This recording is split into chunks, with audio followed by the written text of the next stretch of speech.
Vibe blowing up the J, got the loud jumping up the pay. Everything I'm on slack. Everything I do is got the Benz jumping up the bay. Vibe blowing up my J, got the loud jumping up the pay. Everything I'm on slack. Maybe with the Brazilians, this would be the first. They wild, I think. I'm innocent. Bro, you hear that guy?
What's going on, everybody? It is Coach Greg Adams back in here with another YouTube live stream. Shout out to the Coach Gang. And that's you. For being in here, being involved, and being active on this YouTube channel. Well, welcome back to the Wake Up Show.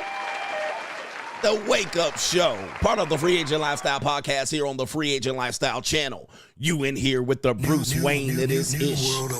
The King of Kings, the King of Content, and the Speaker of Truth. Yours truly, the Notorious One, a.k.a. Mr. Coach Alini, better known as the Prognosticator, Coach Stradamus. And you're in the Desert Storm bunker with none other than EWF. That is every woman's fantasy in the whole fucking show. I'm the CEO Niggero of Fixes Binds LLC. The unbinder, the undebatable, the undisputed best edutainment here on YouTube. You can call me Senor Gregorio Graybeard. The ladies love to call me Mr. Third Leg Greg. Was just phenomenal. I'm also the man with no trabajo. I am the Mitch Slapper, aka the Anointed One. Acknowledge me. The founding father of the After Pill. I am the junior college sociologist, the Morpheus of the Mating Matrix, the chocolatey Confucius, the Black Moses, the Deliverer, also known as the man that walks in the spirit of Elijah. I'm the man with more nicknames than anyone in the game. But in case you forget those names, just call me CGA, C, God, Allah, NIB.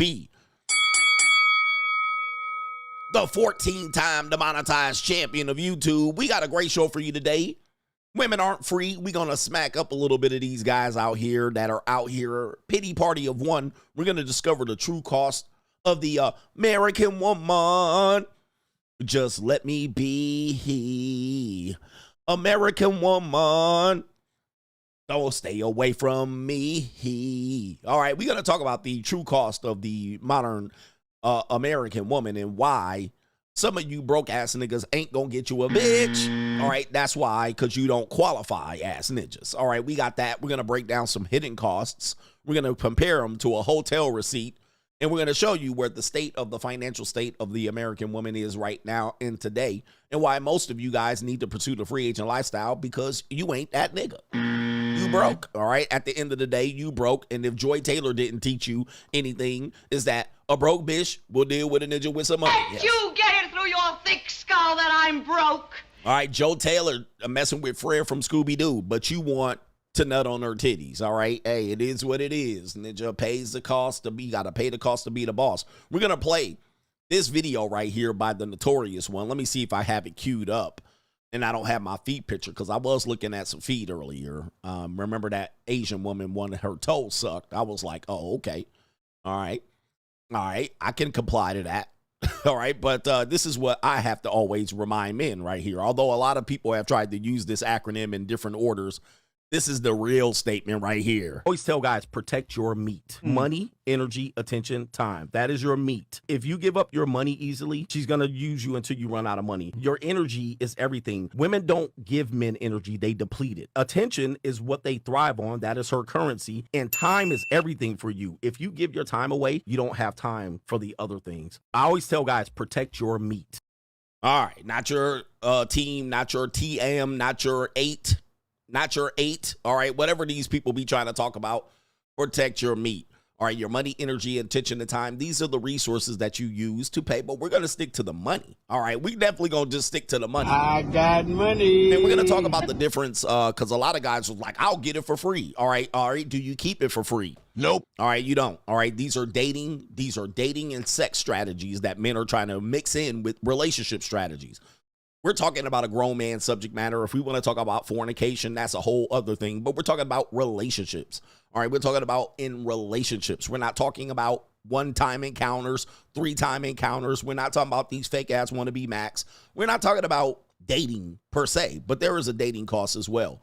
But we're going to talk about it, break down the numbers. We're going to go through the numbers so you guys can see how expensive it is to maintain a woman. Even to the point where there's people that have actually paid a fee. We're going to talk about what that fee is. They paid a fee to get out of the relationship. Yes.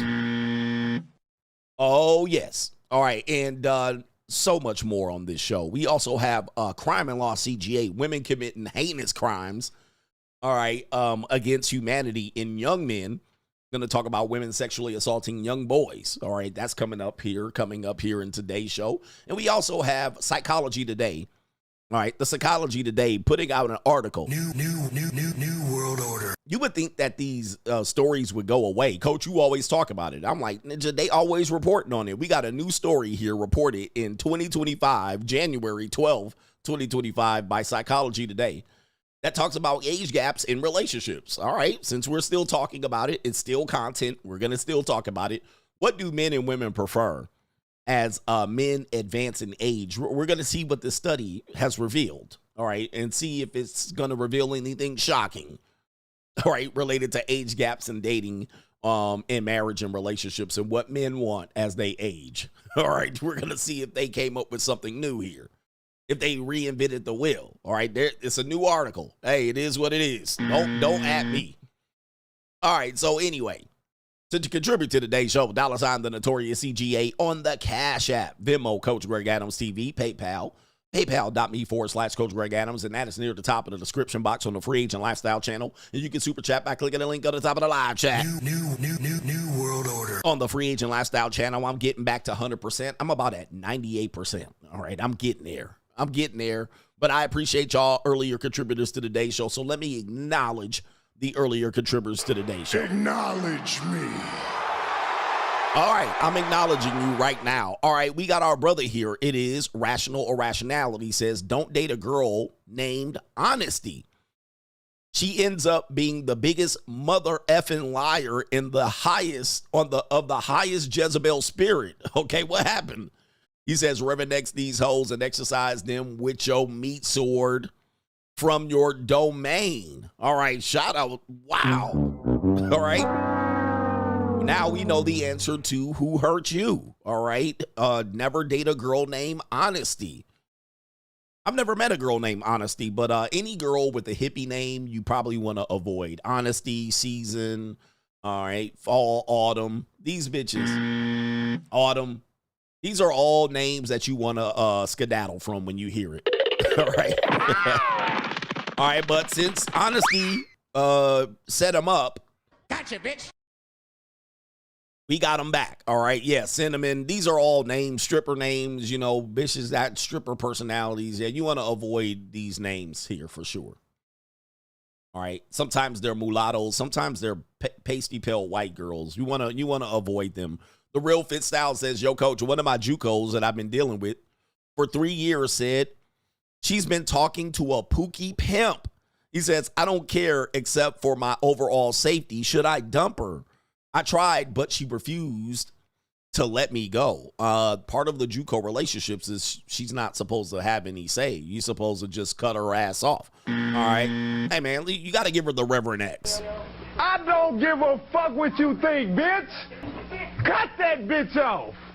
Next call. All right. So part of the JUCO, because if she's dealing with a Pookie pimp, so she's basically trying to get into his ism. All right. Don't get it twisted. She's trying to get under his ism. And he's doing what pimps do. They play the long game. They're putting a little bit into her ear.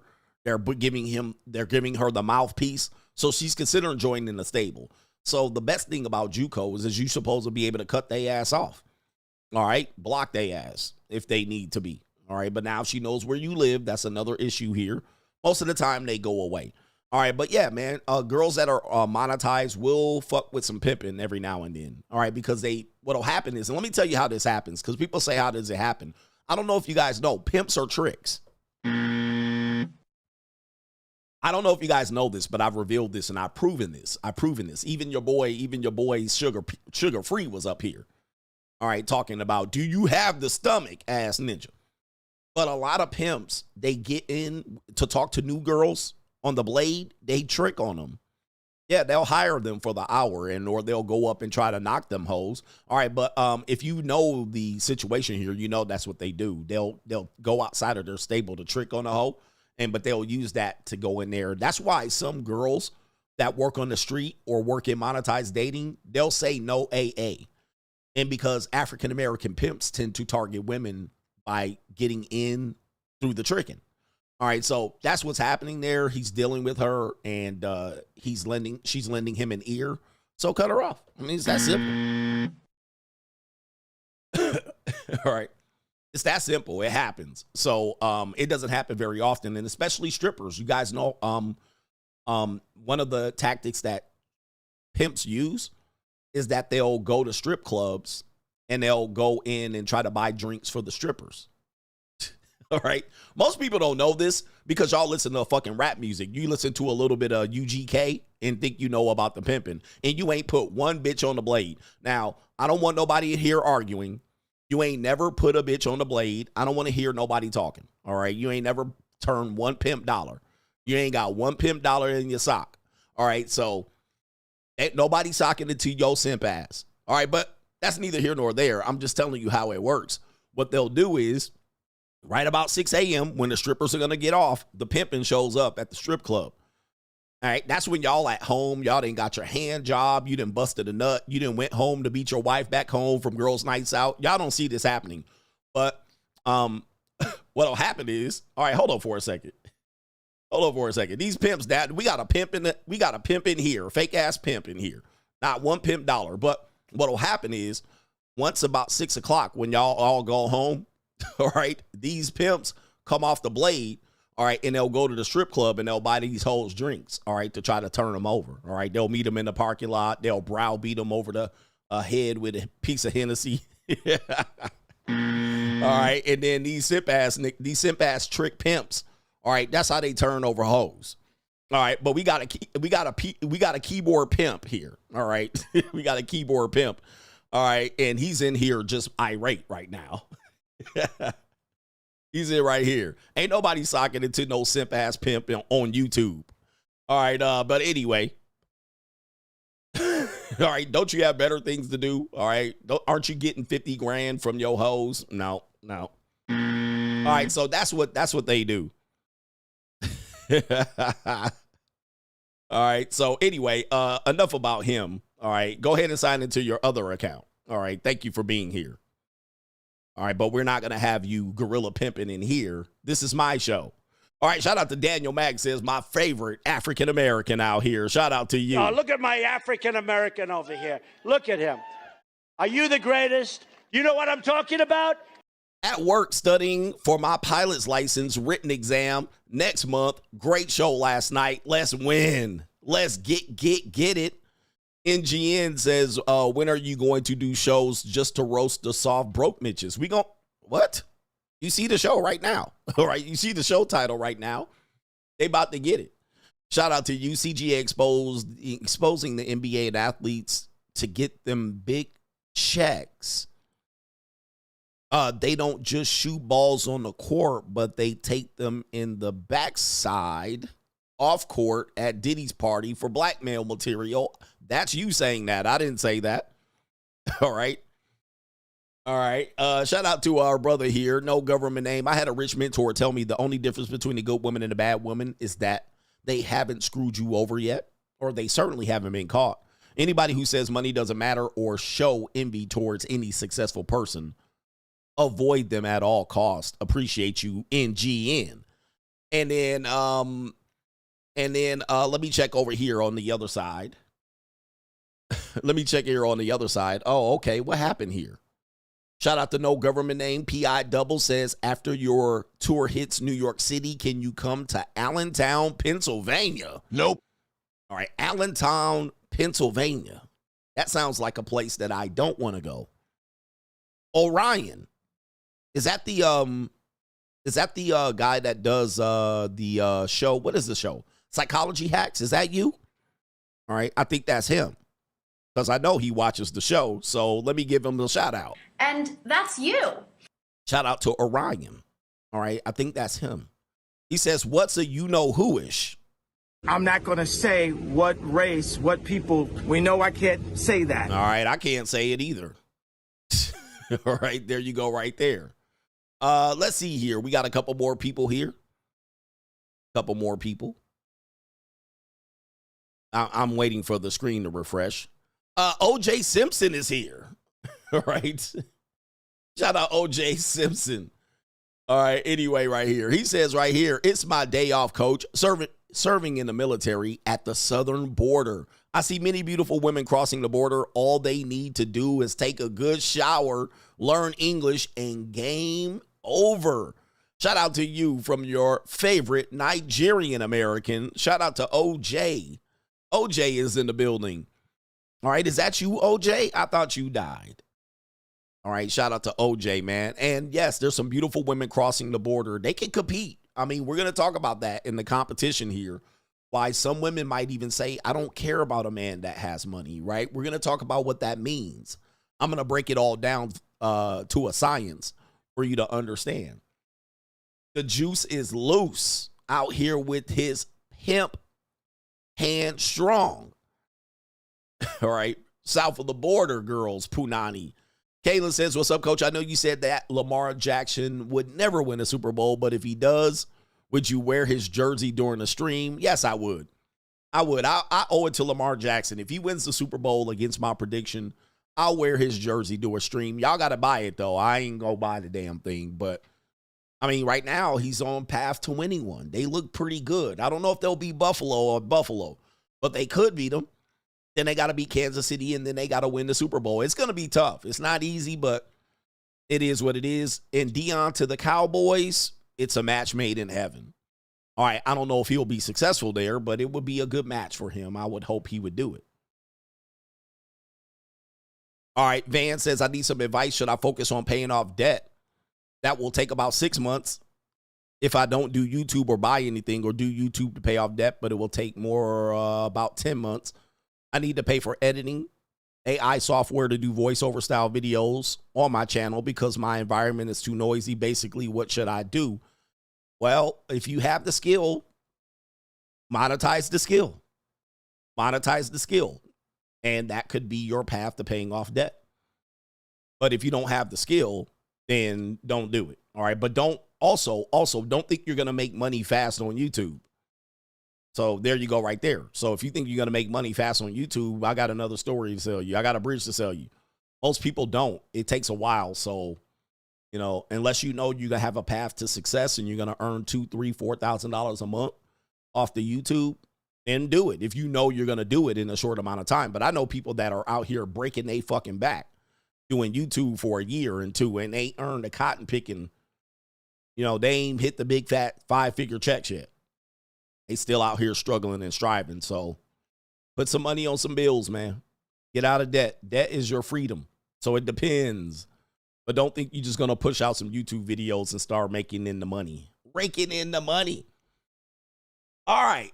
Anyway, let's get to it. Is this Doom and Gloom CGA? All right. Doom and Gloom CGA.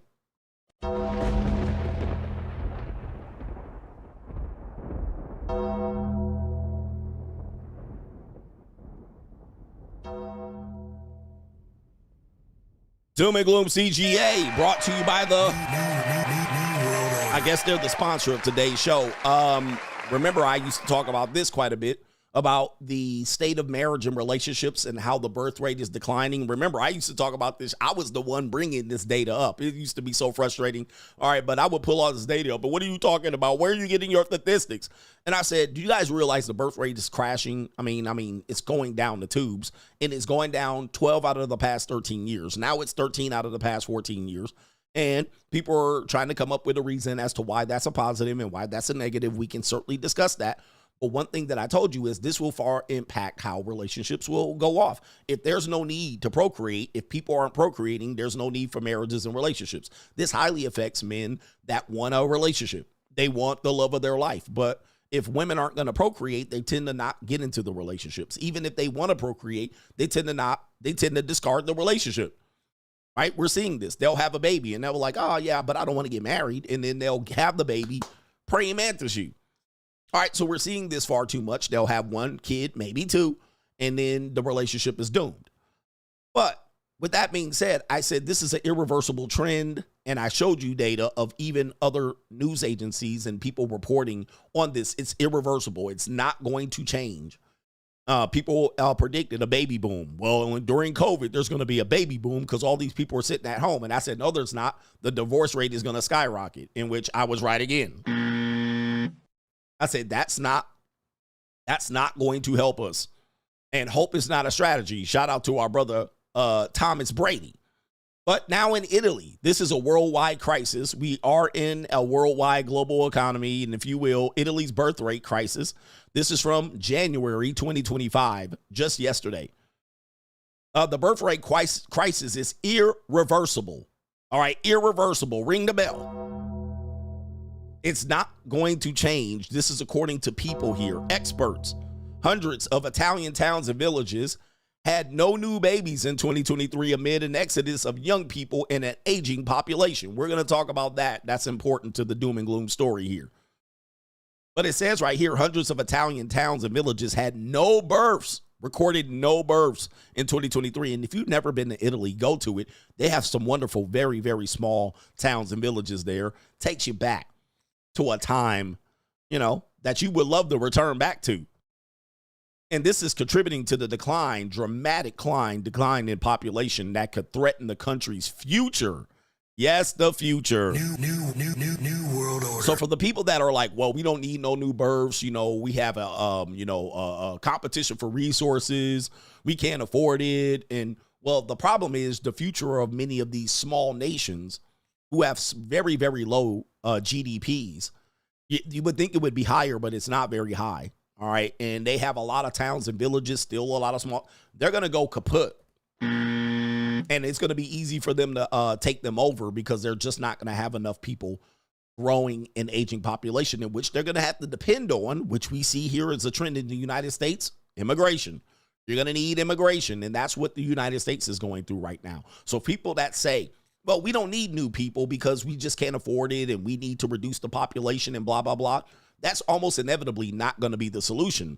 I know. Shout out to you liberals. Shout out to you people who don't think outside the box. That's not what the people are going to do. They're going to force immigration, right? That's the next thing they're going to do. They're not going to say, oh, we're just going to reduce the resources then. Okay. Or we're going to reduce the population and then let us adjust. It's not going to happen. You know why? Because in order to keep a country competitive, you're going to need economic growth. You're going to need a labor force. You're going to need to replace the aging labor force, in which this article is talking about. You're going to need, in order to take care of the aging population of people, you're going to need you need to have a labor force to put more money into Social Security. Or else the old people don't get supported. As people age, you and your mammy, as they age, if you don't have a labor force putting in money into Social Security, the whole Social Security flops. Now who supports the older people? Not only that, then you have AI and technology replacing you. It's never going to be a situation where it just ends up, oh, we have less people, so that's good. We'll have less people tugging on the resources. That's not how it works. You're just going to have people make an adjustment. because you're still going to need to replace labor force. You're still going to have to replace and support the aging population of people with new workers. You're still going to need these things. And as a result, if you don't have them, it's a wrap. And in an olden time, you would open yourself up to be invaded. Yes. You actually was just going to get invaded, because then your border is going to shrink, right? Because people will be like, oh, there's some land for us. There's an opportunity for us. There's unused place. There's ghost town. Then you just change the border. It's going to get invaded at that weak spot. So these are things that we're experiencing right now.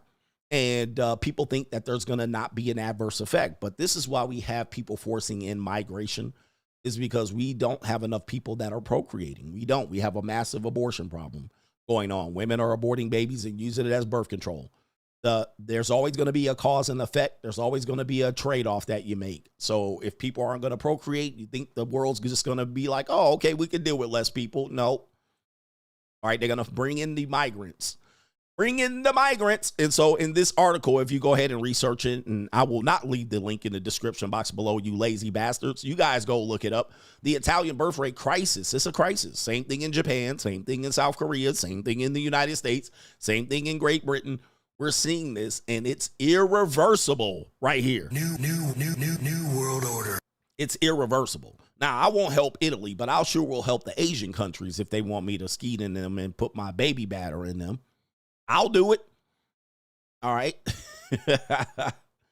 All right. Doom and Gloom CGA. Further bad news here. Half of Americans that are age 18 to 29 are still living with their parents.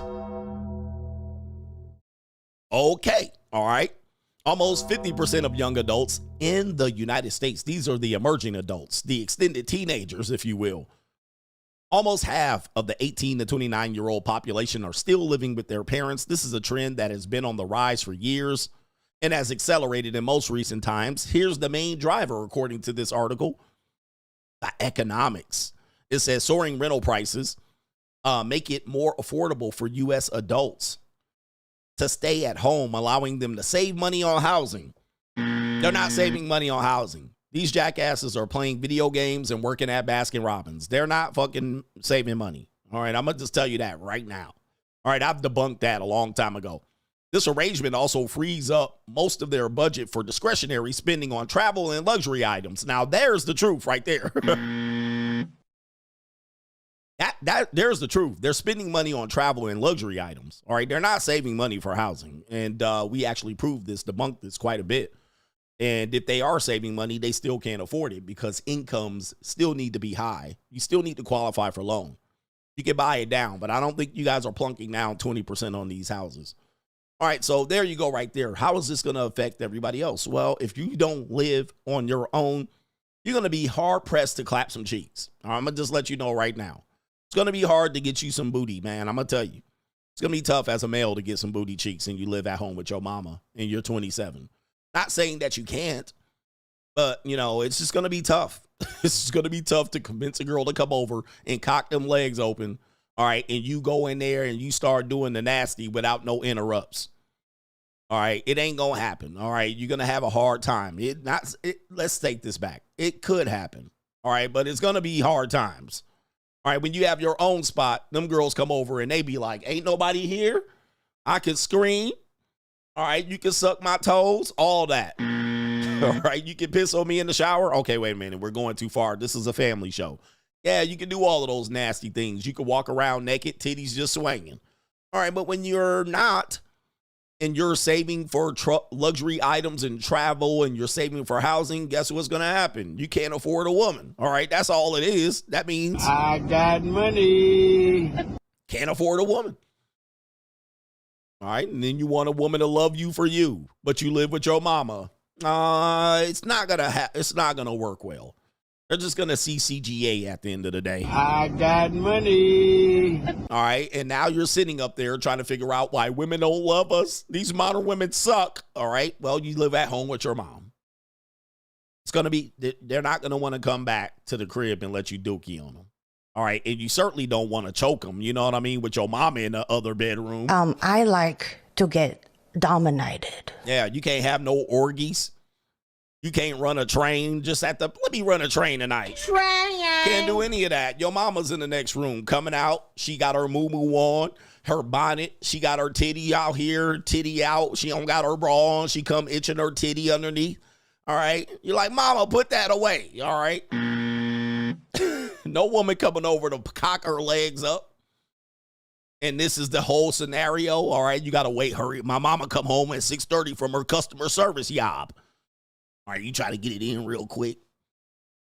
All right, yeah, no, none of that. All right, so then when men out here, this is the state of the world right here. They can't afford a woman. They can't even afford to live by themselves.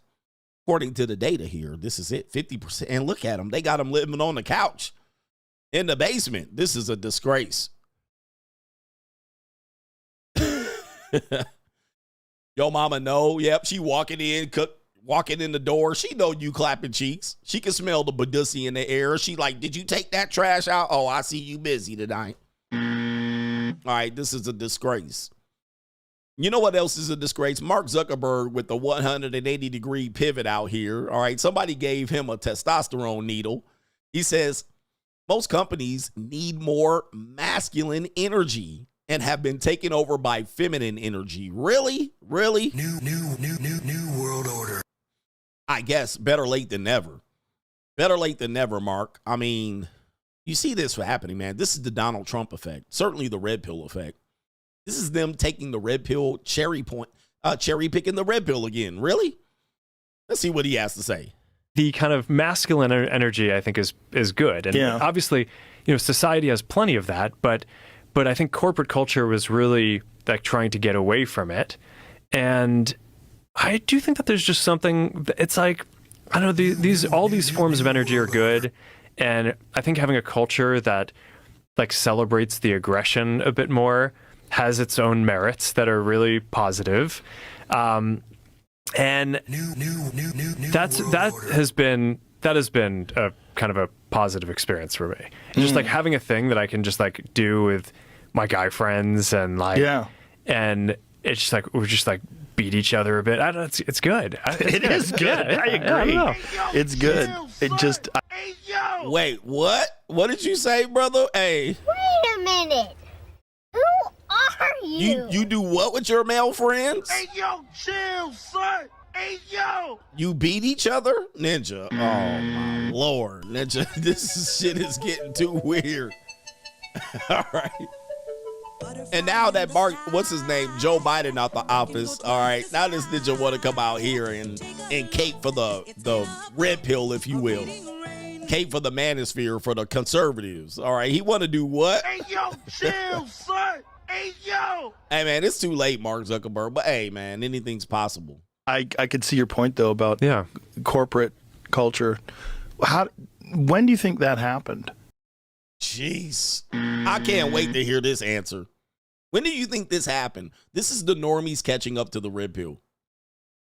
All right, and people always saying the red pill is dead, it sucks, and they don't need, no. They're catching up. And I always tell you, normies are about 15 years behind. 15 years behind. You know what? And I'm going to prove this. You know all these Californians getting a house set on fire? They was going to leave California a long time ago, but they hemmed and hawed. They were like, oh, no, man, oh, no. And a house was on fire right now. They was going to go leave with all the other people that had left. Well, these people leaving, they dumb. We staying. They stayed. Guess what happened? Look what she did to my car. Look at this pig to my car. They shit on fire. All right. I can't stand this shit. I ain't laughing at them. I ain't laughing at them, but now they just catching up. When do you think this happened? When I got demonetized? How about that? Was that a slow shift? Because I think it used to be very masculine. And I think it was kind of hyper aggressive at one point. No, the kind of masculine energy, I think, is good. And this guy's anything but masculine. He took a couple of jiu-jitsu classes, and now. And look, and I think part of the intent on all these things, I think, is good, right? I do think that if you're a woman going into a company, it probably feels like it's too masculine. It's like there isn't enough of the kind of the energy that you may naturally have, and it probably feels like there are all these things that are set up that are biased against you, and that's not good either, because you want women to be able to succeed and like have. I like women who succeed too. All right, ladies, if you want to succeed with CGA, let me know. All right, but let's continue. Companies that can unlock all the value from having great people, no matter what their background or gender. Hey, man, we talking about when the company got estrogenized. We're not talking about what women need to do. Well, I'm sure the women, would you stay on subject? You see, this is what I cannot stand about, when people want to go and fix a problem and they're like, well, we need a more masculine energy. When do you think the feminine energy took over? Well, I'm sure when the women want to get hot, we're not talking about the women. We're talking about the men, all right? When did the company get feminized? And he's over there simping and caping for the goddamn women again. All right, stop with this bullshit. Can we stay on subject? We don't care about, dude. When we talked about when did the culture go too far to the left and woke, and then you over here trying to defend it. Well, I'm sure the women need a safe space to come and work. No, answer the question. Answer the question. Mark Zuckerberg, come on my show so I can mega pimp slap you for this. This is crazy. But I think these things can always go a little far. And I think it's one thing to say we want to be kind of like welcoming and make a good environment for everyone. No. And I think it's another to basically say that masculinity is bad. And I just think we kind of swung culturally to that part of the, the spectrum where, man, bruh, cover this part. Let me hear it. It's all like, okay, masculinity is toxic. We have to get rid of it completely. Well, you were the one censoring that shit, but let's continue. It's like, no, it's both of these things are good, right? It's like you want feminine energy. And look, and I think part of the bruh, that was terrible, bro. I can do some shuffling too.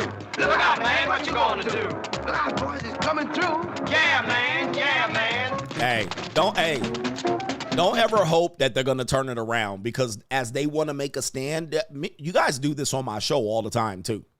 All right, you guys do this on my show. Y'all watch me talk about women. When I swing it back to the guys, y'all be like, okay, we heard enough. All right, look, let's get to the point. We went too far. Just stand on it like a rock and just say, hey, we need less feminine energy. But you don't want to say it because you know you're going to get banned and canceled on your own platform. All right, people can't say it. This is crazy. And he over there talking about he going to do what to his friends? Hey, yo, chill, son. Hey, yo. All right, it's doom and gloom CGA. I thought there was hope for Mark Zuckerberg, but there's none.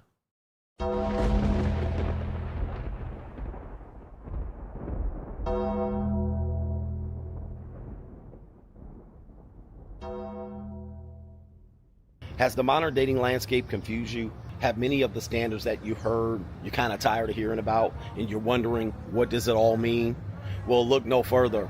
Join us talking about the monetized dating marketplace right now on Locals, and it is CoachGregAdams.locals.com. You can create a free account to join the conversation between the Coach Gang members, but also on Sunday, we do a live stream demonstrating all aspects of the monetized dating marketplace. And coming soon in 2025, you're going to have access to a sample of the monetized dating marketplace course where you can get information related to how to participate in the monetized dating marketplace and or how to understand it, so you're not out here spinning your wheels trying to figure out how you're going to best deal with the monetized dating marketplace. Listen, everything and every aspect of dating is monetized. We just want to relieve the frustration that you might have about it. So the best way to do it is make a free account right there on Locals, CoachGregAdams.locals.com. You can get access to those live streams, but create a free account. Just join the conversation. I am the only one covering this conversation from this point of view. And yes, I am ahead of my time. Get ahead of the information before you're priced out. New world order. You can win as long as you keep your head to the sky. You can win as long as you keep your head to the sky. Hey, CoachGregAdams.locals.com. New Join the Locals Army every Sunday morning. NFL kickoff time. All right, NFL pregame Showtime, the best pregame show on the internet, Sunday. CoachGregAdams.locals.com. If you're not over there, joining the Coach Gang. Create your free account by clicking the link in the description box below or clicking the link in the live chat. If you're not over there, you missing it. CGA Uncensored. We're talking about the monetized dating marketplace. We're talking about all men paid. Let me show you something real quick. Let me show you this slide. This is what we're going to get into later on. Do you guys know that your dating apps are monetized? The monetized dating marketplace have buy-ins with the dating apps. For those that are still on dating apps looking for the love of their lives, all men pay. On Tinder, upgrades are called subscriptions. This includes features like Tinder Plus, Tinder Gold, Tinder Platinum, which allow users to have access to additional functionalities like unlimited likes, seeing who likes you, rewind swiping, using boosts to temporarily become more visible, and changing the location to swipe in different areas, essentially giving them more control and accessibility within the app compared to the free basic account. The free. Yes, buying extra super likes and the likes. When I say the dating market is monetized, well, all aspects have been cornered. It's going to be difficult for you to get into this free dating as people suggest. There's always going to be a fee even on the dating apps. Now, if you want the free basic account, they're going to limit how many swipes to the right that you swipe during the day. Once you reach that, and it's a very low amount, I believe it's in the 50 swipe neighborhood in a 24-hour period. Once you reach that amount, you can no longer swipe the rest of the day. You can look, but you can't swipe. You can swipe left, but you can't swipe right. That's an example of really everything has a cost to it. It's not just dating. Everything has a cost, but not limited to dating. And if anybody wants to know, no matter what you say, most people meet via dating apps. They meet via online. And I showed you the trend from 1920 till today, how most people meet online. Shout out to the people that don't meet online. Shout out to people that wish to not meet online, but it's not anything to worry about. The data shows us most people still meet online. With that being said, they have cornered the market and made every single function on there monetized. Even if you meet on social media, there's a monetized function, meaning that if you pay the monthly fee to keep that blue check mark, you can rise above all of the other digital messages that the recipient will receive. That's the way to angle in. People have been using the blue check mark for many, many years in order to get to the top of the messages. These are all ways that people have monetized things. So don't worry, we're going to clear it all up for the people here. We're not here to argue. We're here to prove some points. I just proved it. Women aren't free, and we're going to talk about that angle right there. Just on the dating apps alone.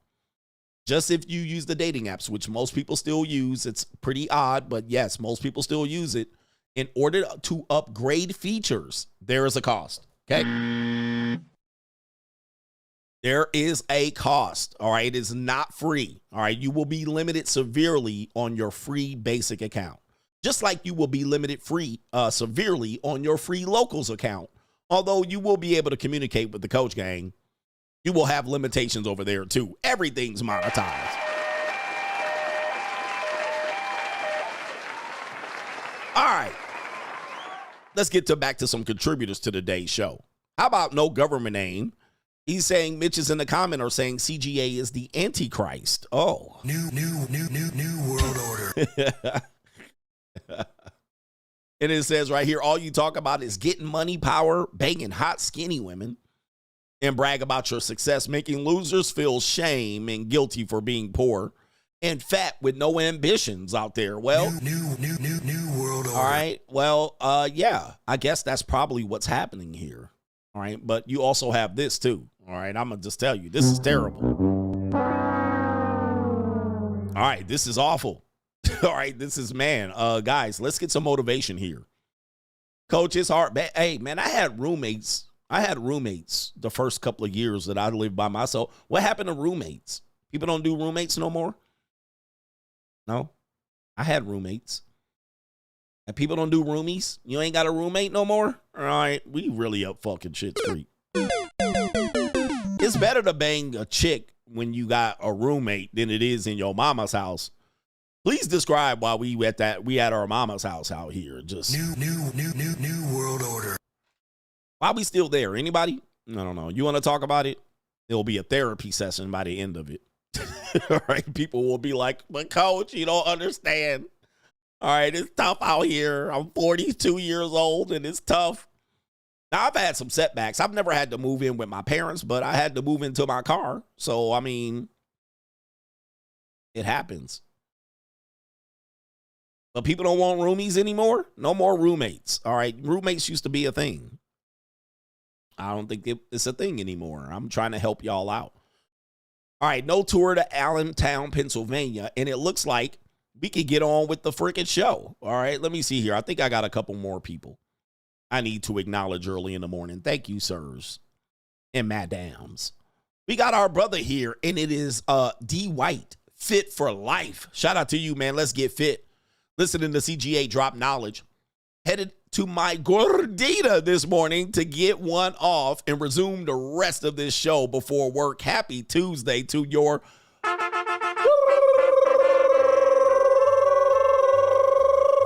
Dita. Shout out to you, man. Hey, you know, that's an example of getting one in. You know what I mean? You get one in on your gordita.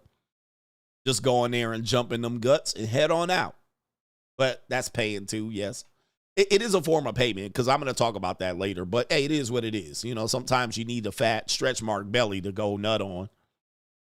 Shout out to the ladies with the fat stretch mark bellies. You know what I mean? The plain Jane. She just in bed. All right. Peace leave just. Peace leave smelling like a whole bunch of burritos and tacos. It's just laying up there fuming from last night. She ain't even jump in the shower to wash it off. All right. And you just crawl in bed real quick. I had me a couple of girls like that in my life. Yep. You just crawl in bed, smash real quick, and be like, all right, wash your dick in the sink. Now, those are the guys that look, those are the ones in my life where those were free. All right, those are the free ones. But these girls were nothing to write home about. All right, there definitely was a cost to pay for that. These girls were not anything, and they were always secret lovers. Yeah, that's what we are. Secret lovers. All right. Don't let nobody see me creeping up out that door. Don't come to my house. Don't claim me in public. Don't hold my hand in public. I see you ninjas in public walking around with your secret lover. She had you all outside. Let's do something this weekend. You're like, oh, this bitch. All right, let me keep the peace leave free. So I got to take her outside. You all at the mall. With your big old gordita walking down. And she's in heaven, guys. When you go outside with your secret smash lover, all right, to keep your free peace leave supplies going, she in heaven. But then I catch your ass all the way across the goddamn lawn. I see your ass on the other side of the mall. All right, looking at your big ass, and she all got her big fat foot stuffed in her shoe with her ankles boiling over the goddamn shoe. All right. And I see her and she just a waddling. She just a waddling and limping. And I see your monkey ass and her big ass left, right, left. All right. And you walking, you all just looking all, and you catch eyes with me. You lock eyes with me and I lock eyes with you. And I'll be like, yeah, nigga. Yeah, I caught you. I caught you. And she feeling good. She in heaven that she outside with you because you a good looking guy out here talking about you getting it for free. And I see your ass just walking and she just a limping and waddling. All right. And that's your girl. You go over there and you get you some freebies, but she's like, and I'll be looking at your ass like, okay, nigga. Okay. I see you, ninja. All right. I see you with your big ass mastodon right now.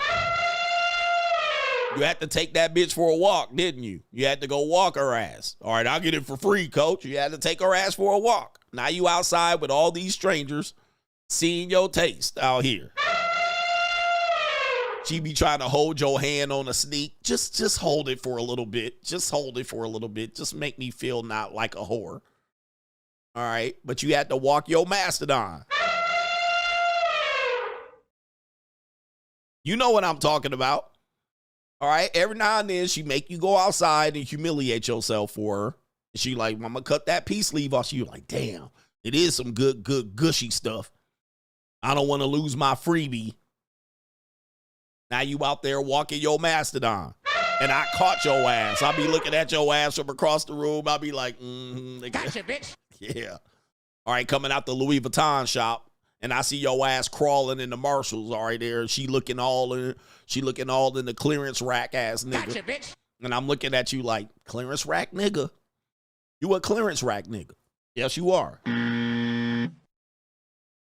You's a window shopper and a clearance rack nigga. All right, I'm coming out the Louis V store. All right, talking about you getting it for free. Yes, you are, Ninja. Hey. You got to walk your bitch. You got to just take her across town. But I'm going to catch your monkey ass. I'm going to tell you. Yeah. All right, enough about that. That's terrible. Pippin Holes LLC, coach. Your take on how black women hold back progress in the community was truth.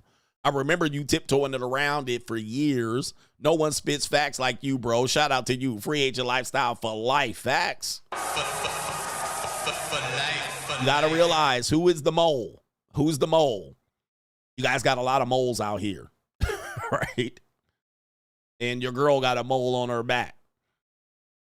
All right, speaking of, let's get into it. Straggle and Sniggle Theater. Like, ride with me if you ride with me. You can slide with me if you feel like 550 on the 5 sticky. Come get high with me, that's a deal, right? Straggle and Sniggle Theater. Okay. Let's get the banner up.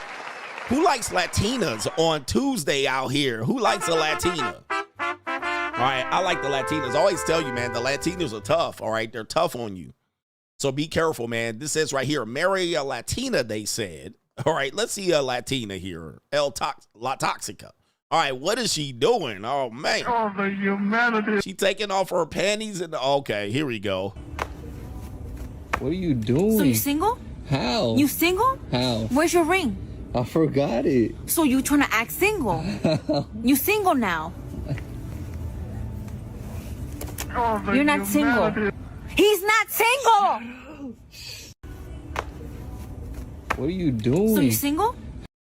Oh, man. Oh, the humanity. All right, I like these little Dora the Explorer looking Latinas with them big brown eyes. I love them. They fire. And she got the braces on too. Oh my goodness, I'll butter them tonsils up. All right, she got the braces too. Most men like toxic women like this because it makes them feel like, you know, she really loves you. But this is toxic. This is crazy cuckoo for Cocoa Puffs. All right, this is definitely somebody that's going. Now I got to cut you. All right, she definitely gonna cut you at some particular point. All right, be careful with these type of toxic Latinas right here, man. You definitely gonna get cut. Now I got to cut you. All right, so be careful out here, man. And they will embarrass your ass in public with these big old brown eyes, looking like Dora. All right, where's Diego at?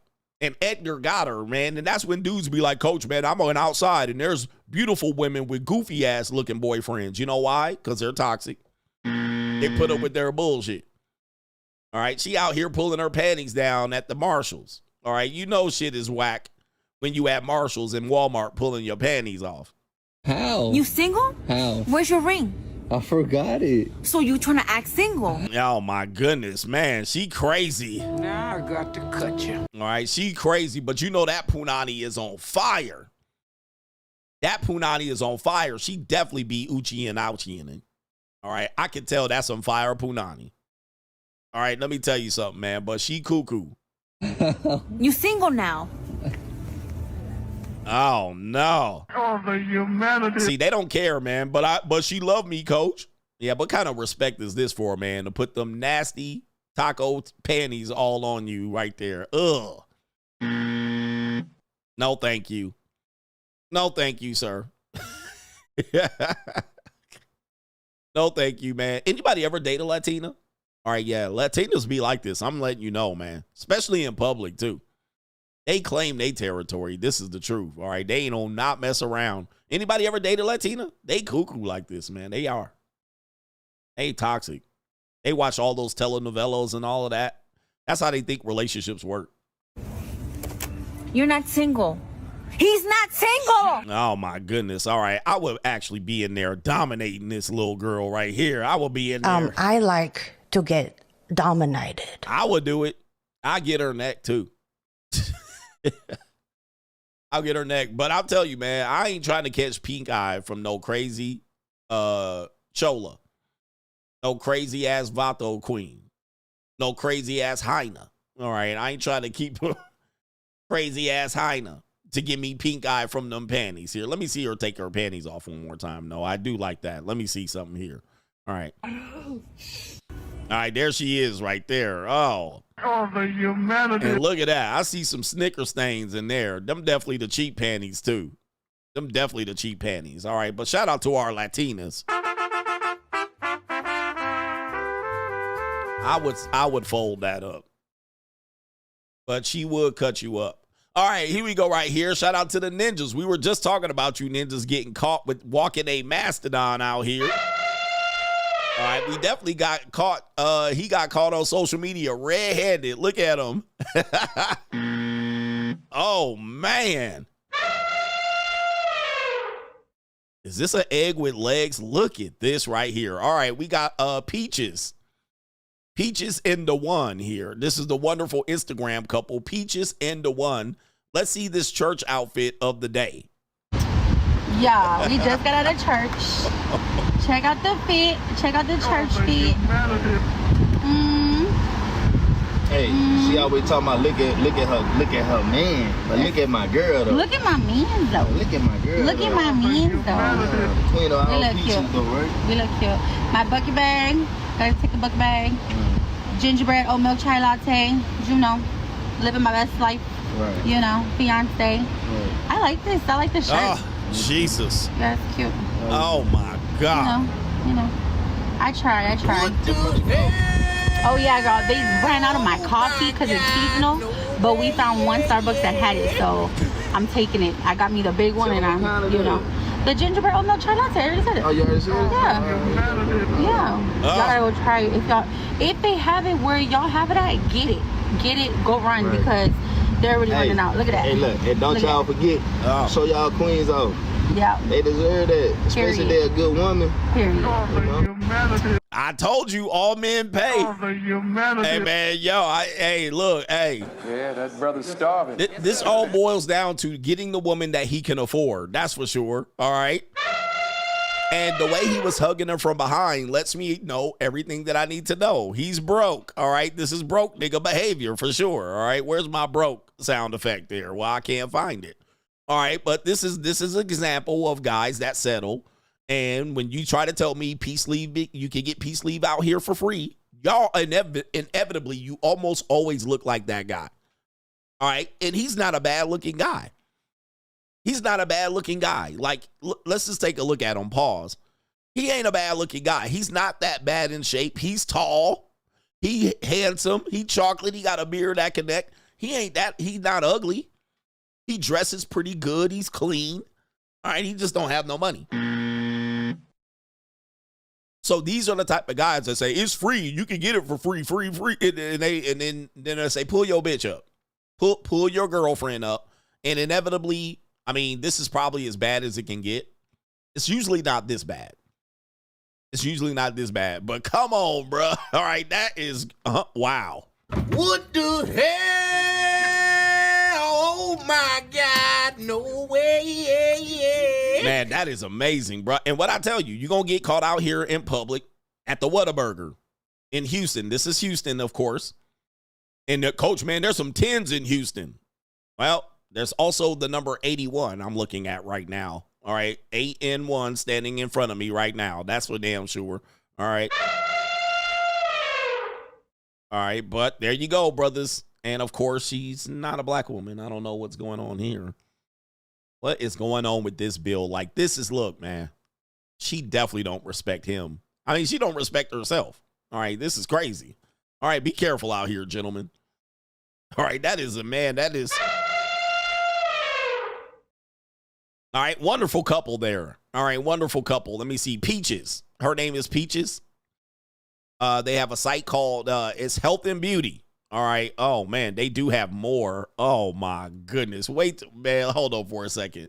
All right, they the one putting themselves out here, so I'm providing criticism right here. Look at this right here. Oh, the humanity. Oh my God. Jeez Louise. Oh my God. There they. Shit. All right, that. Wow. I told you, you niggers ain't never gonna get away with this, man. I'm a call this shit out right every single time I see it. What the hell? Oh my God, no way. Coach, it's free out here. I don't pay. All right, show me your girl. Wow, look at the midsection here. That is massive. That is unbelievable. And you on the internet? Man, I done seen it all. All right, anyway. Straggle and Sniggle Theater. What was that statement that somebody made? I think it was a female comedian. She said, as long as there's black men, women will never hit the wall. And that was one of those eye-opening quotes that we had to go, well, that's actually true. All right, because as long as there's black men, women of all shapes and sizes and races and ages are qualifiers. So women can gain confidence significantly. Now we have this guy out here. He's got this quote right here. Where the white women at? All right, he has that quote right here, and here he is out here, rate his Riz here on Straggle and Sniggle Theater right here. There he is out there running his mouth, which ninjas love to do, all right, including myself, running their mouth. Where the white women at? All right, there it is right there. Let's see what he pulls. All right, let's see what happens here. She ain't never met a nigga like me. Hey, yes I have, brother. Yes I have.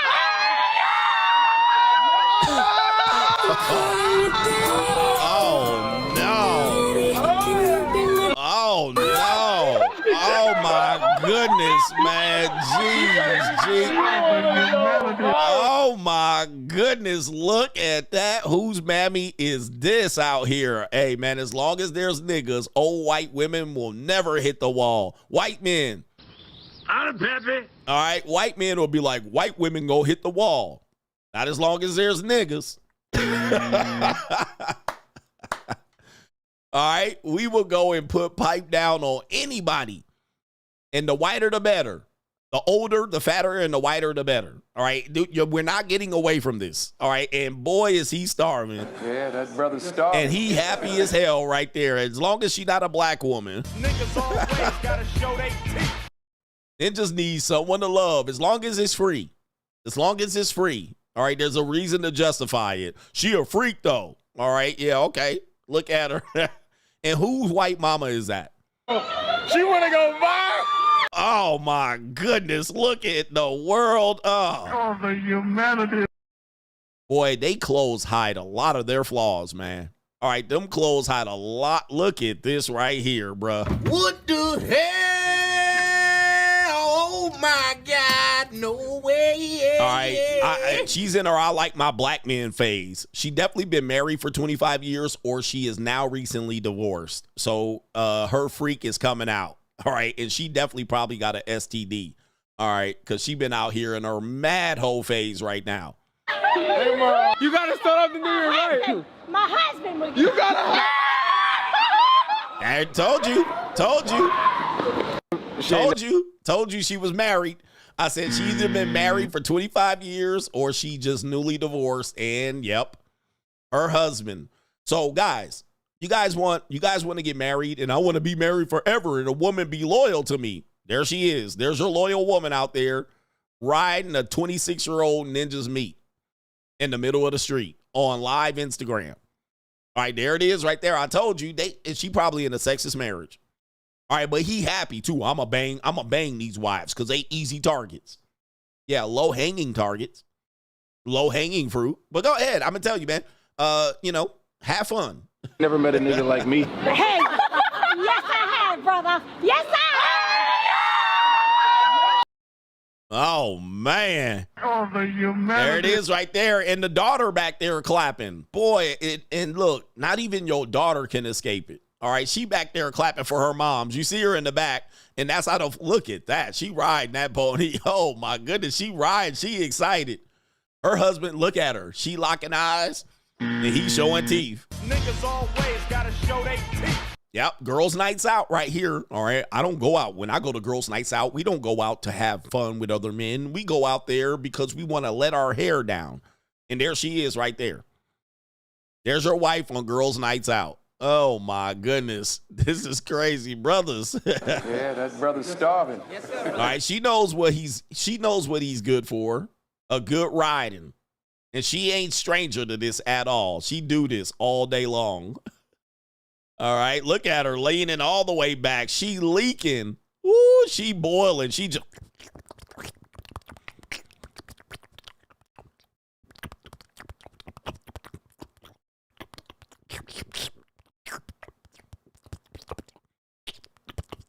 Hey, yo, chill, son. Hey, yo. She got her bull. All right, she in it. And look at the ladies in the back. Are they shamed? Nope. All right, they know what's going on. They know what time it is. All right, there's a lady back there surprised. All right, but he picked her big ass up. There it is right there, folded her ass up. She want to go viral. Hey, Mom. You got to start off the new year right. My husband. Oh, my husband. All right, my husband. Look at the lady in the back. All right, she definitely the church lady. All right, she like, oh, man, this is crazy. Woo-wee. All right, shout out to them. All right, she brought the percolator out. All right, let's go over here. We got two more here. We got a Jamaican woman. I can't quite understand her, but we were talking about this earlier about Gen Z men and women, half of adult Americans, half emerging adults, I should say. Their brainstem just developing here, are living with their parents. We got Pookie over here. He is pissed off his Jamaican mama. Do you think this is a lot of food? He's pissed off his Jamaican mama because he cooked all this food here and she is pissed. Let's take you to somewhere in Jamaica. This is some bullshit, Steven. This can feed a whole family. And you're gonna eat this bumbleclad thing with 3 pussyclad thing there. Oh, That's some fuck with Steven. We can't support you no more. No. Get the fuck out of the house. Look on the bumbleclad plate of egg. How much egg you fry? 6 bumba rasclad, pussy bumba bloodclad egg. 6 bloodclad egg dog. You ever work in a day in a bumbleclad life? Oh. You name 6 egg. You know what we can feed by 6 egg? Huh? We can make a dinner for people. A big dinner for like a whole family. Oh. 6 egg. And how much bumbleclad bacon? That come like 100 piece of pussyclad bacon. Pussy-clad. And you top it off with 3 bumbleclad egg. Oh, bumbleclad egg. You call that breakfast? Oh. No. No, this is it. Me not do this no more. No, Steven, me can't do this no more. When you done yam the fucking breakfast, move out. Damn. Me can't support you no more, Steven. Oh, Pookie Steven out here. Pookie. New world order. All right, Steven's getting kicked out of his house right there. Apparently, there he is right there. She said, after you eat, you got to go. All right, man, we can't afford you no more. Damn, you getting kicked out, sir. You're going to need some roommates. And I guarantee you're not going to make 6 bumbleclad eggs, neither any pussyclad eggos either when you go live on your own.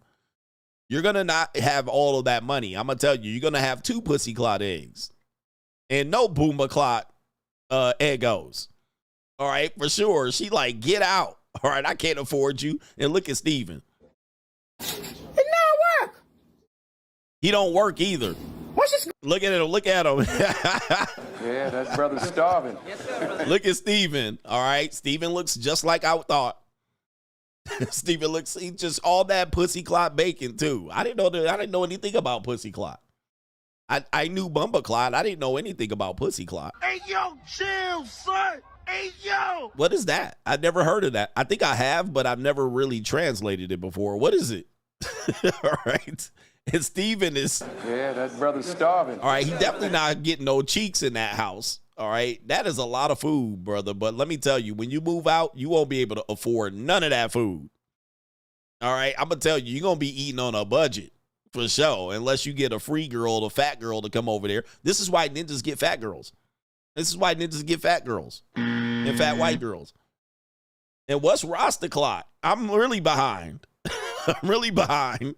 All right. But this is why ninjas move in with girls like this. All right. It's pretty apparent. All right. Let's see here what's going on here. She is irate. She is beside herself. This is some bullshit, Steven. This can feed a whole family. And you're gonna eat this bumper clad thing with 3 pussy clad thing there. Oh, not the ting. Man, I gotta speak like this. My goodness. 3 pussy cot tings. All right, this is crazy, Steven. That is some fuck with Steven. We can't support you no more. No. Get the fuck out of the house. Look on the bumper clad plate of egg. How much egg you fry?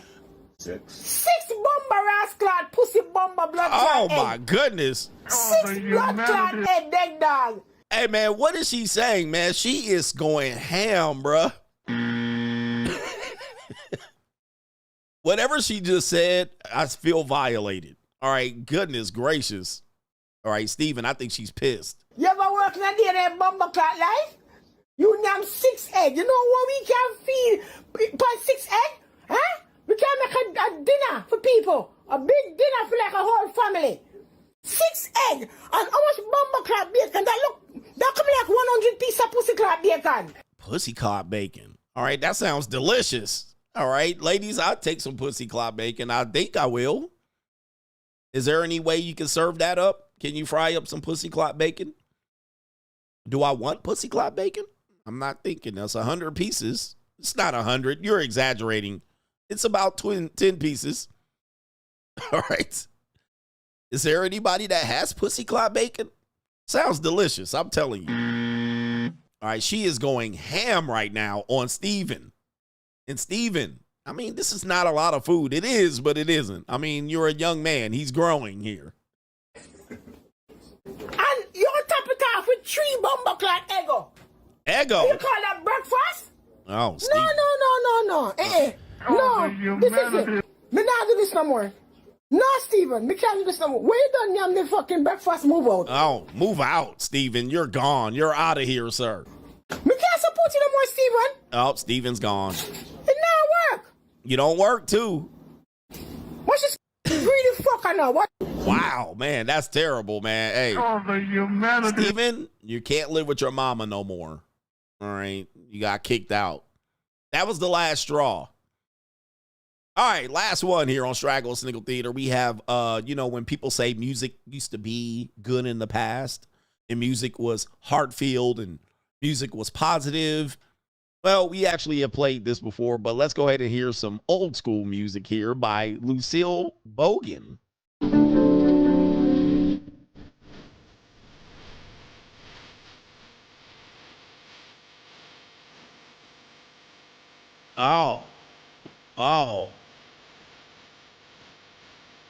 Oh my goodness. Well, all right. What year was this? All right. Shout out to Lucille out here. All right. Yes. Same thing with cameras. Soon as cameras came out and painting came out, we start painting naked people. All right. But wowzers, they're like, would you record some music, Lucille? Rest in peace, Lucille here. She got a good 50 years out of this life. And she is a nasty woman. I am a nasty woman. All right, man almighty. She got a what? All right, boy, I tell you, man, these modern women, coach, the modern women.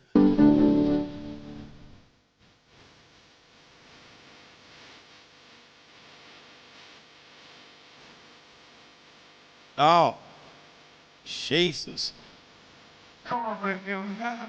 Yeah, that's what I'm looking like right there. Merp, right at the end of. All right, man, women used to be loyal and faithful. Yeah. And I told you your granny used to be a skeezer and your great granny used to be a flapper. All right, I don't even need to hear those disgusting lyrics anymore. All right, we need honest music now. That's Straggle and Sniggle Theater. Like, ride with me if you ride with me. You can slide with me if you feel like 550 on the 5 sticky. Come get high with me, that's a deal, right? Okay, man, this show was a riot already. Thank you. Do me a favor, hit the like button. I'm going to do Crime and Law CGA and then do the Super Chats. Bear with me here because we got to get some crime on the TV right now. I love crime. I don't like when crime is committed against me, but I love some good crime stories. All right, and the theme is older women are nasty. All right. I am a nasty woman. All right, let's hear this one right here. We got this story out here. This story about a 64-year-old woman in Pittsburgh. All right, shout out to everybody in Pittsburgh. A Pittsburgh 64-year-old woman in Pittsburgh allegedly paid 2 kids $5 to shovel her driveway, but then supplied them with alcohol, then sexually assaulted them. Oh, Lucille, is that you? All right, man almighty. And that's you. These women out here nasty. Yeah, that's and speaking of, I told you about these moles. All right, Pittsburgh, Pennsylvania, stand up here. Here we go. They found 2 boys drunk here along Wind Gap Avenue. They were in the area shoveling snow for money. But investigators say instead of just giving them cash, one woman gave them alcohol instead. That's a shame. That's very sad. Very sad. Neighbors were upset and disgusted when they heard what Pittsburgh police say unfolded just down the street Wednesday evening. Court documents say this woman, Rochelle Stewart, agreed to pay $5 to 2 boys who looked as if they were 12 or 13 years old for shoveling her walkway. Police say as they were doing so, she invited them inside for hot chocolate. That led to her filling their cups with vodka and wine and allegedly trying to touch them inappropriately, according to investigators. Very shocked and very disappointed in the neighborhood for that woman doing that. Neighbors who did not want... That did just sound cold, like he freezing, but we always told you about that candy lady at the end of the street. Yeah, that brother starving. Nana used to do this to a lot of boys back down in the day, back then. Yeah, that brother starving. All right. To speak with us on camera, told Channel 11 they saw the boys stumbling down the road. Pittsburgh police say they found 2 boys but didn't think anything of it at the time. Police say the boys went back to Stewart's house when they realized that one of them forgot his coat inside. They went back to the house. All right, let's go back. All right, that funny feeling she gave my little weenie, all right, is worn off now. Hey, yo, chill, son. Hey, yo. I thought that bitch broke my dick, all right, but it ain't broken. It feels funny, but the funny feeling needs to be felt again. They went back. Hey, yo, chill, son. Hey, yo. This is not a joking matter, all right, because she is nasty. I am a nasty woman. All right, can you make my peen feel funny again? My little weeder Peter needs to feel funny again. You made it feel a little more funnier than I ever felt it before, and he went back. All right, that's crazy. All right, can you touch that again? Never had that feeling before, and I never knew love like this before. Yeah, she said, open my eyes. All right, do that again. What was that? All right, anyway, that's a disgrace. That's when Stewart called 911, initially reporting a burglary and telling dispatchers the kids were drug dealers. What? Nothing like that happens here. She told on herself. It's a very quiet community. We have a nice setup in this Wind Gap neighborhood here. Court documents say Stewart, who appeared extremely drunk when police arrived, initially told them the boys were never inside of her house. But police soon found the missing coat on her couch and a bottle of vodka that was half empty. She told on herself. You went in there, committed the crime. They left and they came back for seconds and you were like, don't come back here no more, boy. Don't come back here no more. All right. And then you told on yourself. Oh, my goodness. These people, this woman. Yeah, that brother's starving. Boys also showed police a video taken inside the house, allegedly showing her rubbing one of their arms and shoulder, but didn't think anything of it at the time. Police say the man, this is man. What's wrong with people, man? Wrong. Look at this. All right. What in the world is wrong with people? This is, man, you called the police on yourself and now you in jail. 64. That's a rough ass 64 too. I mean, that is a rough 64. She been through it. Obviously, she been hitting the bottle. She been hitting the bottle too. All right, the drinking ain't helping. And they recorded it. Ugh, just disgusting, man. People are nasty. Speaking of nasty here, we got a woman in Florida. Apparently, this Ling right here. Shout out to Ling. What kind of fuck you give me? Yeah, this is the type of women you meet in massage parlors right here. All right, this woman apparently has been accused of urinating in ice cream buckets and spitting into ice cream at a shop. Let's hear why she did it, allegedly.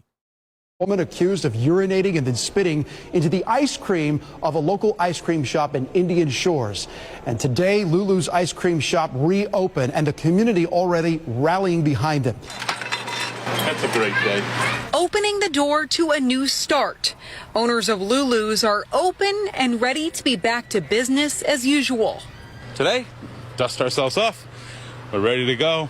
This after Indian Shores police say surveillance video shows Jung Soon Wipcha, who owns the food market next door, entered the ice cream shop through an adjoining bathroom, then urinated in and did other disgusting things to their ice cream. Allegedly angry about the shop's popularity and a dispute over parking spaces. Oh, is that good? Chuli says they immediately replaced everything in the store. The community rallying to support Lulu's. As for Jung and her husband, who still own the business. A woman accused of urinating and then spitting into the ice cream of a... Oh, my goodness, man. She's like... I suck, I shut the fuck up. All right, that ain't that type of Ling out here. That Ling is going crazy out there. All right, and I'm not eating no ice cream there for a good minute because, you know, these business owners cut corners.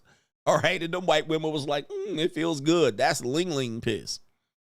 She might have dookied in it, too, because I think they said other disgusting things. All right, I'm not, no way, man. What is wrong with that Ling? She's a disgusting woman out here. What kind of fuck you give me? All right, I think she's going to be working at a massage parlor near you. She's mad because the parking, they buying more ice cream next door. Joe Biden will go get some of that ice cream. All right. Are you a freshman at the university? No. You look like a freshman. Joe Biden is going to buy some of that ice cream. All right. He likes some of that ice cream. Joe Biden, I can see him scrambling there right now. All right. Well, let's get a picture of Joe eating that ice cream. All right. Let me see if we can see if Joe Biden, where's the ice cream at? Oh, we do have him. Oh, we do have him visiting the ice cream store right there. There he is right there. There go Joe Biden eating some of that ice cream right there. You big dummy. All right, Joe Biden, what you think of that ice cream from the Ling? I've done some dumb things, and I'll do dumb things again. Lemon meringue. Somebody said pistachio. That be something in that Rocky Road ice cream right there. All right, he definitely about to look. All right, he want to lick that ice cream so bad. All right, Joe Biden starving too. Yeah, that brother's starving. All right, eat that ice cream. Ling ice cream. All right, we got a terrible thing to report here. Terrible. On Crime and Law CGA, Jessica Simpson. She used to be a hottie back in the day. Boy, she is not aged gracefully.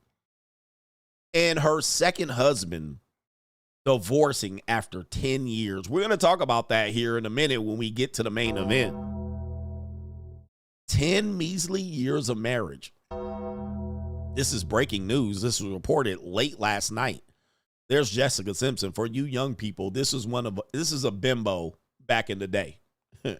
Like back in reality show where people were getting famous off reality shows. She also was a singer.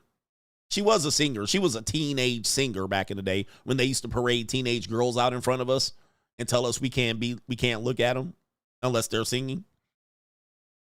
Yeah, low-rise jean, bitch. All right, chicken of the sea. Yeah. But this bimbo became famous for being kind of an airhead on reality TV back when that was getting going. But apparently her and Eric Johnson, has split after a decade of marriage. This is confirmed by TMZizzle. Jessica tells us, Eric and I have been living separately, navigating a painful situation in our marriage. Guys, I tell you all the time, This has been over for a long time. They made 10 years legally, but they've been separated probably for a year or two. But our children come first, and we are focusing on what's best for them. Not. We are all grateful for all the love and support that have been coming our way and appreciate privacy right now as we work through this with our family. There's Jessica Simpson.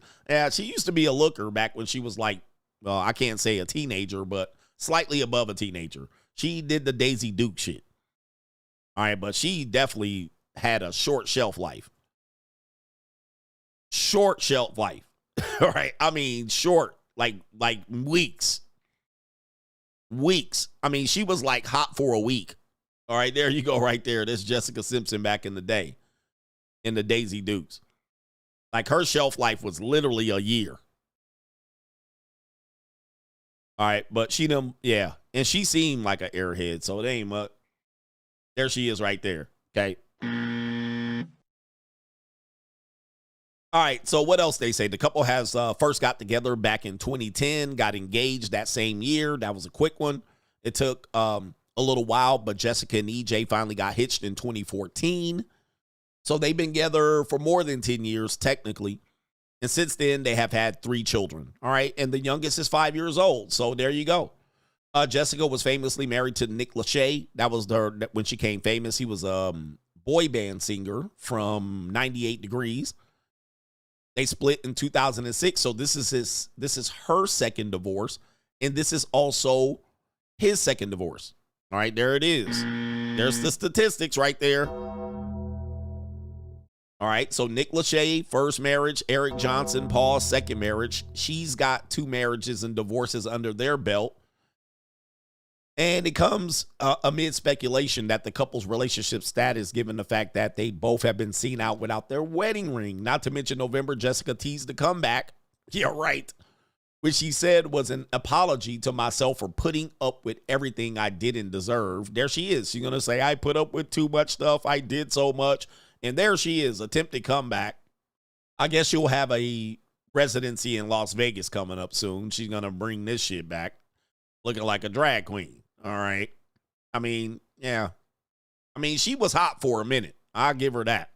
All right. Why is it going there? All right. There it is. She lives in Nashville. All right. So she's going to now put out some records. All right. I suppose. But yeah, man, there you go. There's love. Love and marriage. Love and marriage. Yep. There she going. She going right. Going back to the, what'd she say? She said this. I'm going to the streets. End of story. She's back into these streets. How old is she? She might be barely 40 years old. She might be barely 40 years old. She might still be kind of young, although she does look like she's aged 44. All right. That's what I thought. All right. So she's still got some tread on that tire. That was her when she was a little more baby faced. As you can see, she don't look like that no more. All right. Sad to see another terrible divorce to acknowledge there. All right, terrible. But all men pay. All right, all men pay. What does he do? I don't even know what he does. But 10 years, remember that when we talk about what's going to happen next, when we talk about the main event, remember that. All right, we got some more stories coming up, incredible stories on this evil world we live in, but I need to acknowledge the contributors to the show. The contributors to the show. All right. Still got a little bit of the sniffles. So thank you for bearing with me during this terrible, terrible time. Shout out to no government name E. Coach, I need advice. This lady from my job is trying to get me to marry someone for citizenship, offering me money. I don't know if I should or not help. Okay. I've had this scenario before. I got offered this scenario before when I was just graduating college. There was a woman that was worried about her visa going to expire. She was graduating college. She was from Serbia. She ended up marrying someone else and still lives in America. They have a beautiful family. And this was the woman that was 6'5". Eric Johnson was the tight end, okay, for the NFL. So he got money too. But this woman was 6'5". All right. She was like, she was a full damn near a full foot taller than me. But she was worried about it, and she had approached me with this proposition of staying in the country, and she was stressed out, how women stress out. She was going to panic, and she offered me an opportunity to do it. And I was like, am I going to be able to clap them cheeks? Well, she was suggesting no. But she had it all laid out of how immigration works, how they come into your house to make sure your marriage is legit. They do several interviews. They may go as far as to look at your closet to see if you guys are commingling funds and commingling clothes and shit like that. And I was like, and I ain't going to smash? All right, because I'm going to put a baby in your big-ass giraffe ass, all right? Now, my point is this. Don't do it. I wouldn't do it. All right, do not do it, because you guys do not, as you say these things, you don't realize the significance and the legal consequences of marriage. So while she's saying that this is for immigration purposes, you're still going to have a very, very big consequence if there's a divorce, if she pivots, if she gets deported, if something happens, if she commits a crime. There are very, very big legal consequences to marriage. It's not just that you can just be like, oh, we got married for immigration purposes. Don't worry. Don't look over here. All right. If you cheat on her, she might use it. Not only that, you have the Violence Against Women's Act that all immigrants have that protect them. So say you get into an argument, it doesn't go right. She can use domestic violence to get out of that marriage and get automatic citizenship right to the front of the line. Guys, I do not get involved in those things, because you don't really realize that there are terrible legal consequences related to this. And if they find out you're lying, this could be some legal penalties to pay for as well. Legal penalties that you pay if they found out you're lying and try to finesse the system.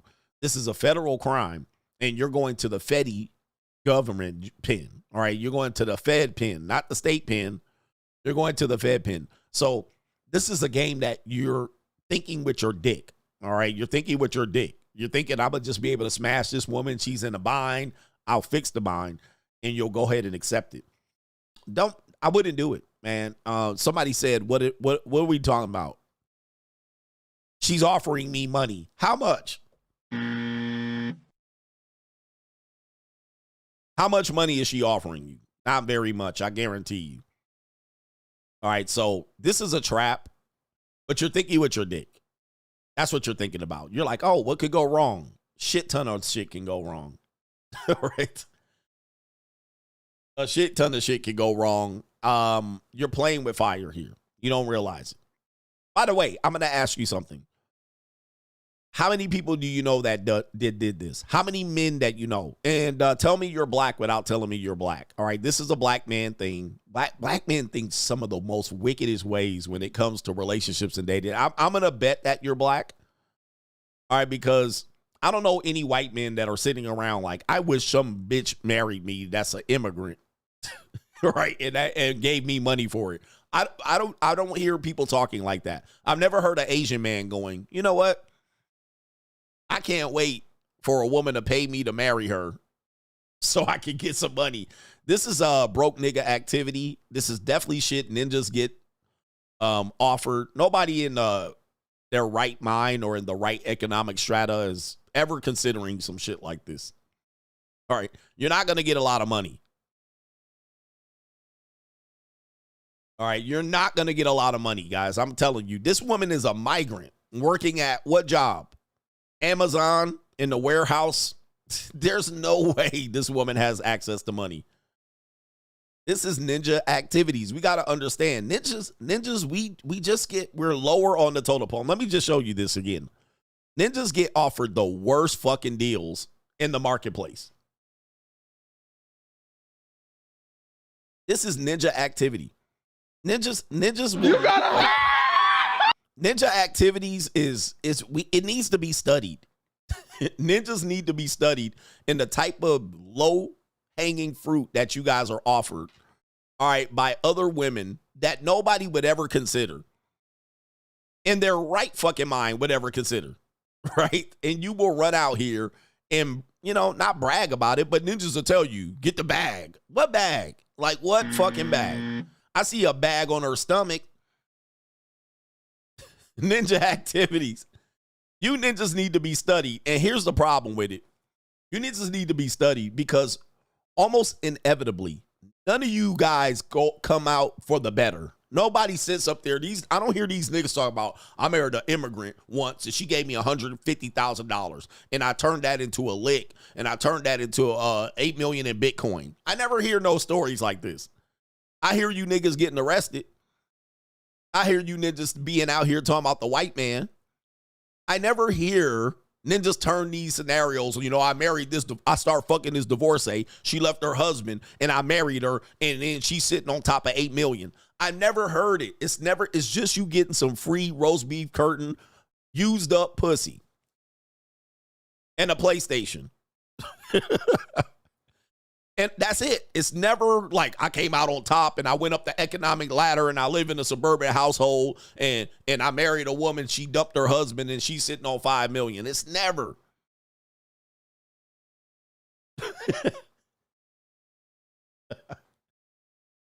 All right. But, you know.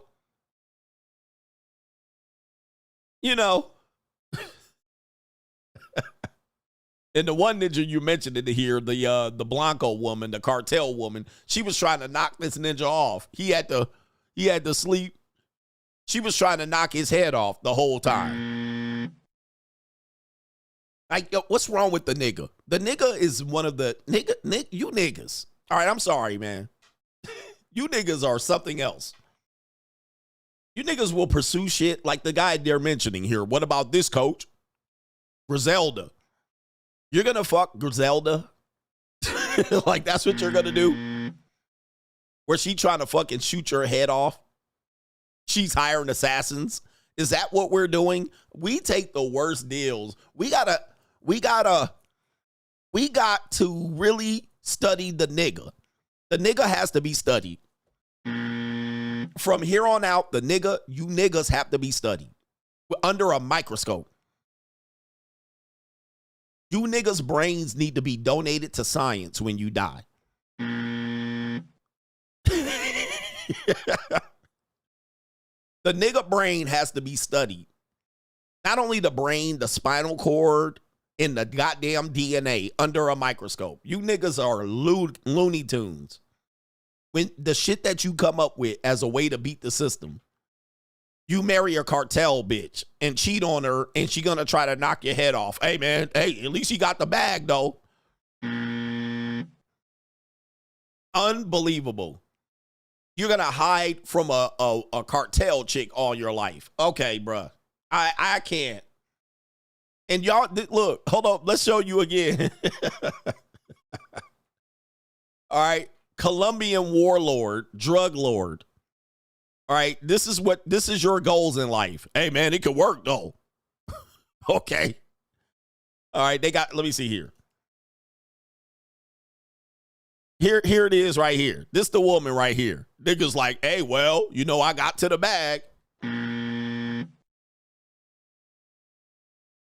You see what I mean? The nigga brain got to be studied. I don't know what's wrong with you niggas. I mean, it's over. I know you're saying it just happens. I'm just saying it happened. This is the example that we're given here. Well, you could actually you could come up. Where's the dude that married her? Let's show him.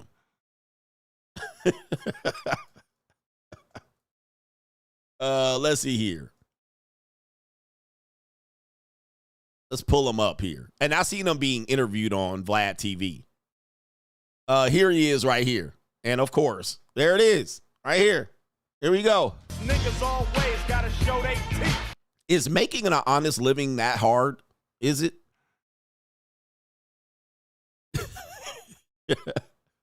Is this all we have to look forward to? All right, you know what? I'm going to find a way to make a bag off of a woman. And this is the nigga plan. This is to go, I'm going to get paid off of a woman and turn it upside down. I don't know, man. And he was banging other broads and she was trying to shoot him from the pen. Had him scrambling and scraping for shit and running around, bro.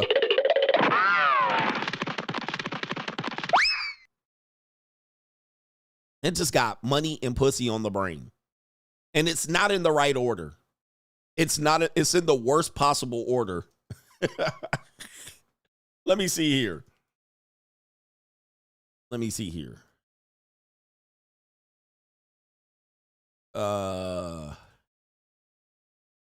See if I can pull this up. All right, here we go right here. Brought before this motherfucking committee to add a demand to the official list of demands will be ratified with a motherfucking majority vote, nigga. Unless that demand is vetoed from the committee chief executive, at which point it will require a 2/3 majority vote to pass. Bro, who gets to be the motherfucking chief executive? I'm the motherfucking chief executive, motherfucker! I didn't vote for you. I thought this was the motherfucking democracy, you autocratic motherfucker. Come over here and say that shit, and I'll turn your motherfucking teeth upside down. The chief executive is a road. Picky, man. A bitch is a bitch. Yo, man, that's what I'm saying. Look, why can't y'all just shut the fuck up and be happy with whatever bitch we get up in here? Man, they never gonna give us a white bitch. They never. Next motion. White bitches. Wait, isn't that covered in bitches? Hold up. Bitches and white bitches is two different things. Well, then we have to go back and amend the previous demand to specify white bitches. Why we all gotta have a white bitch because you got a white bitch? To me, it's a wasted demand. They never gonna give us a white bitch. They never give us one if we don't ask. We got to stand up and not just demand bitches, but white bitches. Well, fuck it then. I want me an Alaskan bitch. Beggars can't be choosers, motherfucker. We already asking for bitches, all right?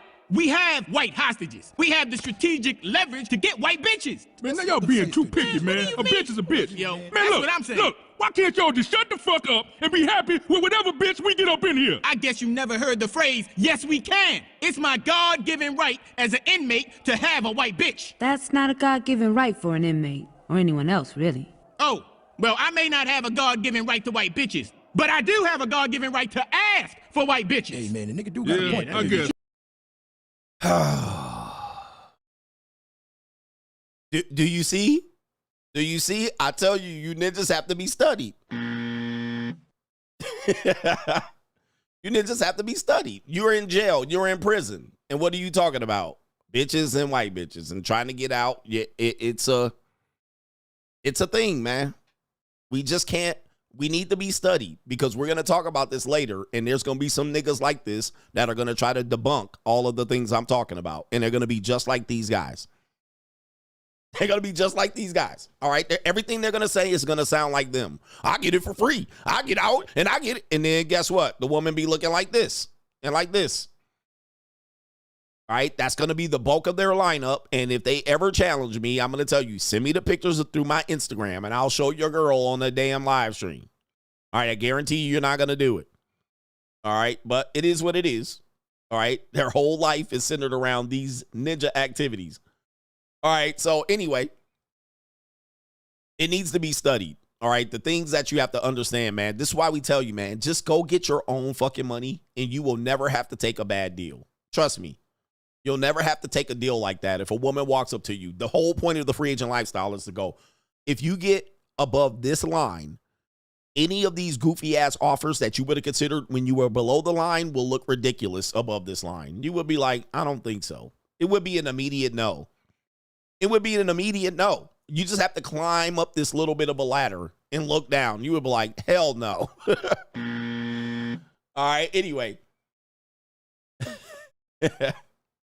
Shout out to our brother, the resurrected Sip Enforcer. CGA just left court. My baby mama terrorist told the judge she has a video of me popping at her house once in a Pookie Shiesty mask from the time her boyfriend threatened me. And you said, yes, I did. She used that card because I filed for full custody. Hopefully I'm not in jail for perjury. Good luck. The chocolate solution. I take my gordita on a shopping spree at the Burlington Coat Factory. They keep me fully drained. Shout out to your gordita. Free agent lifestyle on the horizon. Keep giving us Tyrone's something to strive for, coach. Shout out to you taking your gordita to the Burlington Coat Factory. Yeah, man. That way I won't see you. I definitely won't be there. So there are places to take your gordita that I won't catch you. Shout out to Ken Rose. Appreciate you. Shout out to my Mr. Two Gobs or Two Goobs. Shout out to you.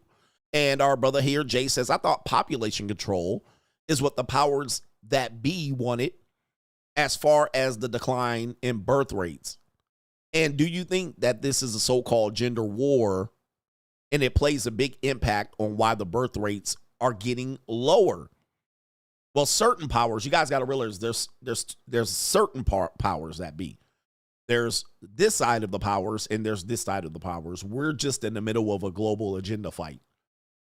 So there are powers that want this. You realize if you name the most powerful families in America, in the world, many of them are not on one accord. Although they are both in power, they both have money, they are not thinking the same thing. So you have one group of powerful people that meet and they discuss, this is how we're going to do X, Y, and Z. They might be on the side of climate change. They may be on the side of reducing the population. They may be on side of X, Y, and Z. And then you have another group over here that will be vehemently against it. Now, both of them will look like the same group of people, just like this, the same bird, a different wing.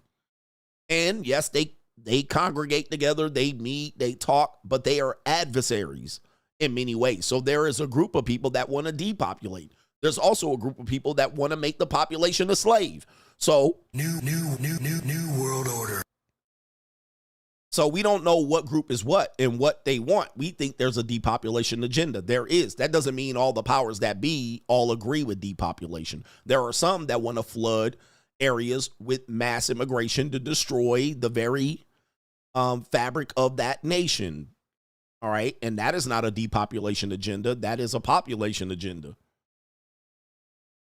Okay. So there are powers that be. They're just not on one accord. They're at a global fight.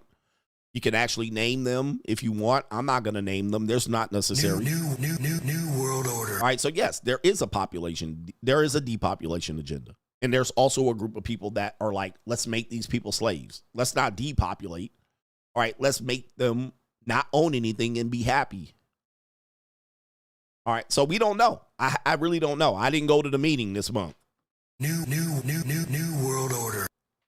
I don't know. But there is the agenda. The gender war is essentially used to make you guys easier control. I don't think it's as much about depopulation. I think that is a consequence of the war. I don't think they were like, let's depopulate the planet. There are some people that did. There are some people that don't. But what I think is they thought that if they control the women and make them workers, then they will have a bigger tax. This is not that hard to figure out. They'll have access to the children and they'll have another group to tax. How is that depopulation? That will literally work in favor of populating the earth. If they're thinking we'll have a bigger, greater tax force by making women work, wouldn't that fail in 70 to 80 years? They would have less people to tax. So I would think if that they would want to tax women and have access to children and then educate those children to have access to more greater generations of children, that would literally work against depopulation. That would mean they would want population to grow continually so they have this resource. In my mind, I'm just thinking this out loud. So that would be against depopulation. They will want to increase the population. So they have to increase it artificially now because a consequence to that is less people are having babies. And they're only thinking about, no, let's just do it while we're alive. They think, guys, the way these people think, and I think this way too, the more money you have and the more power you get, you start thinking 200 to 1,000 years in advance. This is what we don't realize. They think thousands of years in advance. They think immortality.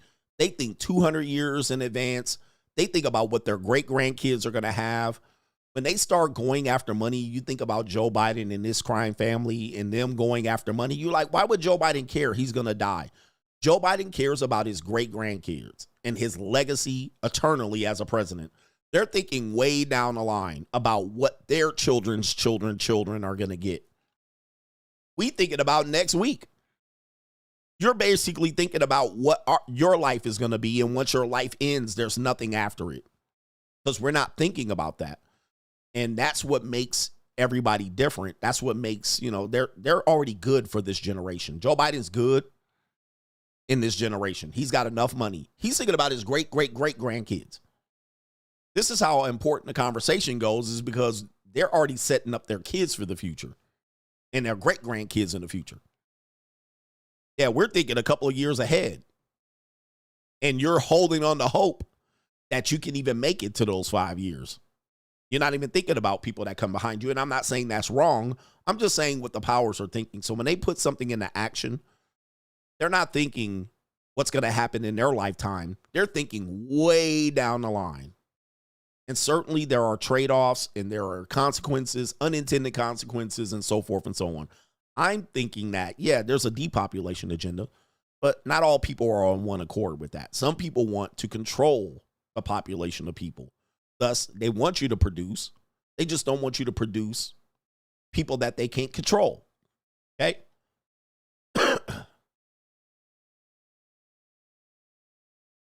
Right?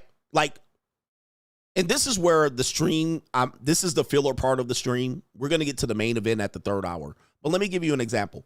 When black people were having 13 and 15 kids in the rural South and in Cleveland and all of these places that don't fucking matter, they thought that that was not control. They couldn't control that.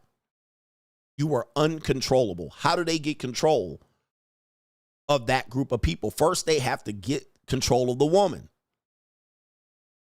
If they're just going to allow people to have kids helter-skelter, that's kind of like when you have a housing community and you want to plan it, and all of the new communities have a HOA and they have all these things planned out, parks and recreation.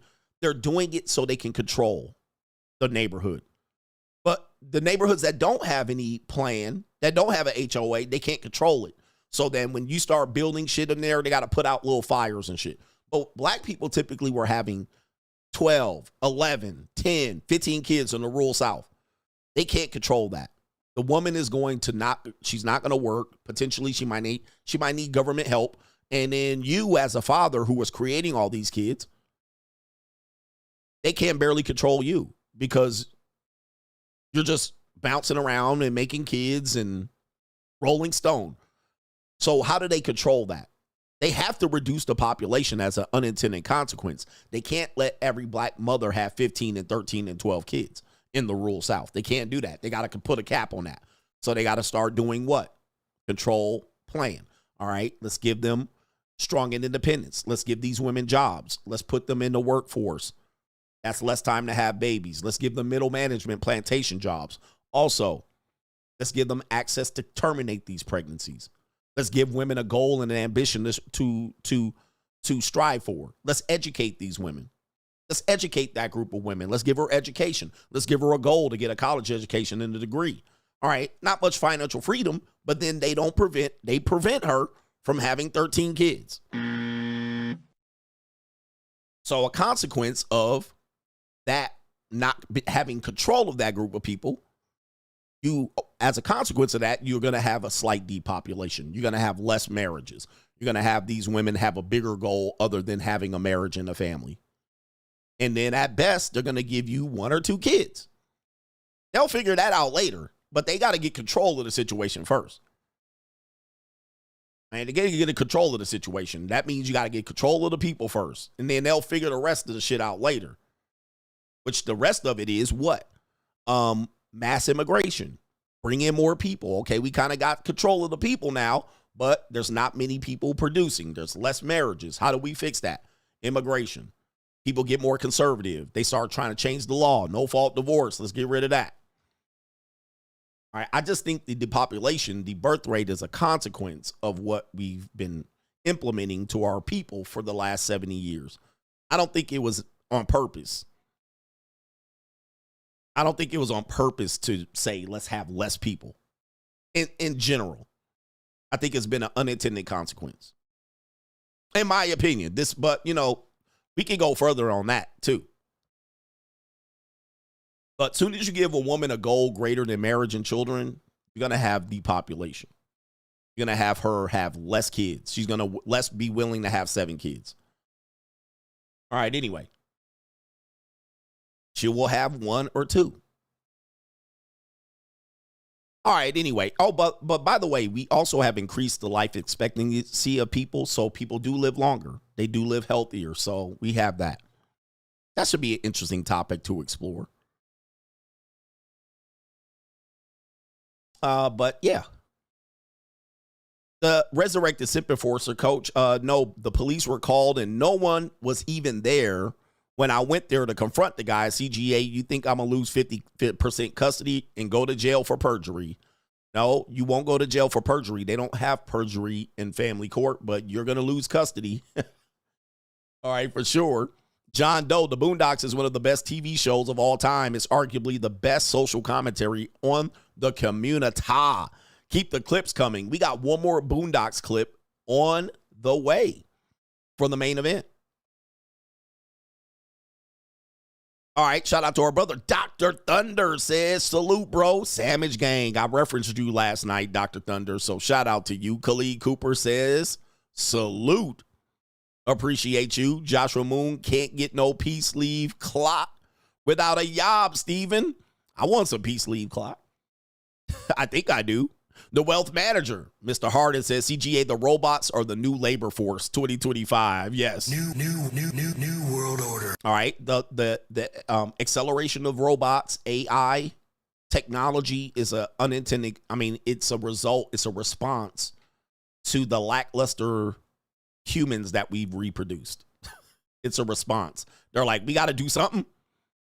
We got to do something because these people are shiftless and lazy. There's not enough workers to replace the boomers. So we need something. So yeah, that is the labor force coming up. Interesting, isn't it? We got a couple more and then we're going to move on. Shout out to our brother, and it is no government name. I recently got a job making $25 an hour, and it's the easiest job I ever had. All I did was get a skill. My bachelor's degree in military experience could barely get me to make that much money. He says, I won't say what the skill is on here for these ninjas, but I can join the money mindset now, coach. Thanks for everything. Shout out to you. Rise in income. Easy job, and you'll be able to, if you have extra energy, you'll be able to parlay that and do a little bit more. Maybe work on your side hustle and make a little bit more money. Maybe pick up another job. All right. A remote job, not an in-person job. Shout out to you. Congratulations, man, for moving the needle. You got to move the needle, all right, for sure. But if you stay stagnant, you're in trouble. Let me see if I can pull this up here. I got some, Venmo don't want me to sign in here, but I'm trying to get the Venmo love. Keep on moving. Don't stop. No. Shout out to our brother, No Government Name BH, thinking about Zuckerberg's pivot. Do you feel some kind of way how all of these platforms that canceled and demonetized you for speaking the truth are now recognizing that the talking points you were demonetized for are actually true? I do feel that way. I'm losing millions of dollars a year. I'm losing $1 million a year for sure, all right, by not having monetization and streaming as much as I stream. Now, would I stream as much as I stream if I was monetized? That would be an interesting question. But if I was monetized and streamed as much as I stream currently, I'm losing $1 million for sure. All right, if I was monetized, like the people that have come behind me, and rightly so, they're not demonetized for saying the exact same thing that I've been saying now. It's just a matter of timing. So was I ahead of my time? Yes. I was ahead of my time. I was the conspiracy theory that everybody thought was crazy. And most of the things that I say today, you guys fully accept because you can see it. But in 2018, 2019, 2020, I was a renegade. What I was saying, nobody accepted. It was not widely accepted to say what I'm saying today. And even though I can say it a little stronger and controversial today, and I'm even moving forward and telling you what's going to happen in 5 years and 10 years from now, what I was saying in 2019 and 2020, even 2021, was remarkably controversial. And so now people can come behind me that I might have inspired, or people like me have inspired to make their own platform. And now they get to say all of that shit willy-nilly. Okay. They get to say it without being censored or banned or demonetized. It's remarkable, but hey, it is. Sometimes you're ahead of your time. Sometimes you came to the situation a little early. You came to the party a little bit early, and you missed it. So it is what it is. I don't know what to tell you there. I know it sucks, because Dr. J Had he developed the skills and played today, he'd be making $50 million a year. I'd be hard-pressed to believe he ever made $50 million in whole his entire career. Does he feel a certain sort of way? All of these NFL players that do the ESPN morning show, they made good money, but they ain't making what the players are making right now. And plus, they had different rules where these ninjas could knock your head off, and we would celebrate it. Today, it's flag football. They could have played 20 years and made a lot more money. Instead, they played 8 years and ruptured an Achilles, and they had to fucking retire. They fucking got their knee fucked up in the AstroTurf, all right, and they had to retire after 10 years with CTE.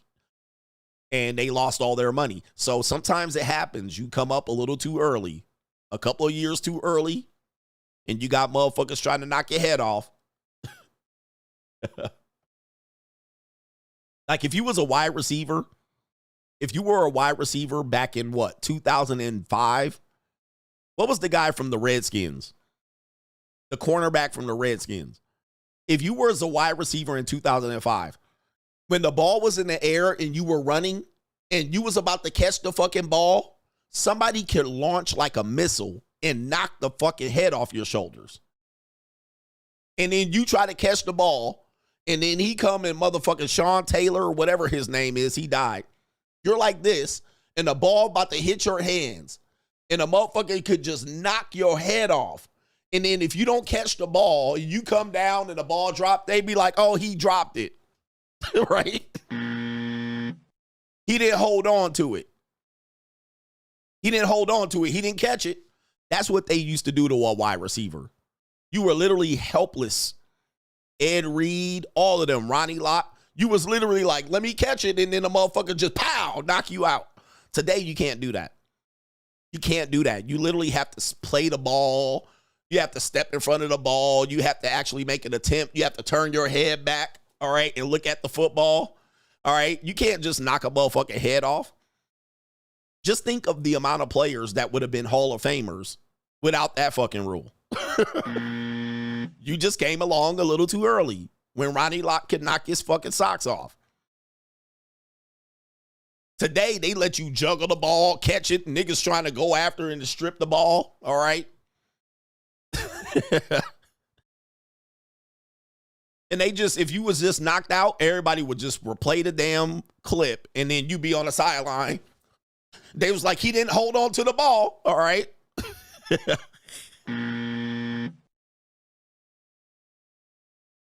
That's how different. You just came along 10 years too soon, and now you're paying the price for it. So now you got to grind it out. Now you got to do ESPN on television, and you can't just be sitting up chilling.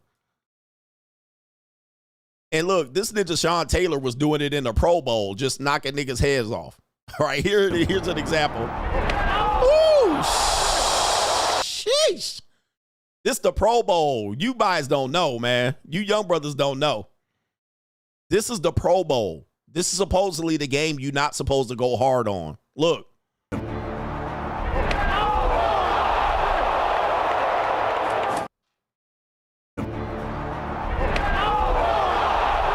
You could just, that's how the NFL used to be. Yep, no concussion protocol. And he just celebrating, just trying to kill you out there. You just came along too early. Look, he crumpled up on the ground. He thought, hey, man, we just playing, right? Nope. Nope, we not playing, bruh. We playing for hits. We playing for keeps out here, bruh. Don't bring your ass out here. Don't bring your ass out here. Shit. That ain't football today, bro. That is not the NFL. When people say NFL got weak, this is what they're talking about. This used to be the NFL we used to watch. Just launched like a missile at another human being. All right, the NFL is not like that anymore. All right, it's touch football. It's, you know, we got to protect the players, and rightly so. I'm not saying they shouldn't. I'm just saying, man, you just come along at the wrong time, and it's a different game, and you monetize differently. This is a whole evil world out here. All right, now we're going to get to the main event. Trust me. Let me see here. Let me see if we can find some receiver getting laid the fuck out. All right, we got it right here. All right, let's see. Ben Roethlisberger, Sean Taylor. Look, bow. All right. He didn't hold on to the ball. All right, and then just a stand. Oh, look, he ain't standing up no more. All right, just look, just launch. Boom. You can't do that no more. All right, just launch at a guy. All right, I don't know why we showing this, but let's see. Look, he in the air. Look, helpless. That's an example of what I'm talking about right there. They just clobber your ass before the ball arrives. All right, you didn't get there. Ball about to hit your hands and clobber you. It's just a different world. You come along at a different time. This is in the 2000s too. Clobbered. Just. That was just to be expected. You okay? Yep, I'm good. Concussion. Shout out to the Washington Redskins too. All right. It's sideline. Bow. Different game. Different game. All right. So I'm playing a different game. We just came along at the wrong time. Look, he ain't even trying to go for the ball. Just knock your fucking head off. He ain't even trying to go for the football. Just clobber you. I mean, but that's how the NFL was for many, many years. And that type of game, look, CTE. He walking to the sideline, seeing stars, right? Seeing stars. There you go. Don't go for the ball. Just clobber him. Bow. Yeah, Sean Taylor was a gangster, man. He was. Oh, that's the hit. This is the Pro Bowl hit. Fake punter. And bow. Oh, just. Anyway, that's what I think about that. If you wanted to know. Thank you, brother. If you wanted to know, we just playing a different game. But shout out to all the new content creators. We walk so you can run. All right. And we got last one and then Evil World coming up.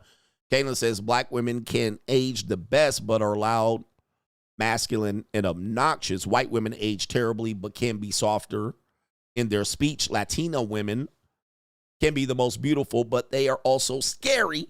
Asian women can be the most pleasant, but they can also be goofy and unpredictable. Yes, I did many shows breaking that down for sure. New world order. There's trade-offs to everything. There's no solutions. It's about what you're willing to accept. Let's get into it. It's an evil world we live in. It's an evil world we live in. What are you willing to accept? There's trade-offs to everything. All right, we got it's an evil world we live in. Here we have this woman out here that says, these are your future wives right here. Well, I don't know about future wives, but these are the wives that you have opportunities for. This woman says if she gets married, she would have this living arrangement. I want to live with my husband. I want him to live like down the hall. Yeah, same. And like sleep in separate rooms? Mm-hmm. Go away. I would turn. No, that's 1950. That side of the house into a dual master. So knock down that wall between those. That's your side. This my side. You can come stay with me whenever. I can come stay with you, whatever. But we have separate spaces, separate bathrooms, separate. I wouldn't do it that way, but I would definitely do like a woman cave and a man cave. I mean, like, sure, but where are you sleeping every night? Are you sleeping in the bed with your man? 100% every night. But throughout the day, I'm trying to read a book. Necessary. I'm trying to drink. I'm trying to do the things that I do. I want to play and make up. I don't have time for you coming around here talking. Just being around. Shut the fuck up. And I say that I don't want to see him on the weekends. So I usually, we have different schedules. On the weekends, I can be Dare the dog. You go do what you do. Yeah. I don't want to live with my husband. I want him to live like down the hall. Yeah, of course. Yes. But of course, we're going 50-50, right?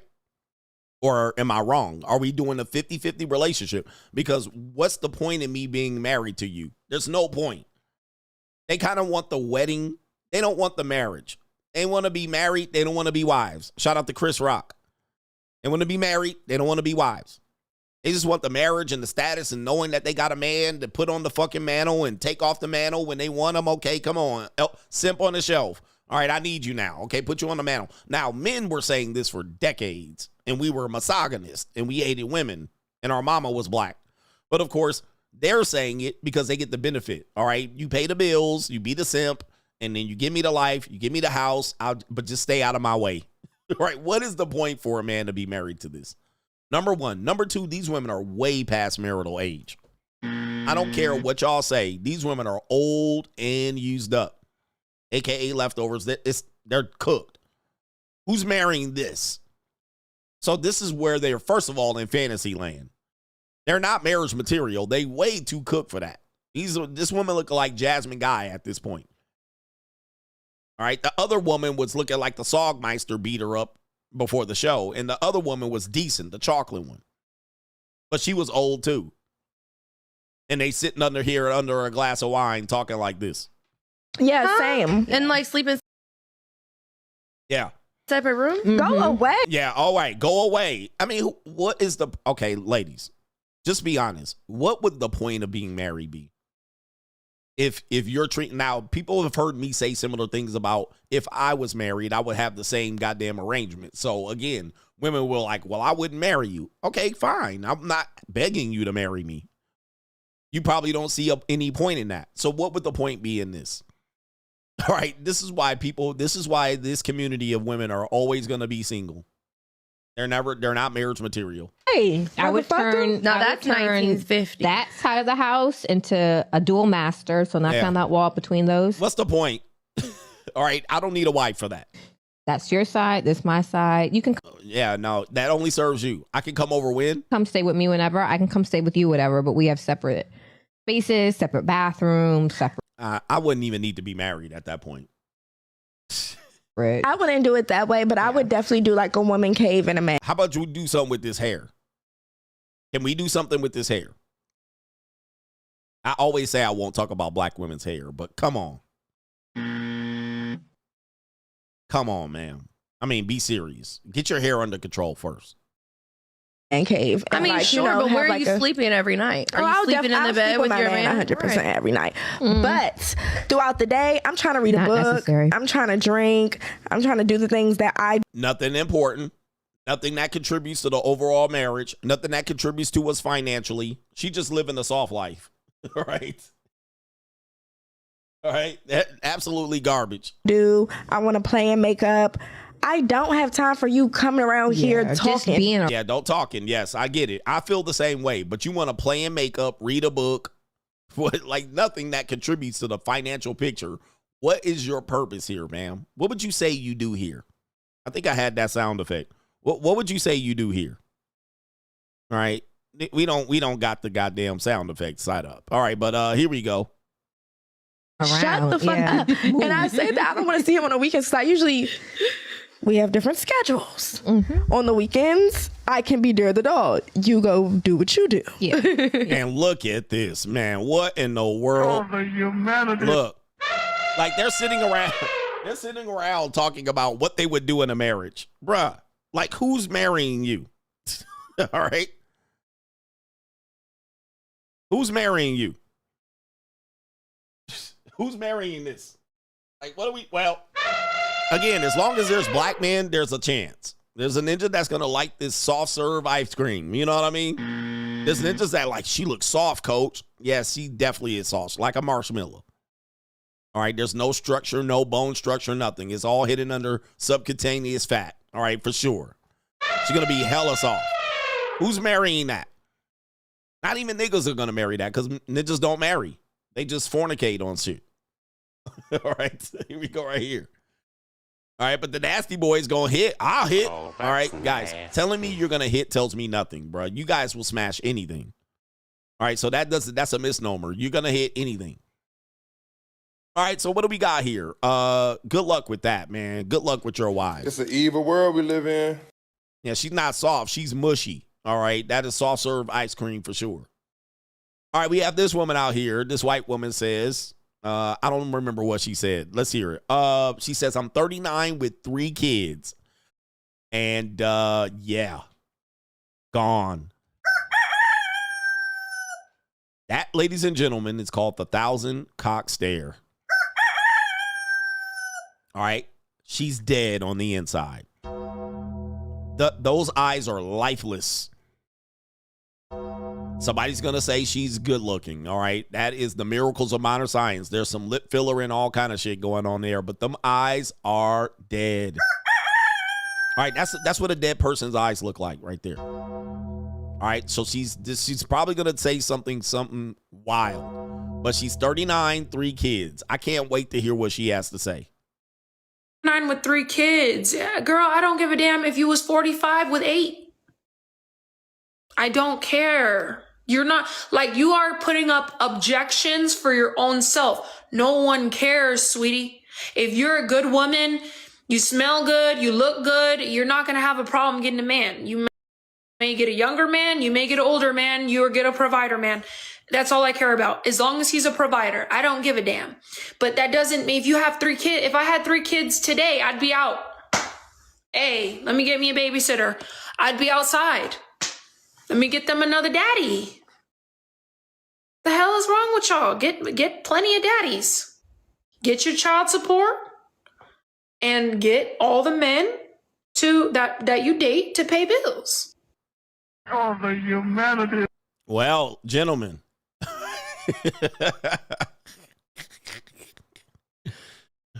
Oh, man. All right, man. Oh, the humanity. Zoot it. This woman ain't even on this planet right now. She gone, man. And she gonna get somebody, all right? She gonna take them herpy lips and go do something. I guarantee you. She'll get people to fold her up and fondle on her. All right, hitting that dry punani. Stomach look like balled up homework right there. She gonna get somebody. Fake titties, yeah. She gonna score, all right? But she gonna be playing this game for a long time. And she gonna look messed up. This is what she gonna look like when she gets older. Hold on for a second. Right here. It's gonna be her by the time she hits 64. At the bottom of the bottle with a whole bunch of pain pills. All right, but it's nice now. All right, it's nice now. All right, but there you go right there. There's the plan.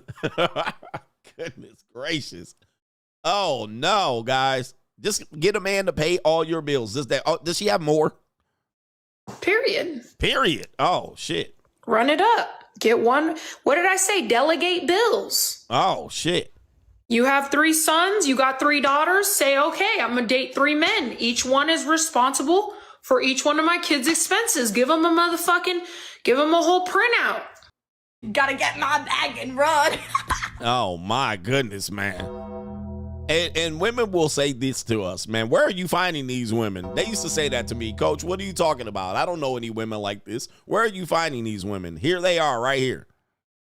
And these are the women most highly active on dating apps. These are the women men are meeting. Oh, man. She is gone, face paralyzed and everything. Nothing behind them eyes. It's the eyes, Chico. They never lie. We got soccer practice. I need you to help me with that. I got uniforms. I need you to help me with that. They need lunch money on their damn accounts at school. I need you to help me with that. Gas. All right, so we're talking about the price of women here. This is the main event. And so when men be like, they don't need all that, we're going to tell you the realities of what it costs for a woman. Men don't have a clue, especially men that have never been married. All right, and you never had a living girlfriend. You don't have a clue. What she's saying is right, though. There's always a hidden cost in having a woman and having a family and kids. And you guys just want a woman to love you and cuddle with you. And I'm like, you can't afford it. Because there's lots of costs to having legacies and kids.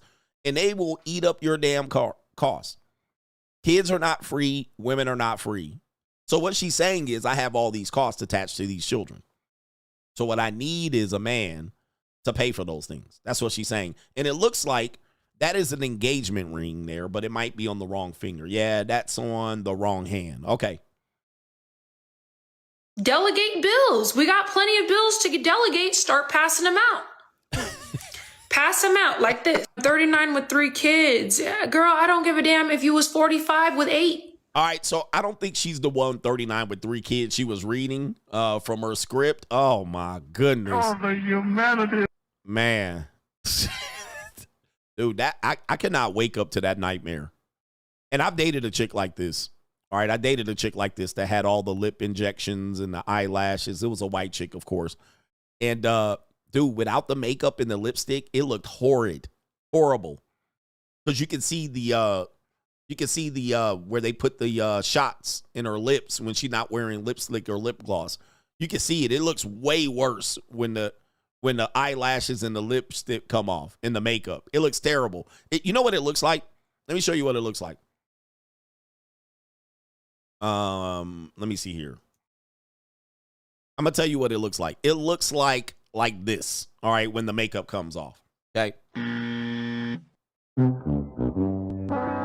Yeah, it looks like Skeletor. Yeah, it looks like this. All right, it looks like this. It'd be like, wait a minute. All right, so when the makeup, as long as the makeup on and the eyeliner and the motherfucking, but when it comes off, it looks like scary, like, ugh. Somebody said she looks like a Bratz doll. Hey, by the way, that's their mission. That's what they want to look like, a Bratz doll. Anyway, it looks horrid when it comes off. I'm just letting you know. It looks terrible. All right, you're like, oh my God, put the makeup back on so she can look at you like this. And this is what I call her super suit. Because what she'll do is she'll argue with you and she looks like this on the side. Like, she don't realize how she looks and she's arguing with you and being serious. And you're looking at her like, and this is the face you're looking back at. And you're like, is this bitch serious? You're like, she cannot be serious looking like this. And she like, looking like what? And like, your face looks messed up. Messed up. All right, man, what a disgrace. Oh. Psychology Today brings up an article, age gap relationships. So don't at me on this one. This is a new article. Hey, man, the conversations are very relatively going to be just circular at this point. It says right here, what do men and women prefer? This is a new study reveals the preferred relationship age gap for men and women. What do you think it is? This is January 12th, 2025. Don't at me. Coach, you keep bringing this up. They keep writing articles about it. It says a key point, a new study focused on age gaps in relationships. They researched, analyzed data of 35,000 couples across 28 European countries and Israel. Shout out to Israel. I'm not going to say what race, what people. We know I can't say that. It says the older people get, the more they prefer to have a younger partner if they start a new relationship. The older people get, the more they prefer to have a younger partner. This effect is stronger in men than women. Say it ain't so. All right, really? Tell me something I didn't know. All right, but I guess we're going to talk about it. They have a nice little chart here.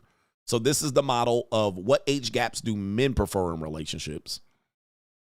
All right, let's go here to the little chart.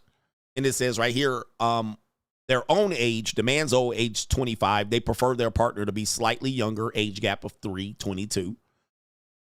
These are not niggas, by the way. Niggas, you're not in this study. All right.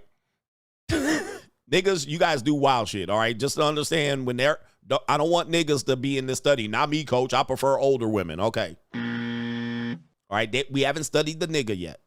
All right. The nigga is still in captivity or in the wild. We have not studied niggas yet. So I don't want to hear your input on this. We're talking about people who made it in life, at least. Not people who are trying to get a bag off of an old broad. All right. Men that are 30 prefer their partner to be in that 26 age range. And as they get older, the gap widens. Age 40, they prefer their partner to be 34, 6-year age gap, and so forth and so on. Age 50, partner 42. The age gap widens as he gets older. 60 to 50, 10-year age gap. 70 to 58, a 12-year age gap. 80 to 66, a 14-year age gap. And if this age gap was CGAs, this would all be double the numbers or triple. Triple the number.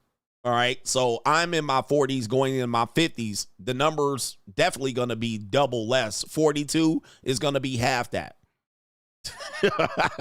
I mess with people who are legit half my age. All right. So I ain't trying to mess around now. Every now and then I'll get me an old broad in her 30s, early 30s, 31, 32.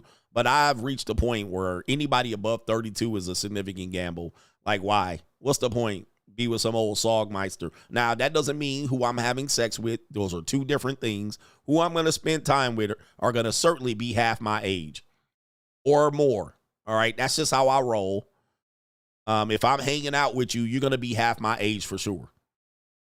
All right. And I don't even try anymore. It just happens that way. All right. I'll be like, damn, this girl literally more than half my age. All right. So this is not a shock, but the women had an interesting diagram. All right. The women had an interesting diagram right here. What do women prefer? Well, they prefer less of an age gap. Hence why old men don't like old women. All right, here we go right here. The women, 25, prefer a man slightly older. Slightly older. This is in general. 30 a year, slightly older again. 40, there's a slight older, but as they get older, the age gap decreases. 50, they get in closer. All right, you're 50, I'm 50. We make a wonderful power couple. You're 40, I'm 40. We make a great power couple. All right, here it is right here, age 60. Then it goes less. All right. So as they get older, they'll go slightly less.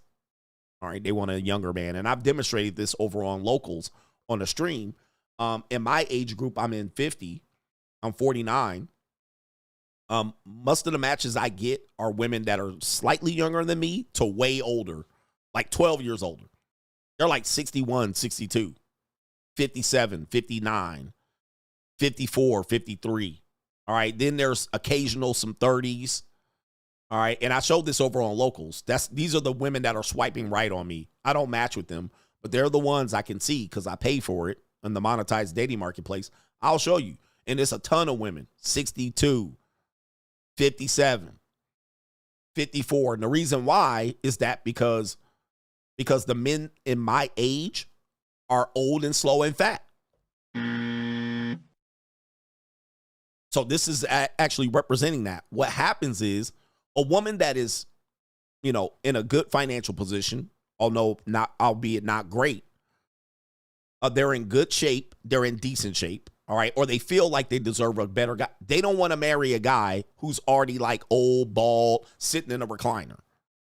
They want to be with somebody that is still, like, hypergamy is still running rampant in their brain. They're like, I deserve a guy who's fit, who goes on hikes, who takes care of his body.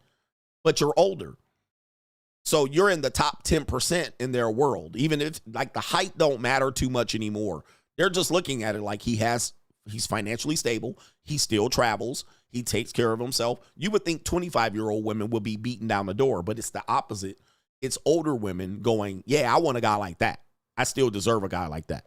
And they throw them nasty roast beef curtains over your dick. You hit about 2 times and they say, where is this going? So they're still thinking you should be in a good financial position. You can still take care of me. We can be a power couple. So older women tend to start going younger, if not slightly younger.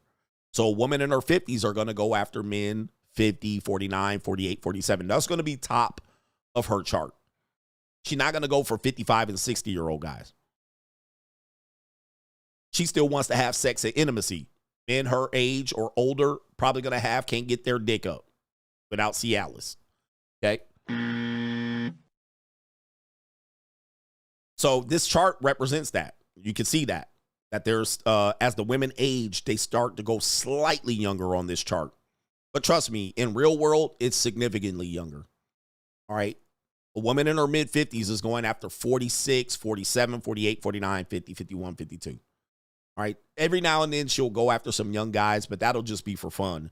She'll try to settle down with relationship wise men that are slightly younger than her because they're going to be seen as more active.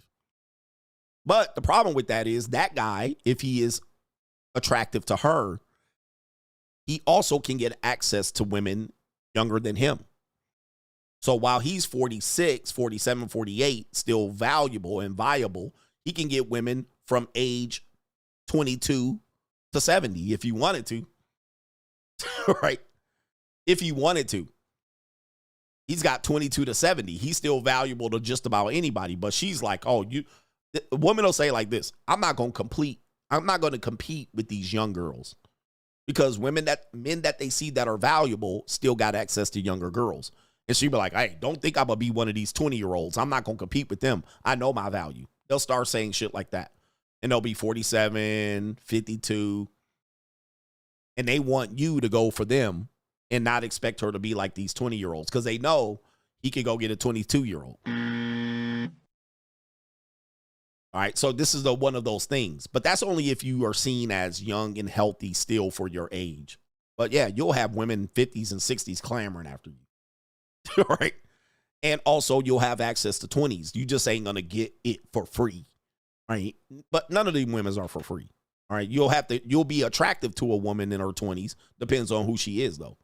That means you'll be viable. They'll be like, I guess I'll fuck with this older guy.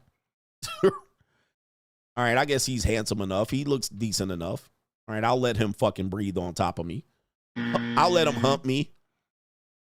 I'll let him hump me for some money. Fuck it. It's an evil world we live in. I'll let him go raw in me and nut in me. All right, fuck it. Hey, main event right now. Man, hey. It's an evil world we live in. Who wants the main event?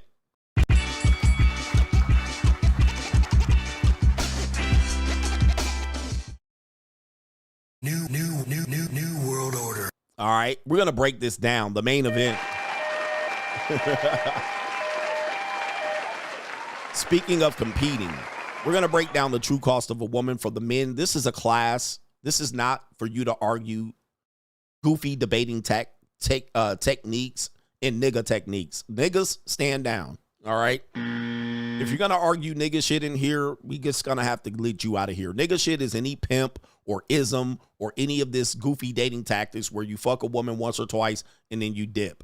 All right, we're not talking about dating strategies. We're literally talking about grown man shit, relationships, dating, and marriage. We're not talking about your nigga politics. All right, so take that somewhere else to the store. That don't qualify for an honest conversation over here.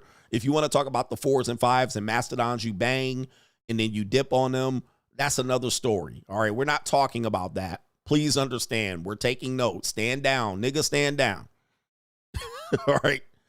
Nigga, stand down. You niggas always want to be up in here talking about your nigga ground beef platter that you make. We don't care about none of that hamburger helper bullshit around here. We're talking about grown man shit. All right, we're not talking about picking up bitches from the club, and we're not talking about any of that. It's the nigga exit hour.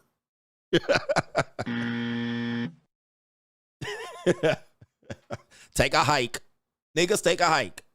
We're not talking about all that shit. All right, but we're going to talk about what it is to get into a relationship, dating, marriage, and all these things that are in the long-term effect. Long-term effect. All right, we're going to play a woman that is familiar with you, and she is this woman right here. Okay, these women right here. I like to get dominated. All right, this woman, and she has an Instagram page, and here she is. She says she went feral on Instagram, and she'll tell you the whole story. There she is right there. What kind of fuck you give me? All right. She has some classic clips. She is a comedian, by the way. All right. She is a comedian. And her name is, I don't know what her name is. Ling. All right. I don't know what her name is. But here she is. Listen to what she says here. Recently, I made a video that went viral. In that video, I said, I am into broke, honest guys. I am okay with going on Taco Bell dates or In-N-Out dates. And some of y'all are like, oh my God, she is the perfect woman. Passport bros, assemble. Let's go find our wifeys. Listen, I hate to burst your bubble, but I am not special. I am just as crazy as the rest of us. Okay, I never said I don't like rich guys. I am not retarded. The reason I don't go for rich guys is because it's too much work. I got competitions. Listen. I don't like to work. Listen. All right, I'm going to stop her right there. But this is where we're going to get into this conversation. We'll be like, well, coach, there's girls out here that will blah, blah, blah, blah, blah. And I'm going to say, you're settling for her.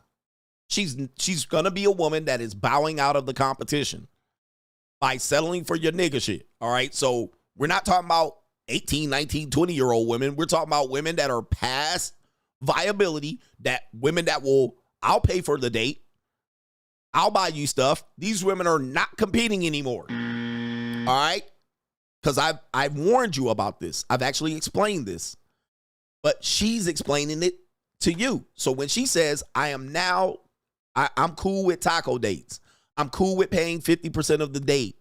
These are women that are no longer competing. She's did this before. She dated hypergamously, if you will. She dated rich guys. She said, I don't want to do it no more. Why? Because I can't lock them down. I can't get over on them. They have access to more women. I have to compete. It's too much work. She don't want to work no more. So when you get her, you're getting somebody that is given up. You're settling for her. When the guy said, I'm going to marry some woman for a green card so she could get her green card. All right. She's no longer competing. Realize that that's what's happening, and she's explaining that. So when you do come across some of these women, you'll think, oh, she's perfect. She takes cheap tacos. But what she's doing is she's no longer competing. She don't want to go out there and get and wrestle around and get the top guy and make the best out of herself, and she's given up. All right, so please remember that when we're going through this conversation. I'm going to let her finish, though, and see if she can add any more context to what we're saying. You know what my favorite thing to do is? Nothing. Okay? It's not like I'm not into rich guys, okay? If Elon Musk says have my baby, you have his baby. There you go. All right, so is it making sense now? I'm always trying to make it make sense. And I don't just use my words. I will always give you evidence and demonstration. She said, it's not like I'm not into rich guys or fill in the blank. Tall guys, athletic guys, white guys, black guys. It's not that she prefers broke niggas. It's that she no longer wants to compete at the top tier. So by the time you get her and she shows up, I don't care about McDonald's dates. Guess what happens? You got a woman that doesn't want to compete. So she's going to find the easiest target and say, I'll settle. Does it make sense? Do we understand what you're talking about? She wasn't always like this, because you're like, how can other guys miss this? They didn't miss it. She just switched. She switched on you. She switched her plan. She switched her strategy. She threw in the towel. She gave up. She tried it. It didn't work. Now she down here talking to your cheap taco ass. And now you're getting the leftovers. But let Elon Musk show up. Now all of a sudden, if he makes it easier, of course, he says, I have his baby. She went for the easy target, the low-hanging fruit. While you think you're valuable, oh, she spins on me, she really likes me. That's not the case. Women don't like you. They don't like you like that. They will find a way strategically to make it work. All right? Are you hearing this? There's no denying it. They're literally saying it right here. I'll just go for the low-hanging fruit. I'll just go for the nigga. I'll just take him. Okay, he works. Oh, a rich guy showed up? Of course, I have his baby. And that's you. Woo, y'all getting cooked and flamed out here. It's just that I'm tired. Okay, I don't have an ounce of energy to pretend I'm interested in what they're saying. Right there. I don't want to listen no more. What their ideas are. Oh my God, you're so smart. Tell me more. I don't have an ounce of that in me to pretend I give a fuck. I just want to exist. Okay? I just want to exist, and some poor motherfucker would just die for me.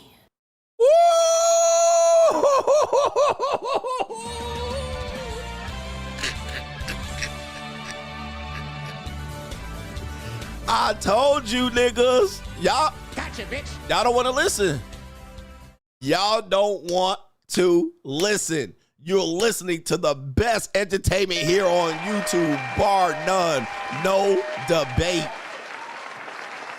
I done told y'all, women ain't dumb, they're strategic.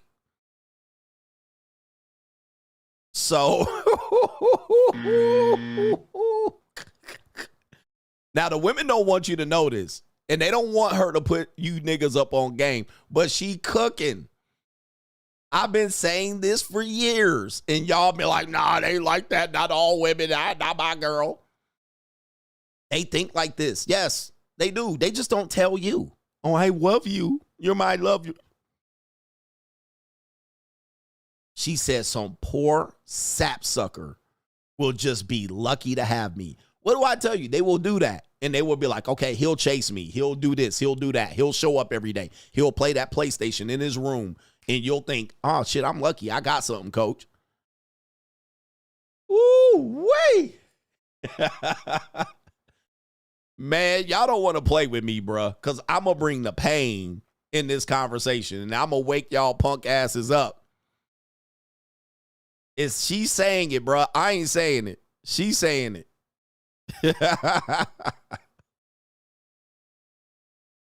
Recently, I made a video that went viral.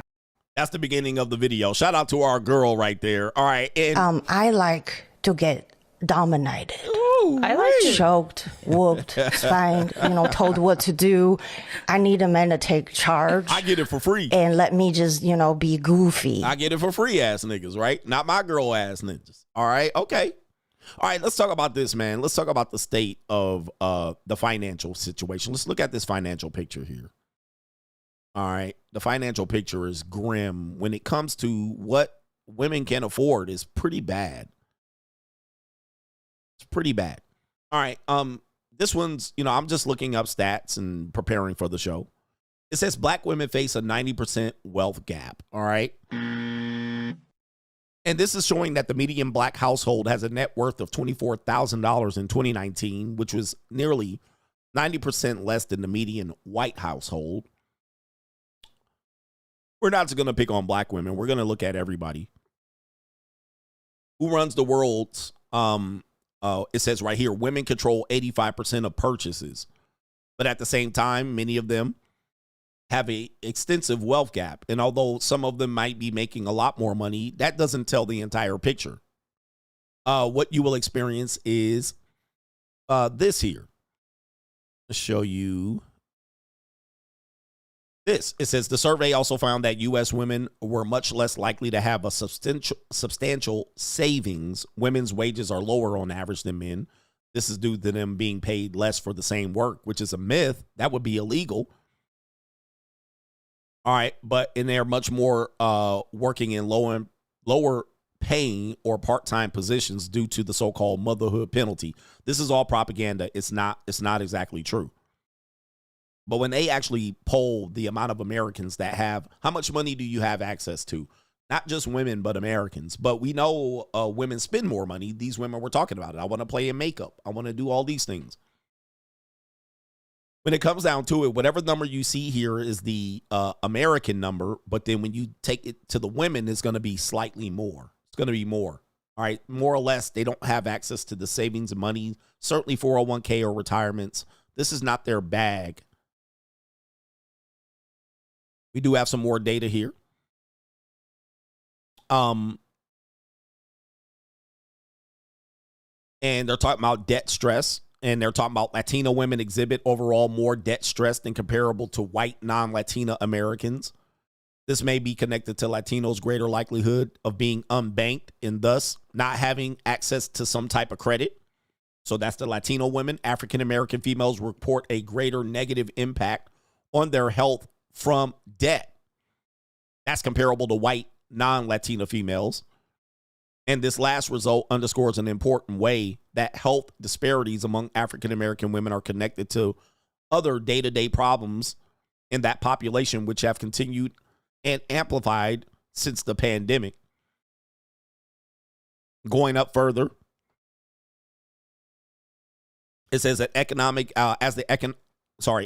recovery from the recession proceeded, the overall debt stress impact improved for men in the sample, but deteriorated for women.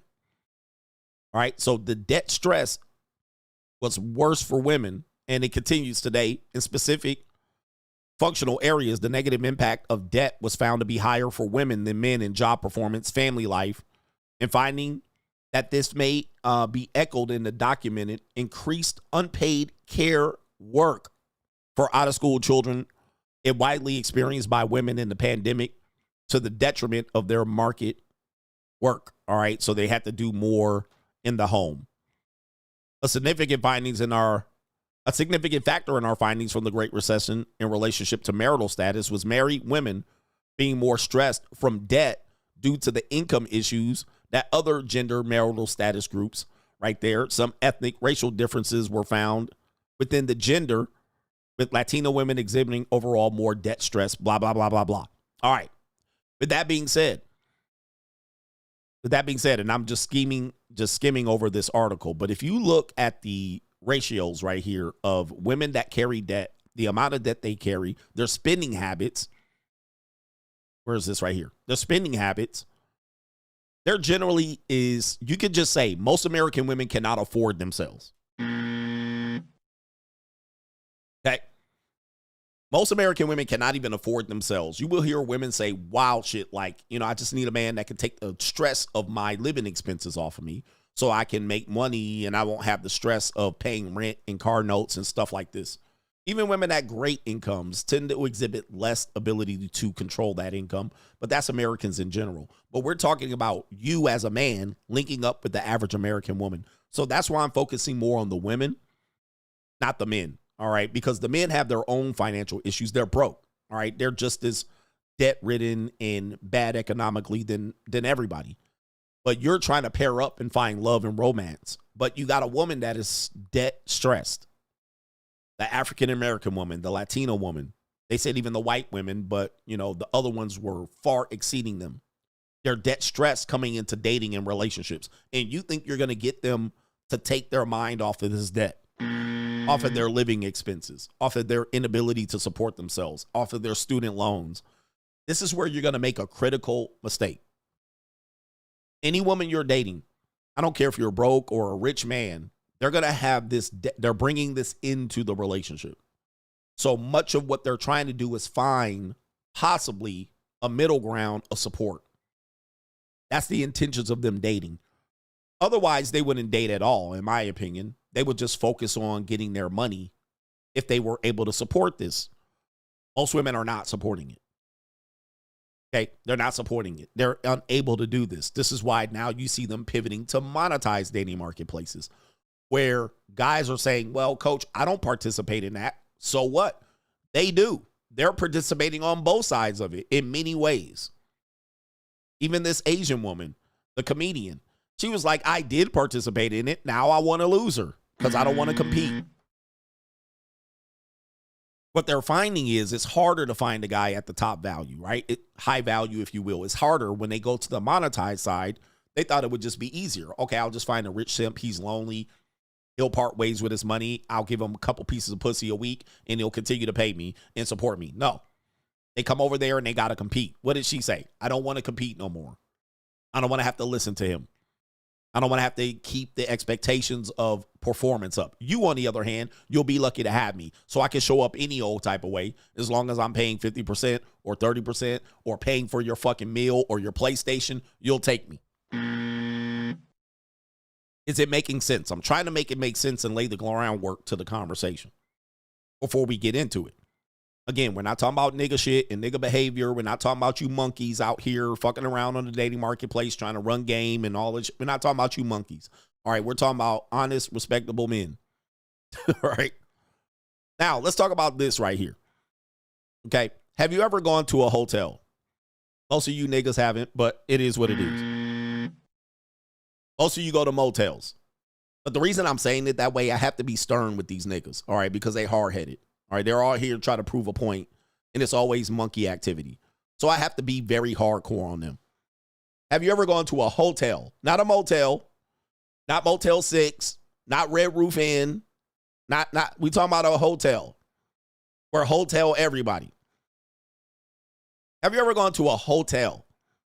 When you go to the hotel and you plunk down your credit card, that's going to be a problem for some of you monkeys, all right? You have to plunk down a credit card. You have to reserve in advance to get prime location, not the first floor and shit. When you go to a hotel, what do they say? It's $149 a night. For some of you guys, you're looking for $89 a night. Okay. Some of us are in the $500 a night. Okay. When you go in there and they say it's $140 a night, and you're like, wow, this is great. I'll take it. It's a 3-star hotel, $149 a night, 4-star hotel. This is great. You think that's the price. You think that's the price. But is that the price? Is that the price of the hotel? That's going to be a lost leader. It's going to be a misnomer. You're going to think 149, and then you're going to calculate how many days you need to stay in Tallahassee, all right, at the Red Roof Inn, and you're going to plunk it down, and you're going to say, okay, I got $1,000. I can get 5 days. I can get 5 good days out of this and have money left over. But it's not. First of all, you're going to have to pay for that. If you don't pay in advance, you're going to have to put a deposit down on that. Now, once you check out of this hotel, all right, before you do that, you're going to have to put a credit card for incidentals because they already have the idea that you're going to pay for incidentals already locked in. You're going to need a bottle of water. You're going to need something out of that fridge. You're going to need some ice. You're going to need to use the telephone. You're going to need to go down to the pool and grab a towel. You're going to need something for incidentals. You're going to go down to the restaurant bar, and then they're going to be like, just charge it to the room. Okay, charge it to the room, right? Now, all of a sudden, that 149 has gone up on incidentals. They know there's at least 250 incidentals in there for most people because you get lazy. You know, the fucking Circle K is across the street. You got to cross the interstate at midnight. You're going to need a bottle of water. They know you're going to just go ahead and lazily just go for the incidental. So now you need to get a $500 on your credit card in addition to the 149 a night. What else? You're going to get a tax on that room each day. Each day, you're going to get a tax on that room. Then to park your car is going to be $20 a day, $15 a day. They're going to tack it to your room, to that incidental. Then what they're going to do, resort fee, hotel fee, local tax, state tax, resort fee, security deposit. Nigga, all of a sudden, 5 days is going to turn into 2 or 3 real quick. These are the hidden fees that you don't anticipate when you book the room at $149 a night. Okay? You don't see this coming. So now you think, hey, my bill, I should get all my incidentals back. No, you're not. You're not going to get your incidentals back. You're going to at least pay half. Then you're going to pay a bunch of taxes. Then don't not let them clean up the room and you done smoked in there some Black and Miles. And they're going to charge you for the cleanup fee and any other thing. So when you went in there, you thought there was this cost. But when you went in there and you checked out, it was a completely different cost. And now your hotel bill looking fucked up. And now you up there arguing. Thought you was going to get 5 days and now you got 3. All right, because your hotel bill looking stupid. Tax on each day. The reason why I bring this up. The reason why I bring this up is because this is the hidden cost of women. Even when you think you're getting it for free, there's all kind of hidden costs. Even when you marry and you're like, she's paying 50% of the bill, there's hidden costs that you do not understand. Even this woman that had the frozen face was talking about it in relationship to her kids. She started talking about soccer games and putting food on their meal card. If you haven't had kids, you do not understand the meal card. And for you government assistant monkeys, you don't understand either. You've been always got free lunch because you were WIC EBT qualifiers. But when you're honest middle class people, when your kids go to school, you got to put money on their card. You didn't know that you were going to do that, and they going to eat your ass up. What the fuck you eating for lunch? Okay? What are you eating for lunch? Your kid eating like, are you feeding 2 or 3 people? Because they go in there for lunch, and they grabbing all kind of shit, and they just checking them out. Boop, boop, boop, boop. And then you get an email from the school. You need to put some more money on their lunch card. You're like, what? I put $50 on last week. They done ran through that money. They done ran through that. They done ran through that, feeding their friends and let people use the card and going ham on lunch and nutrition break. Getting snacks and chips and sodas. You don't see this coming. You don't put it on your spreadsheet in your budget. but you want to build a legacy. You want to split expenses with your wife. And there's a hidden cost that you won't see that will accumulate and be up into the $200 and $300 and $400 a month. But you out here trying to live for free and get women for free, and you think your wife love you for free. Well, wait till that conversation comes up, and you got to ask the wife, hey, you want to put $50 on the kids' lunch? She say, I put 50 on the kids' lunch last week. Now you going to have your kid be hungry? Because I ain't got 50. I don't get paid till Friday. Guess what? Kid going to be hungry, and the teacher going to write you a note. I had to give him a nutrition bar for lunch because you didn't have no more money on his books. Now you looking like that parent. These are all the hidden costs that men have no clue about, that don't even qualify in the 50-50 conversation. And this is just a 50-50 woman. Because it's going to come up. Don't be divorced, right? You be divorced and the ex-wife put 50 on last week and you don't got 50 this week. She going to take your ass to court. He going to be putting money on the kids' lunch. Them shits add up real quick. All right, so just maintaining relationships.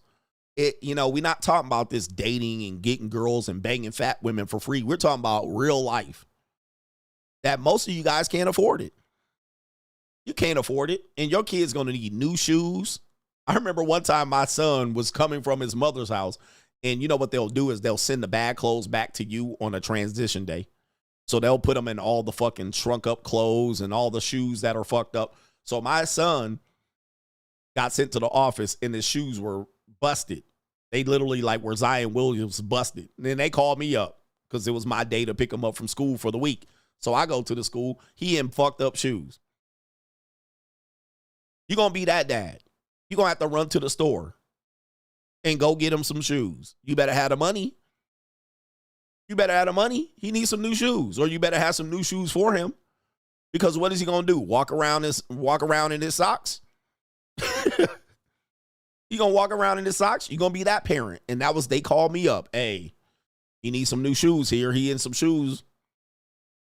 And kids and women have all of these hidden costs that come up that you guys have no clue about.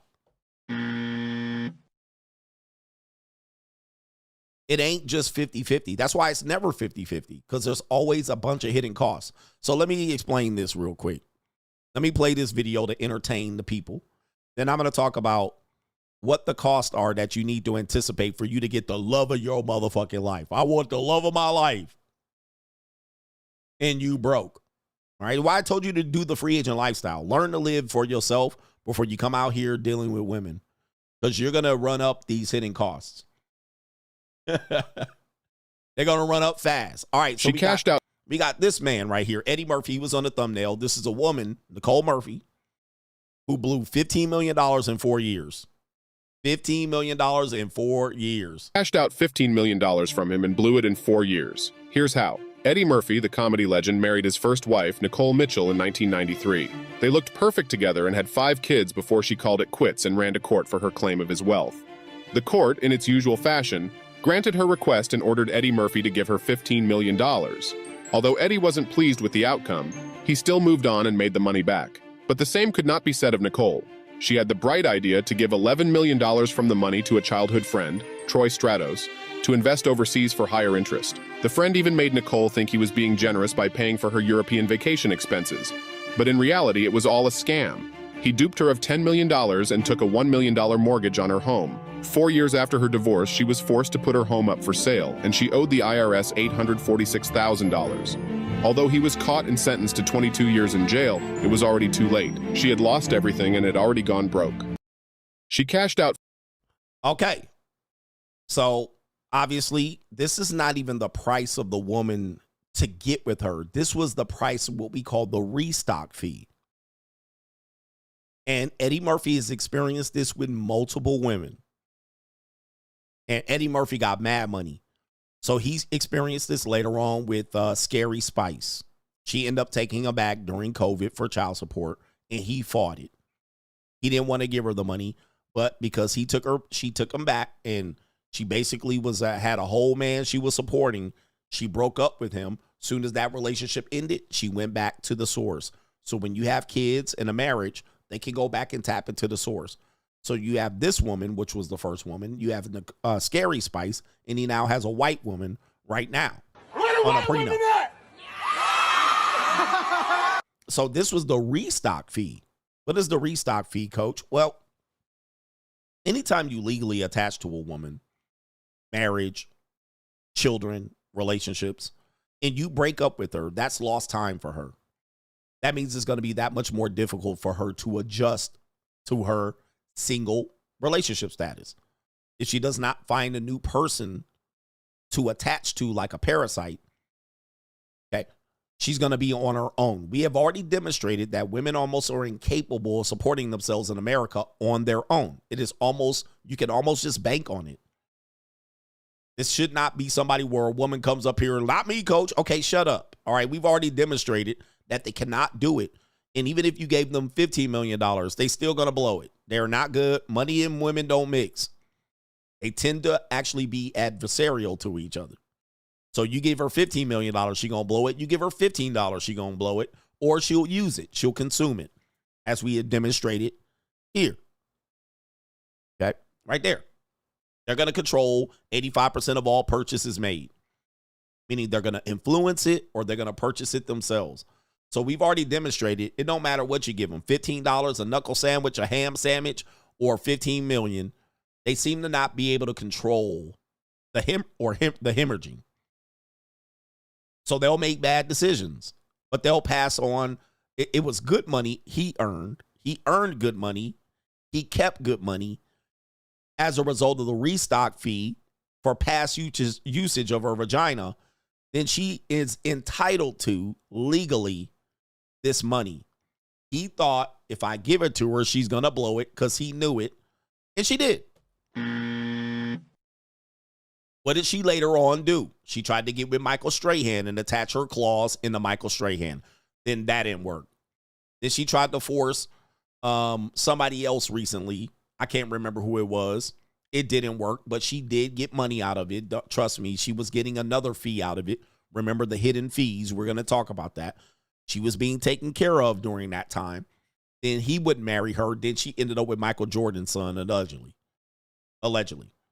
But this is not just the cost. That's the restock fee. There was a cost to maintain that marriage. There was a maintenance fee. There was a introductory fee. There was also a fee that if he embarrassed her and cheated on her, that's a fee. See Kobe Bryant and Vanessa Bryant. You cheated on me. $5 million ring as an insurance policy. That's a multiple girl fee. Then there's a fee for you broke niggas to have a reduction fee. So I'm going to go through these each one by one. So you want to reduce the beauty of the woman. You want to get her to be, this is a reduction fee. So in order to find the one woman that will pay 50-50 or that will pay you, you reduce your standards significantly. Reduction fee. Right there, reduction fee. So you will pay into that. All right, I ain't paying a girl to go out on a date. All right, I'll settle for less. Ass niggas. I even heard a dating coach say this recently as he was debating a so-called trick. He said, I just go for women that are less than, that way I can get it for free. He even admitted, I'm not banging top tier women because I have to pay them or they're getting paid by another trick, so I can't compete. So what do? I have to reduce the quality of the woman. That's a fee. I reduce the quality of the woman to get to her, to access her. Or are you being played? Is she reducing fee? She's saying, okay, I don't want to compete. I don't want to be the best version of myself. So I'll attach to a sucker that will take me as I am. That is a cost. You're paying the cost. Okay, I don't want to compete. She doesn't want to compete. You settle. But you're both still using each other because you don't want to compete. Or I don't want her to cheat on me, coach, so I'll get an ugly girl. Or I'll get a girl that I'll put some dick on that she'll appreciate it. These are all reduction fees. You're choosing to pay less into it, choosing to invest less, but calling it a win. But you're reducing. and calling it a win. All right. And calling it love and shit like this. All right. You see what I'm saying? These are all significant costs to your self-esteem. By the way, I got to play this video right here. This is CGA breaking it down back on the Fresh and Fit show in 2020 or 2021. I can't remember. Tell guys, protect your meat. Money, energy, attention, time. That is your meat. If you give up your money easily, she's going to use you until you run out of money. Your energy is everything. Women don't give men energy. They deplete it. Attention is what they thrive on. That is her currency. And time is everything for you. If you give your time away, you don't have time for the other things. You don't have time to pursue. So instead, you reduce. All right. I don't want to pursue. I don't want to be better. Okay, I got her. All right, I'm good. It's free. It's good. It's soggy. It's gushy. All right, so it ain't the best. That's a reduction. That's a cost. You chose to take that pursuit. All right, you chose that. Now, let's show you this right quick. Michael Jeffrey Jordan. Michael Jordan. And the reason why I'm going to talk about him is because he's on the thumbnail. See if I can pull this up. Michael Jordan's first wife in a divorce. That was his black wife for the black women that be like, he need to get a black woman. All right. There he is with a black woman. Michael Jeffrey Jordan, the greatest of all time. I know Gen Z men are triggered. Let me see if I can pull this up. How much did she get in the first divorce? I know people are going to say he cheated. Okay, I already have that as a fee. That is the multiple woman fee. This is how much she was able to get in a divorce settlement because there was no prenup. She was with him down from the beginning. They were in college together. They got married. He rose significantly in prominence. He became one of the most recognizable walking figures of live on earth. And in 2006, they called it quits. And she was able to take on $168 million in restock fee. This is a restock fee. Okay, for people that want to know about the hidden cost, if you're married to a woman long enough, some people say over 10 years. That's exhibited right here in the story of Jessica Simpson. Right there, 10 years. In California, that is enough to get lifetime alimony for whatever person. And I'm assuming they're in California, but I think they're in Tennessee. Tennessee has another state of horrible divorce laws. Horrible divorce laws. 10 years of marriage can get you lifetime alimony. That's a restock fee. So if you go past the 10-year mark, every day you work, you work 1 day for yourself and you won't work 1 day for your ex-wife. That's how much you're going to pay. That's how you're going to pay off. Every day you work, you get money. The next day you work is for her. So when I'm telling you there's a cost to them, do not play this game trying to pursue either free, that's nigga shit, or pursue the woman that really loves you, because no matter what, when you engage with them legally, it's a business. Turns the business really quickly. So let's go back to Michael Jordan. $168 million to the ex-wife of 17 years. That's what she was entitled to. Now, let's break this down. Did you guys know Michael Jordan remarried? Now, people are going to question why he remarried. That's not the subject of the conversation here. We just going to say he remarried. You could say he could have went off and been single all his life. All right. He probably done banged so much pussy, it would make your head spin. He's probably banged more pussy than you ever thought of banging. All right. So I don't think that's a pursuit for him. Okay. He probably trying to produce a nice, good heir for his goddamn throne, because the last two guys ain't cutting it. All right. At least the last one ain't cutting it. But this is his new wife. And let's read this. She makes $5 million a year. $5 million a year. The woman. Let's go back. Coach, I don't pay and niggas should never pay, blah, blah, blah. Well, Jordan learned that women aren't free. He learned it. Where? Right here. He learned it. He said, hold up. Hold the fuck up. You mean to tell me that if I want to engage with a woman legally, babies, marriage, I can lose half, I can lose a significant amount of money? Well, the next time I'm going to do it, you can fault them for that, but we're not doing that now. I'm going to control the cost because I recognize as a man real quick that women ain't free. All right, because I am Michael Jordan. Women ain't free. He's not going to play the nigga game of I'm going to get it for free. He's like, nah, bruh, I can't afford free women. Like Tom Cruise, I can't afford it. And also, I'm going to have the multiple woman fee. All right, so that's also integrated into this agreement here. So what does he got? Michael Jordan's wife receives $5 million for every year she's married to the basketball legend. Every year she stays married, she gets $5 million. And according to their prenuptial agreement, he learned again, Yvette Preto receives $1 million for every year she was married to Michael Jordan. They're married in 2013 and have twin daughters born in 2014. However, after passing the 10-year mark, remember the 10-year mark, because now he knows 10-year mark, 17 years. He's like, wait a minute, that 10-year mark. Says right here, after passing the 10-year mark, Prieto, Yvette, we'll call her Yvette, is now paid $5 million a year. Despite criticism of the contract, Jordan has stated that the deal is fair, a fair solution for both parties.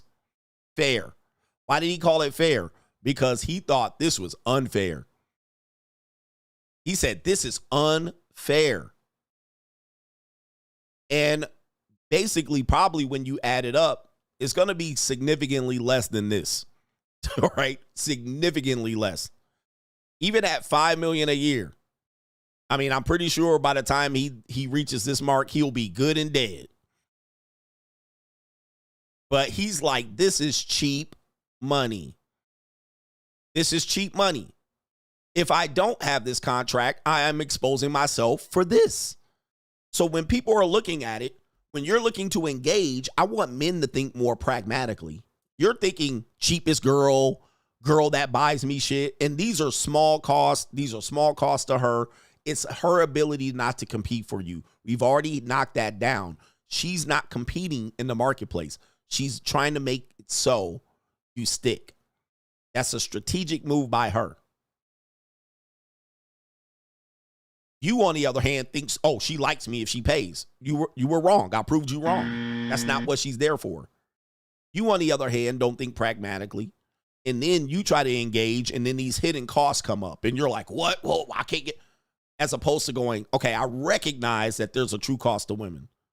There's a true cost to love, romance, relationships, children. There's a cost. Let me control the cost. Let me control the cost right off the rip. This is why I tell you, you're going to pay Eddie Murphy. He paid $15 million for Restock fee. But that doesn't count the maintenance fee that he paid during the marriage. That doesn't count what he paid to pursue her. So what does that cost? That's a significantly more cost. It's probably double the money. Jordan said the same thing. I'm pragmatic. I realize this is the case. I have much to lose. I cannot afford it. Let me control the cost. Right? As opposed to her walking out the door trying to get $168 million. At best, she might walk away with $50 million. It's still less. Okay? Significantly less. It says right here, he said it's a fair agreement. And there it is. They're saying he paid in 2006 $168 million to his ex-wife, in addition to giving up custody of their 3 children in the marital home. Look how much he lost right there. He was like, oh, hell no, that ain't going to happen again. For people with such wealth, a prenuptial agreement is practically a necessity. So if you're not dealing with women strategically, financially, that means you're broke. I mean, you're doing broke shit because you're not calculating the cost. This was the basis of my book, The Free Agent Lifestyle. It says, if you don't understand that this is going to be a cost because you're not there financially, what you're going to find out is you're going to find out the reality later.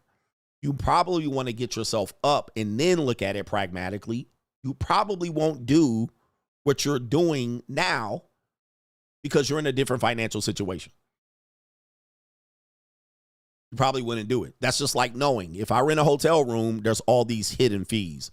I got to calculate that in before I book the room, as opposed to arguing with them after you get the receipt and they charge your credit card. These are two different strategies. It says, with so much at stake in the divorce, dividing assets can be an incredibly complex and lengthy process. Having a prenup in place lets both parties know what to expect. See, there's an expectation. I realize this. I'm not fooling myself. We're not going to complain after the fact. This is a smart move if you intend to re-engage. Making the process much easier if the marriage ends.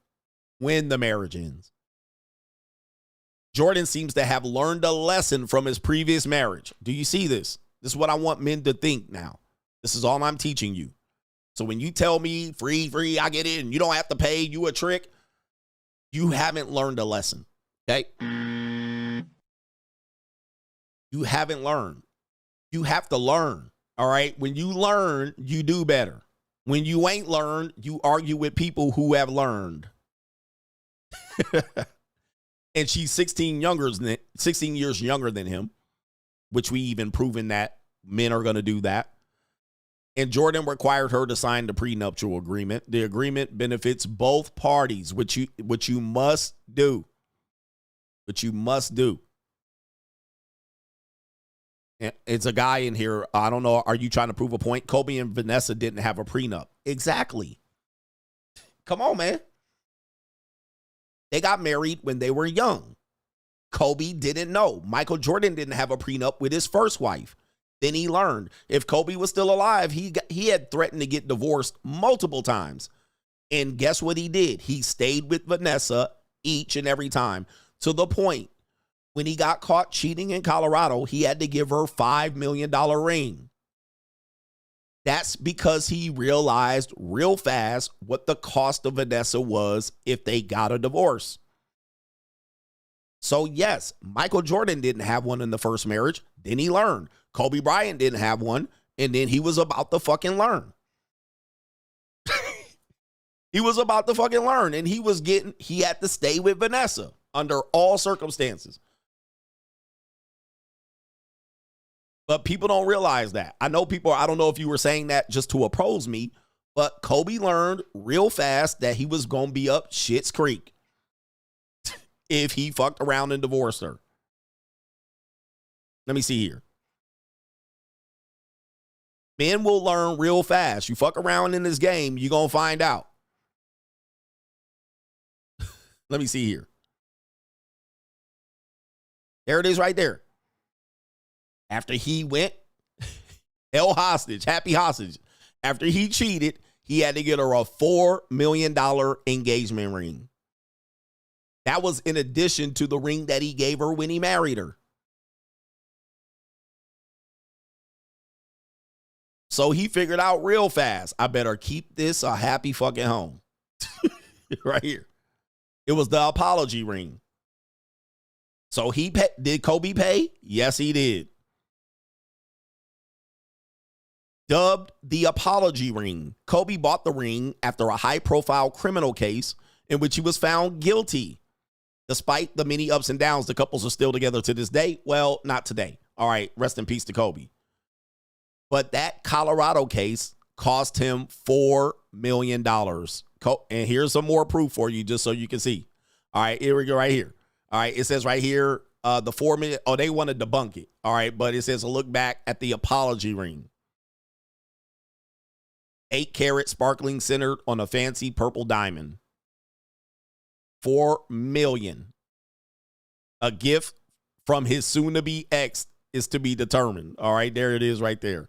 Oh, by the way, there's Vanessa filing for divorce right there.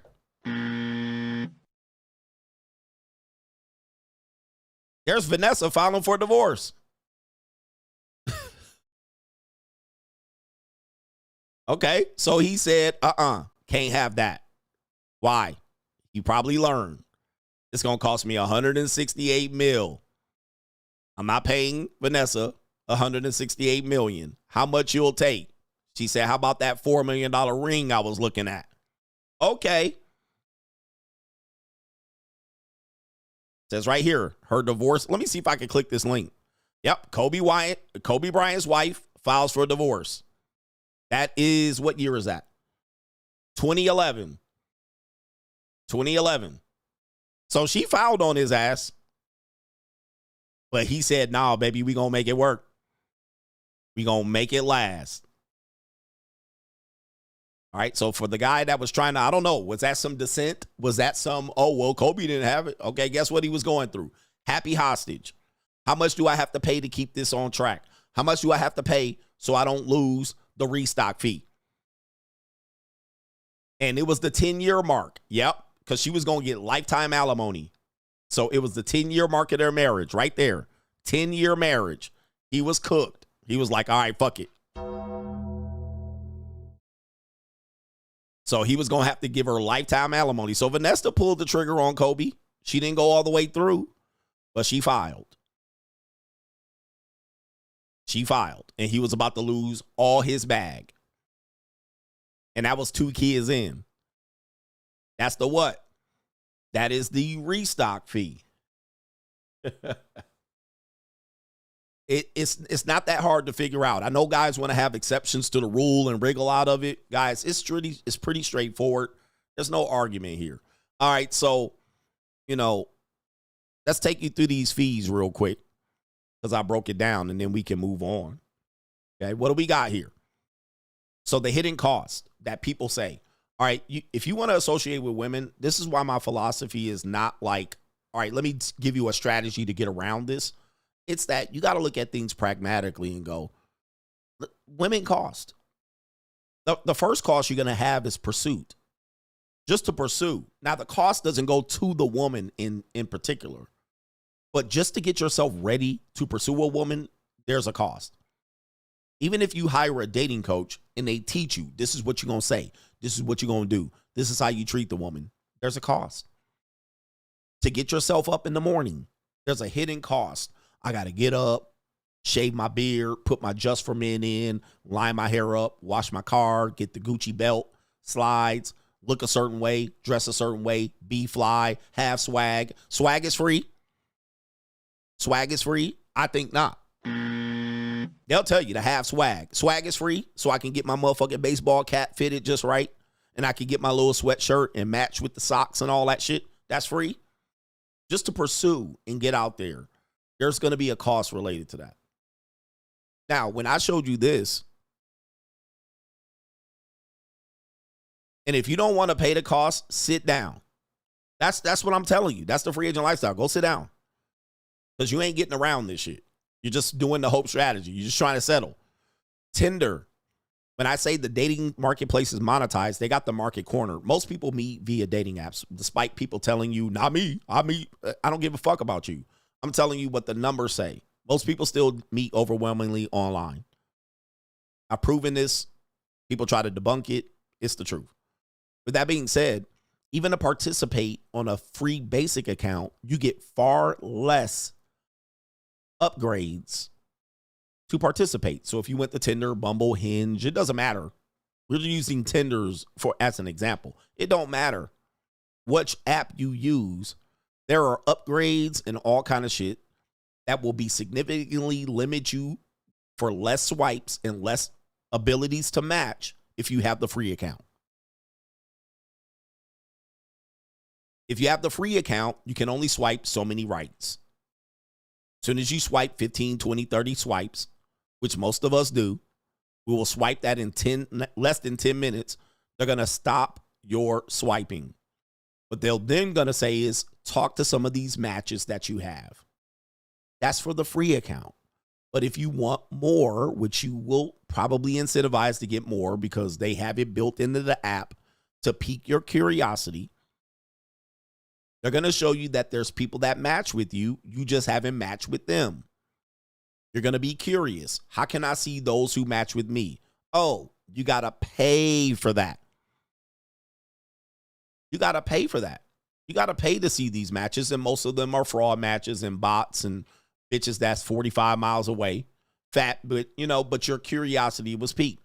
Also to get unlimited likes, to swipe right unlimited. There is a payment for that. To rewind. Sometimes you swipe left. Oh, damn, I didn't mean to. I want to go back. Oh, you got to pay for that. Or you swipe right on your ex-wife on accident and you want to take it back. You can't do it for free. So you swipe back on the original page, the previous page. Oh, damn, I liked her. Can't go back unless you pay. Same thing as super like, which I don't know why anybody would use. Anybody that is super like me have often been an ugly broad. And anybody that super likes a girl, you're crazy. It's not going to get her attention. You're going to be amongst a bunch of niggas that super like. To boost your profile temporarily, which you would have to say, why don't they boost it on the free account? Doesn't everybody see me with the free account? The answer is no. Because the dating marketplace is monetized. The free account is not seen by every person.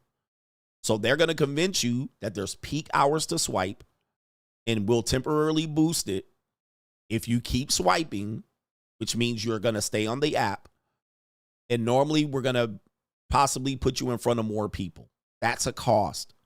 Then when you travel or you want to change your location to see what it's like to swipe bitches in London, you got to check. You got to pay for that. These are all what I talked about is the monetized dating marketplace. Although we would find these things to be egregious, it certainly has worked for a period of time. And then when it doesn't work on that app, people go to another app and they will find that there's coins and a temporary fee, a gold package on that app. You can't escape it. Okay. The next app is going to have some built-in monetized way for you there. It may be introductory that you don't pay initially, but eventually you'll have to get the upgrades. All right. You're going to have to get the upgrades if you want more opportunities. These are examples of the cost. So when I say there's a cost to pursue, that's the cost. You want to go to the nightclub, the bar, 2 drink minimum, a drink minimum, an entry fee, mostly paid by men. These are all pursuit costs. They know you want to be around the hoes. Any high-level place is going to have a higher fee. Any low-level place where you pay the fee that we call the reduction fee. You're in Detroit. You're going to go to the tavern. You're going to go to the fucking hole-in-the-wall club. There's no fee. But the hoes are way more reckless and toothless. So you want to afford it. You don't want to pay the high fee over there. You don't want to pay the true drink minimum. You don't want to go where all the nice girls are and the atmosphere girls. You go for the toothless bitches and the cockeyed and the knock-knee bitches. You reduce your fee, and then you go there. Am I making sense? So there's a reduction fee. Again, you had a pursuit fee. You don't want to play it, so you reduce. I'm going to reduce the attractiveness of the women and win. I'm going to reduce the women. I'm going to save money. I'm going to save myself thousands of dollars by not going on Tinder and swipe. I'm going to go out and touch grass. These are all reduction fees where you're just going to say, I'm going to reduce the cost. That's what you're trying to do, is reduce the cost. You're not trying to get a better woman. You're just trying to reduce the cost. I'm going to try to find it for free or cheap. I'm going to try to find it that she pays me. These are all reduction costs because the woman's going to be far uglier, far fatter, far cockeyed, far knock-kneed. You're not getting winners over there. And if you do happen to scoop up a winner, this woman told you it's because she no longer wants to compete. She told you why she reduced on her side. I no longer want to chase top tier men because it's too much work. Too much work. Same thing as guys, monk mode. This too much work. This too much. Why? Okay, you can't afford it. You don't want to pay the cost. Monk mode. Much of it centers around the finances. Now, are there guys getting played and swindled that have the money? Absolutely. I'm not saying they're not. Let's go to the next one. If you want to have the next fee is the introductory fee. In order to introduce yourself, you got to put something on the table. Buy a drink. Offer a date. Schedule a meetup. Get the phone number. I mean, these are all to be able to introduce yourself. Pay for a date. Split a date. Go Dutch. This requires you to go outside. This is to introduce yourself to a woman. So preparing yourself, preparation fee. Introduce. These are all the hidden costs. And these things will nickel and dime your ass all day long, just like that hotel receipt. Nickel and dime here. Nickel and dime there. $2 here. $5 there. $3 in parking. $5 in entry fee. Nickel and fucking dime. The more you upgrade that, the better quality of women in perception, the more these introductory fees start to go up. The less control over your finances. The less you acknowledge this. The more you try to hide this as a truth. The more it's going to cost you. You're going to get fucking nickel and dime. $5 here. $10 here. $50 here. $100 here. Nickel and fucking dime. Real quick. And it's all of a sudden, the only way you realize that this is the truth is you stop doing it. Stop pursuing, stop introducing yourself to women for 6 months. You will have a lot more money in your bank account. Tell me if I'm lying. Tell me if I'm lying. I'm telling you the God's honest truth. Stop doing it for 6 months. You're going to have an extra $1,000 in your bank account at the end of that 6 months, if not more. Going to the game, Buffalo Wild Wings, going to the bar, getting a drink. That shit adds up here and there. Nickel and dime, paying for parking, paying for valet, paying for some fucking nachos, splitting the fucking Buffalo Wings. All right, soon as you stop doing this, the money all of a sudden plop. You're like, how do I have extra money when I didn't before? But you guys keep saying you don't pay. And I'm like, stop doing it for 6 months. You'll figure out that money was just leaking out of your bank account. And you're saying you don't pay. I ain't even got to the pussy yet. Yep, Top Golf, bowling, entertainment, movies. This all adds up. Nickel and dime. Nickel and dime. These are true costs. Now let's get into the maintenance fee. You got you a little girlfriend or one little girlfriend. You've already demonstrated that women are incapable of supporting themselves. They cannot do it en masse. Some can, most can't. So when you get with her and commit to her, she's going to start throwing maintenance fees on you.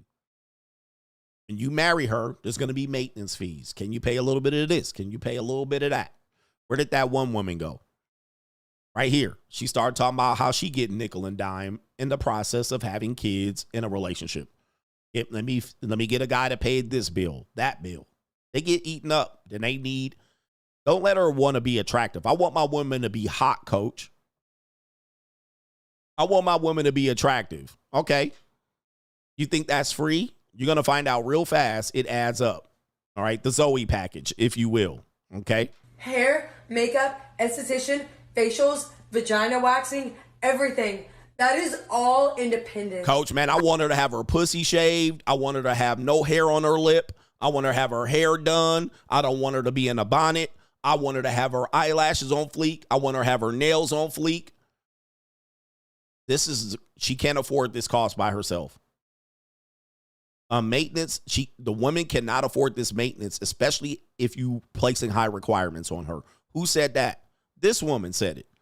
Hey, man, I don't want to compete. I don't want to have my eyebrows done all the time. I'm gonna go for a nigga that's going to expect less. He'll accept less. I'll go for him. Now, the minute you say to me, women don't need all of that, you just paid the reduction fee. Women don't need toenail polish. Women don't need manicures and pedicures. They don't need they don't need to shape their eyebrows on fleek. They don't need hair extensions. They don't need makeup. You just paid the reduction fee. You just paid this fee right here. You just took less. You decided that you didn't want to compete. You decided to take a bitch that wanted to compete, and you took the reduction fee. How can I afford a bitch that's less? How can I afford a woman The only way you can afford it is to not pay. All right, I ain't paying for the bitch to get her eyebrows done. Okay, so you take the reduction. You see what I mean? This is not that hard to figure out. It's not rocket science, but I'm dropping the truth bomb on you. The minute you say, I don't need a woman that needs all that, you took the reduction. Plain and simple. All right. So I'll take a bitch that has plain toenails. All right. I'll take a bitch that clips her own fingernails. I'll take a budget bitch. I'll take a woman that don't want to compete. I'll take a woman that looks less. That's what you're doing. And most of the time, she's not going to look very good. You might say, that's fine, because I don't want to compete, and I hope she doesn't either.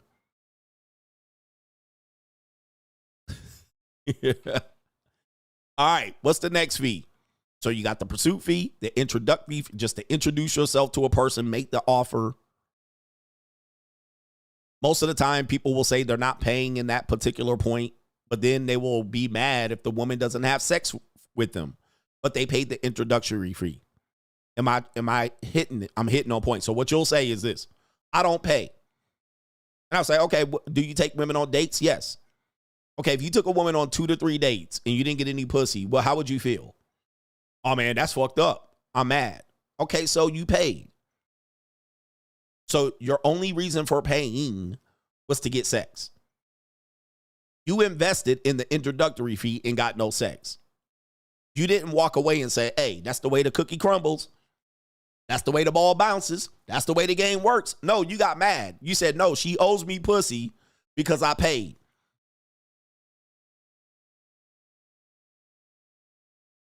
Right? Am I tripping? She owes me pussy because I paid X amount of dollars. $250, date 1, date 2. I paid for drinks. I took her out to the club. We had a good time. I did this. She was feeling my swag. Now all of a sudden, I didn't get no love back. She said, thank you very much. It ain't going to work. You're mad because you paid in advance the introductory fee with the idea that you was going to get some pussy in exchange for it.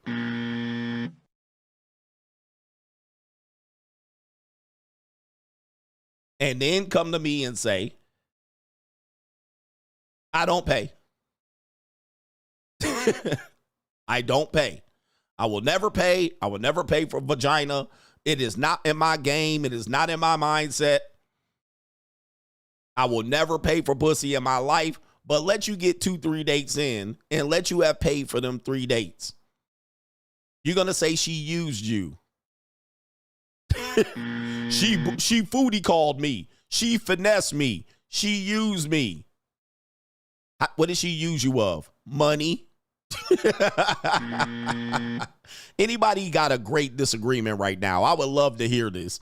Niggas, stand down. This is not conversation for you. You niggas need to be studied under a microscope. We're not talking to niggas. We're talking to men. All right, we're talking to men. But I don't pay, right? So we're talking about cost, and you're saying I don't pay, but then trying to chase down a bitch that finessed you for 3 foodie call dates and didn't give you no pussy. Okay, well, the reduction fee is I'm not going to take a woman out and treat her nice. I'm going to give her cheap tacos. I'm going to give her Carl's Jr. I'm going to give her Jack in a Box. So you start reducing. Now you start reducing the quality of the date so you don't get finessed. So you can pay for cheaper money, right? I'm going to pay cheap money and hopefully get the bang of my life. Ninjas will try to run this game on men all day long, and I refuse to let them. I refuse to let you continue to do this. What's the next fee? Somebody said the maintenance fee is toxic. Men, let's just agree to this. Can we agree that are women broke? The answer is yes. All right. Let you get it through your thick skull that I'm broke. Let me do this, because guys will say this, and you'll say, well, why should I have to pay for hair and makeup, nails? I'm not saying you have to pay. I'm saying the women generally have an expectation that if you want her to be at her peak the entire time, you might have to invest in that. If you don't want her to, and you want her to run around here with a fucking mustache like a Sasquatch, That's what you'll get. Because women don't look like they look all the time. It costs to look the way they look. So if you see a pretty woman, hang out with her for a week, she'll have a fucking fuzzy mustache on her lip if you don't do nothing about it. She'll have 3 hairs growing out of her chin and hairs growing out of her nipple. And she'll have a fucking furry pussy. And she'll have hair and fur on her legs and ankles and shit. So if you go and complain about this, then she gonna be like, you need to chip in. All right? You want her titties to be up here and she done breastfed 3 kids? Put some titties on her chest. But you think she gonna come up with the money by herself?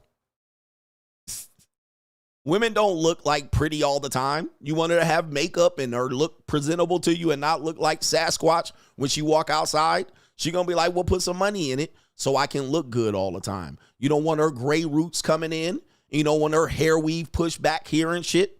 You gonna have to chip in.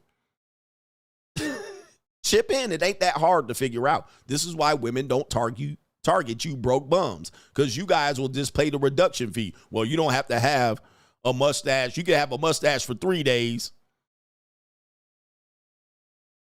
She gonna expect you to chip in. You want her pussy shaved all the time? That's an effort. She ain't just gonna shave it for free. All right. Women don't look all pretty all the time. So if you don't want her running around here in a bonnet and you want her to look presentable all the time and be nice and all tightly packed in her dress and be fit, that's going to be a cost passed on to you eventually. Maybe not initially, but you keep putting that expectation on her. Eventually that cost is going to get passed on. They don't have the money for this. Trust me, I know this. Not many women have the money to maintain themselves at this greater rate, especially with bad expectations from men. They don't have it. It ain't going to work every day. Now, here's the thing, man, and I got some more on this to cook. If you want to get into the game where you got multiple women, you can do one or two things. You can finesse women and play weasel. It works. Eventually it catches up to you and then you'll lose some of your bitches. But there are some women that will get with you knowing that you have multiple women. These are typically men that got some money. Typically. Now you can play the weasel game and sneak around like motherfucking Swiper and play that game. It's a very, watch the movie Boomerang. Watch the movie How to Be a Player. It's exhausting. Lying and keeping up with lies and scheduling broads and catching STDs. This is a very exhausting game. There are some women that play skits out here that say, this is me when I catch my millionaire husband cheating. And they walk into the room and then they go, what the hell? And then all of a sudden they remember, oh, he a millionaire. Let me put on my blinders. All right, I don't see nothing. All right, tell me when you finished. There are some women that be like, hey, in order for me to be around you, it's good. So if you got the swag, if you got the game, the ism, if you got all of these things, still overlook it. More than likely, she won't. Most of the guys that sneak around on women and got multiple women, they're like fucking weasels. They'll tell you, and I'm sneaking around on her, and I'm sneaking around on her, but they got to sneak around. A real G don't have to sneak around. That's if you got it, you got it. All right, bitch, you want your mustache waxed at the end of the week? I'm going to be with my other girl. All right. And she'll overlook it. She'll be like, well, it is what it is.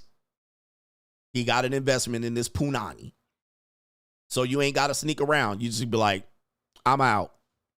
She'll be like, all right, whatever. All right, sometimes she doesn't. Sometimes you lie to her and you say, you my only girl. And now you looking like Kobe Bryant paying her a $4 million ring. And by the way, the reason why he paid that amount of money is because he embarrassed her. One thing you realize, some women will let you sneak around and have multiple women. They just don't want to be embarrassed. Once you embarrass them, it's going to cost you. Now, did Vanessa know Kobe had other broads? She had to know. She's not dumb. She just say, don't get them pregnant. No outside babies. And don't embarrass me. Now, when you embarrass them, they're going to be like, I have no other choice. Yeah, right? You got your hoes. You're reckless with their hoes. You're not picking right hoes. You got these hoes at my door. You got them confronting me and calling me. Same thing with Tiger Woods. Tiger Woods' wife knew. Tiger Woods' wife knew until them bitches started calling him and embarrassing him. And now he was on the National Enquirer. And she said, well, I guess I'm going to have to charge you for that. I'm going to have to charge you. You got these hoes out here calling me and calling you and begging for money in the National Enquirer and all this shit. All right. So now you got me out here embarrassed. Now I got to charge you for it. But dudes want to embarrass the broad. They get off on that. Like, they be like, I got to embarrass the broad and make her look stupid in public. Like, for some reason, for young men is attractive. Now, I get it. I was young once. But for some reason, you guys think that that's the game and you're going to play that for a long time. You're going to run out of steam on that. That is not going to be your goal, because it's going to take one bitch to light your fucking car up and you're going to realize, okay. Look what she did to my car. Look at this bitch did to my car. I can't stand this hoe. I can't stand this bitch. All right. But niggas get a boost in ego trying to embarrass women. Like, that's like, you know, that's complete misogyny. I'm not a misogynist, all right, but that's complete, like, disdain and hate for women. For some reason, you niggas like, I'm going to embarrass these broads. I'm going to put them to shame and shit. I'm like, why? It's a woman. Why embarrass them? Like, what are you trying to accomplish here? Did your mother not give you a hug? What the fuck do you have against women? Like you will spend all your life, like, the whole thing about getting revenge on women. Bruh, do not get the fucking revenge on women. You're wasting your time, bruh. And the number one thing, that's number one. Number two, they got more petty than you. Women will make themselves look like complete shit out here, and they don't care. You, on the other hand, you got to go to work in the morning. You got a career to pursue. Last thing you need is to try to keep up on petty with a bitch. All right, so don't get into this game, this tit for tat game. Women got time. All right, and this is a price that y'all pay, trying to get revenge on broads and embarrassing them. And then, because this is money, energy, attention, and time. Man, I don't pay, but you will go back and forth with a woman on petty shit. That's paying. Now you ain't even focused on your job. All right, because you trying to get back and forth on a woman. That's paying, bruh. That's money, energy, attention, and time. Now, there's no getting around this. There's no getting around this.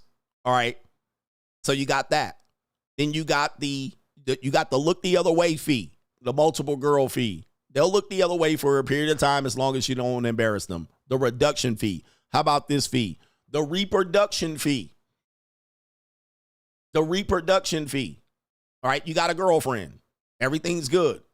Man, she takes cheap tacos. Get her pregnant.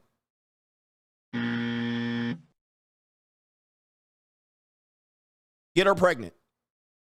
See if that cheap taco shit works. How far is that going to go? Them cheap tacos going to add up real quick. You're going to be in over your head on cheap tacos. Yeah, I got tacos for two. Now you got this nigga in your room. Oh, by the way, kids don't leave the house no more. Did you not get that earlier? They don't leave the house no more. So that motherfucking kid gonna be up in your house making pussy clot bacon. Okay? This is some bullshit, Steven. All right. Don't let one slip past the goalie. Don't knock her up. Because that fee is going to be out of control. It's going to be a dumpster fire. You do not know how much babies cost you. All right. And you don't know how much food they eat and how many diapers they shit. And how many sneakers they need. They grow out of sneakers. You buy them 2 weeks later, they done grown out of them. And then you're like, I just bought you sneakers. They done grew out of them. They need some new ones. They need new clothes. They need play clothes, all that shit. It's going to go up real quick. And you're going to be hemorrhaging money, trying to control it and trying to get it. Well, you shouldn't be paying this. You shouldn't be buying this. This kid don't need that. You ain't even going to invest in the kid. You're going to look up and try to reduce the cost and do the bare minimum. And your kid going to be a piece of shit the rest of their lives. Right? Now your kid gonna be living with you until they 30, blaming you. So don't pay into your kids and see what happens. All right, pay into it. It ain't a guarantee, but I can guarantee you when you don't pay into it, the nigga better be an NFL quarterback at the end of the day for that shit to work out. For him to overcome the losses of your failed financial planning. So the reproduction fee. Now, if all of that works out, you be lucky. If all of that works out, you're lucky. That is the final payment. But we know it mostly don't work out. Statistically, it mostly don't work out. So if you divorce, break up, there could be a restock fee to put her ass back out here in these streets. I'm going to the streets. End of story. We don't know what the restock fee is going to be. You can't control it. Jordan knows what it was. It was $168 million. He said, ouch. That's a restock fee. If you are broke nigga, it could be nothing. Or it could be your Chevrolet Impala or Caprice that goes up in flames. It could be that. Look what she did to my car. All right. You be lucky if it's that. It could be child support. It could be spousal support. Lifetime alimony. Okay. 10 years. Where's Kobe at? Did I delete? Oh, there it is. Kobe. Restock fee. How much to put Vanessa back out there? Oh, I don't want to pay that. So what do? Cheaper to keep her. Or you send her back out there. Fuck you, bitch. Going on out there. Restock fee. Lawyers. Divorce court. Alimony. Child alienation. Your child gets fucked up. Right? Child support. Okay, you never know what the restock fee is. That you can't control. Now, Michael Jordan said, I'm going to control the restock fee.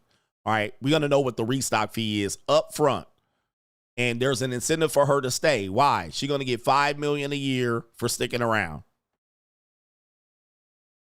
If she want to dip, her gravy train comes to an end. No more money. No more money. So she don't make $5 million a year if she dips. And she certainly don't make $168 million. No more money. Now, she'll still get child support, though. She'll still get child support. So, am I making sense? Is there anybody that has dissent? We're going to go to the super chats. If you have dissent, niggas, stand down. Remember, we're not talking to niggas. All right, niggas, you are not in this equation. You monkeys can go somewhere else with your nigga shit. Do not bring nigga. Hold on for a second. We'll have the niggas speak. All right, hold on for a second. The niggas you deserve a right to speak, and I'll let this video speak for you. All right, I'll let this video speak for you. All right, but they always want to speak nigga shit, and I just don't have time, so I'll just let this sum it up for you right here. Right here. Favor bitches. Oh, yeah, right. Okay, good. First motion to introduce a demand for ratification. All in favor of bitches. Brother Huey, let the record show that the motion is passed. Yeah. Please add bitches to the official list of names. Okay, next motion. White bitches. All right, so we got y'all's in there. We got it. We got it. All right, we got it. We don't need no more of your dissent. We don't need your more. We don't need you to go into the detail of all of this stuff. You can keep that shit over there. We're good. You can keep your fat white girls and all of this, you know, old white bitches and fat black women and fat Mexicans. You can keep that over there. This is not a part of this. This is a grown man conversation. We're not dealing with that shit. So if that's what you're going to talk about in terms of you disagreeing, we can save you the time. We can save you the time. This is where your mind is. You're a Neanderthal. All right. You hate women. You're petty. All right. If that's what you're going to talk about, I don't have time. All right. To have this discussion. All right. This is in the zoo. This is a classy show. This is a family show. If that's what you're going to say, take that shit somewhere else to Aurora, Colorado, Aurora, fucking Washington. Take it to Figueroa. Take your fake pimp ass with your old now or later gators peeling. Take that crocodile alligator shoes shit somewhere else. All right, this is not going to be a part of the conversation. We're not letting niggas take over the show. All right, niggas, you want to loot shit, go loot shit. But we're not going to, we're not going to do this Neanderthal caveman nigga shit. All right, I don't let that shit preside over my show. All right, look, they all leaving. They're leaving now. Not a surprise. Look at they're walking out of the door as we speak. All right, that's what I thought.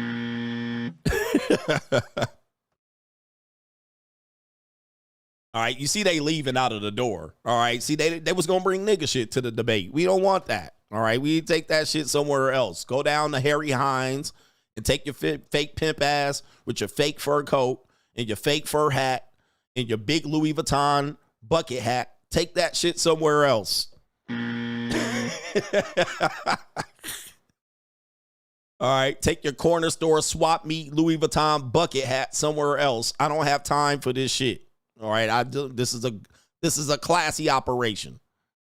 You need to wear a classy suit to have this conversation. Take your sugar-free listening to ass, UGK listening to, life lesson ass, somewhere else with that shit. I don't have time for this shit. A-Ball MJB songs don't work over here. Okay, anyway. All right, they're just going to tell me, well, 8Ball and MJG said, no, nigga. We not going to take no rapper's advice on pimping and your motherfucking pimping and tongue twister records. And then just listen to a couple free goddamn sugar-free songs and want to tell me how life goes. No, we're not bringing that nigga shit here, please.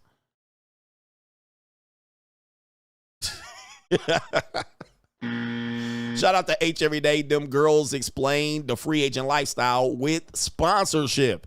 100%. That was the women that didn't want to get married. All right. That was them. 100%. All right. Look at how many of them left. They was in here ready to debate. Not me, coach. I'll put a bitch on a blade. Ain't put one broad on a blade. Ain't turned one pimp dollar yet.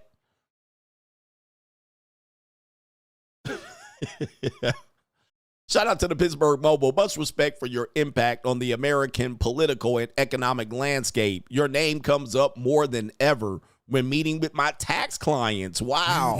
New world order. Keep grinding, coach. I appreciate that. People are paying attention to the math.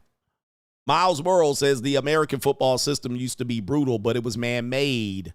He says heavy weightlifting, 2-a-days in the summer, nonstop conditioning. We are soft now. Yeah, man. It's a different world. It's a different world. Shout out to Dark Side Foundation. The stat on BW's wealth gap isn't shocking. The only BWs I know who save and invest are non-FBA and are immigrants. The stock market is literally offering free wealth if you're disciplined. They can't delay gratification and they hate routine. The discipline is not there. So people are going to avoid the discipline. But with avoiding discipline, it's just avoiding reality. All right, you're avoiding reality. It's kind of like the hotel bill. All right, and when you realize the hotel bill analogy is real, then you'll be able to do better. All right, you'll be able to do better. When you try to avoid it and wonder why and be surprised and shocked that you're about to get finesse, it is what it is. Shout out to Leon Lovelace says, Coach, show the Hines Ward crackback block versus Keith Rivers. The NFL got rid of those hits. All right, I can't show it now, but thank you, man. That was a time pass, but yes. All right, shout out to our brother Kaylin. Women who are older don't tend to think if they divorce their husbands, they could go after younger women. Why would a divorced man go after an older woman? Women should take this into consideration. I mean, I like that you're hopeful. You're hopeful. You be like, women should know this and women should, it ain't going to happen. All right, I don't think women are going to be like, damn, we should consider the fact that. Nope. They don't do this. So I know you think that that's going to be conventional wisdom and it sounds logical to you, but it's not applicable to them. It's similar to the lottery ticket analogy that I always tell you, and women will always use love as a way for them to be rescued if they will. If they believe in love, they get out of this hellhole, this financial hellhole. All they got to do is convince you that they're in love. And all they have to believe is that you can fall in love with them. If you fall in love with them, they win. So what do they tell you? You got to keep playing the game. Okay, got to keep playing the game. You go to the goddamn store and you go there. You play a couple of lottery tickets. You never win them scratch-offs. What do? You stop playing the tickets. And then what does the ticket girl say? There's another lottery ticket, and the girl says, well, you haven't played this one yet. You haven't played this ticket yet. And then you wonder, I haven't played that ticket yet. This ticket's different than the other ones. Let me scratch off them. You play that for a couple of weeks. You realize you don't win. You put it back out. Fuck these lottery tickets. Then you go back there and get some jujubes and some Myconites, and here comes another ticket. You haven't played me yet. I'm not like these other tickets. Now, this woman's sitting on no successful relationships. She could be in her 40s, not a goddamn single successful relationship in her life. She's a track record of 0 and 5,000 relationships. She ain't won a relationship yet, but she's sitting up there talking about, hey, I'm different than these other tickets. No, you're quite the same. You're the same goddamn tickets I lost on these tickets. But because your curiosity is piqued and your ego is perked up and now you're peacocking and she done made you feel special, you done bought the goddamn tickets. And everybody done failed who scratched them tickets off. But now she's got to sell you that she's not like them other tickets. So now you run out there and you get a whole new set of tickets and scratch off on them bitches and end up the same as the rest. And somebody said, what's up with the racism today? Don't ask me shit unless you donate. If you think it's racism, it's because you're dumb. All right, that's the answer to that. Now your bitch ass, your broke ass need to donate to me or leave my stream. Don't ever ask me shit without paying for it. Or else you're going to get this type of response, you broke ass nigga. All right, so shut up and take your nigga ass somewhere else. Okay? Monkey. How about that? Right? Monkey Khalil. How about that? All right, now put $20 on it and maybe you'll get a regular answer, goofy ass nigga. All right, what's wrong with you? Don't interrupt my show with your black racism bullshit. Khalil, pro-black name, Khalil Muhammad. Mr. Khalil Muhammad don't have $20 to ask me a logical question. All right, just sit back and watch the show with your broke ass. All right, Jesus. Now, if you want to ask a respectable question, put $20 on it, put a dub on it, and maybe I'll answer it right. But I'm answering questions for the people who pay right here, you monkey. All right?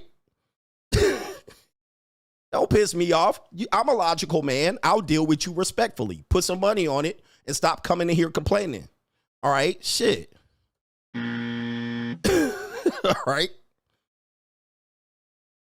Jesus, man. I can't stand these niggas. All right, Jesus. Can't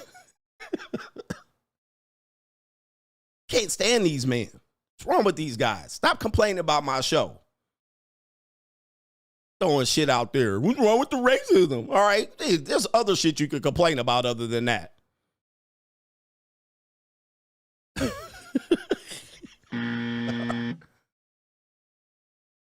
But this is the best part of the show. Let me keep the show going, man. I got some people who paid. What's up with the racism, man? I've never heard of you before. How about that?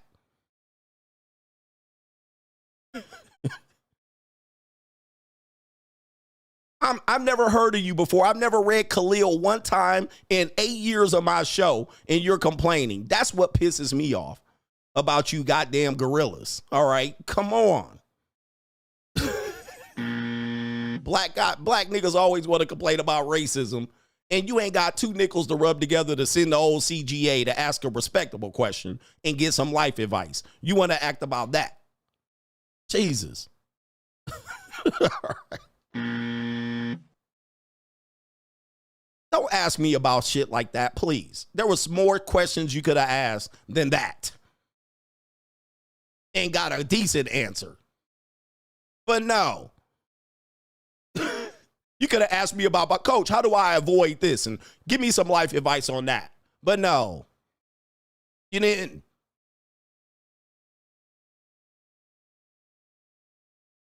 You didn't. And now you're getting clapped back at with your Khalil Muhammad ass name. Khalil Abdul Muhammad. All right, come on, bruh. All right. All right. Khalil Abdul Muhammad ain't never been nowhere, ain't been to Mecca, ain't been to Africa. Khalil Muhammad. All right, please. You from Trenton, New Jersey, Rochester, New York, Khalil Muhammad.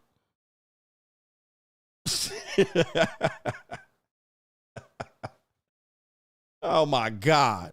These New Jersey niggas creep me out. Oh, for Philadelphia, Khalil Muhammad.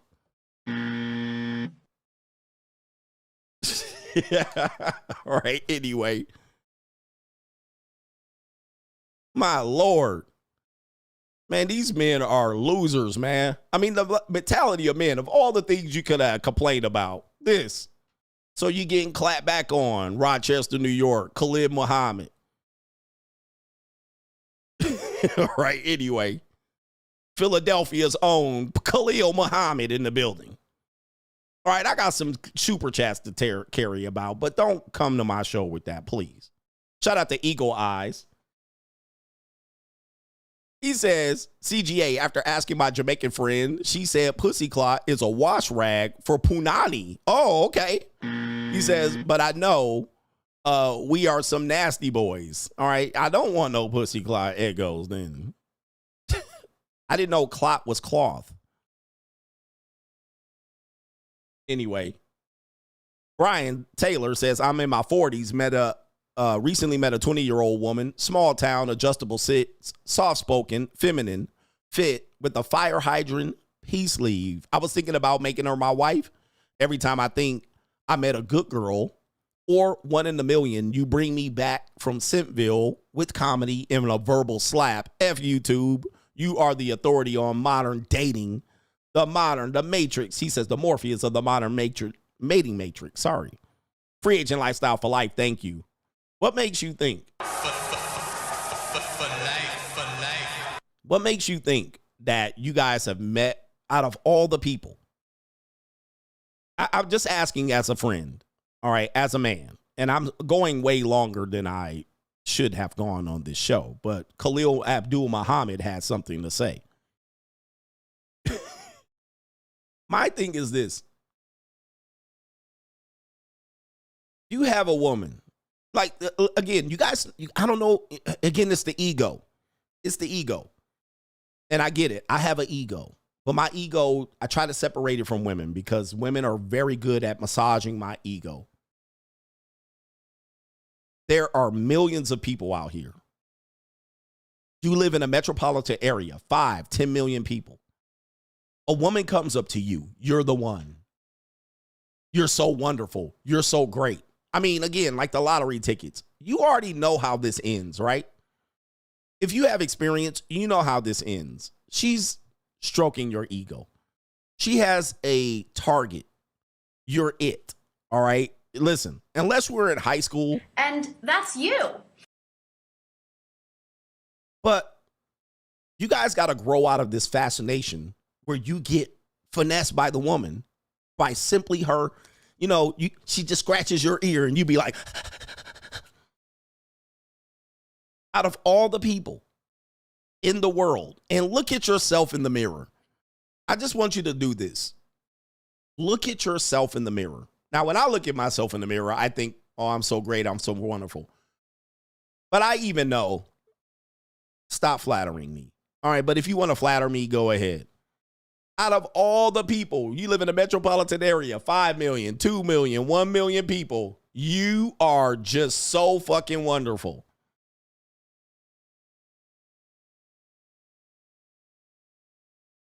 You're the best. You're the greatest.